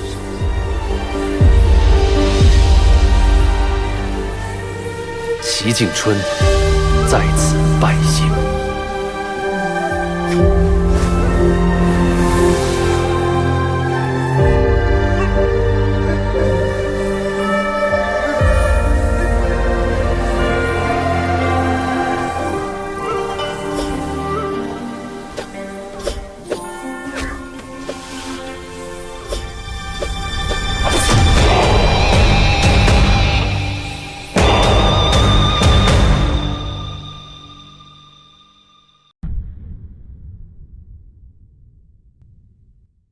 听说那小子时来运转了，你为什么要拦着我？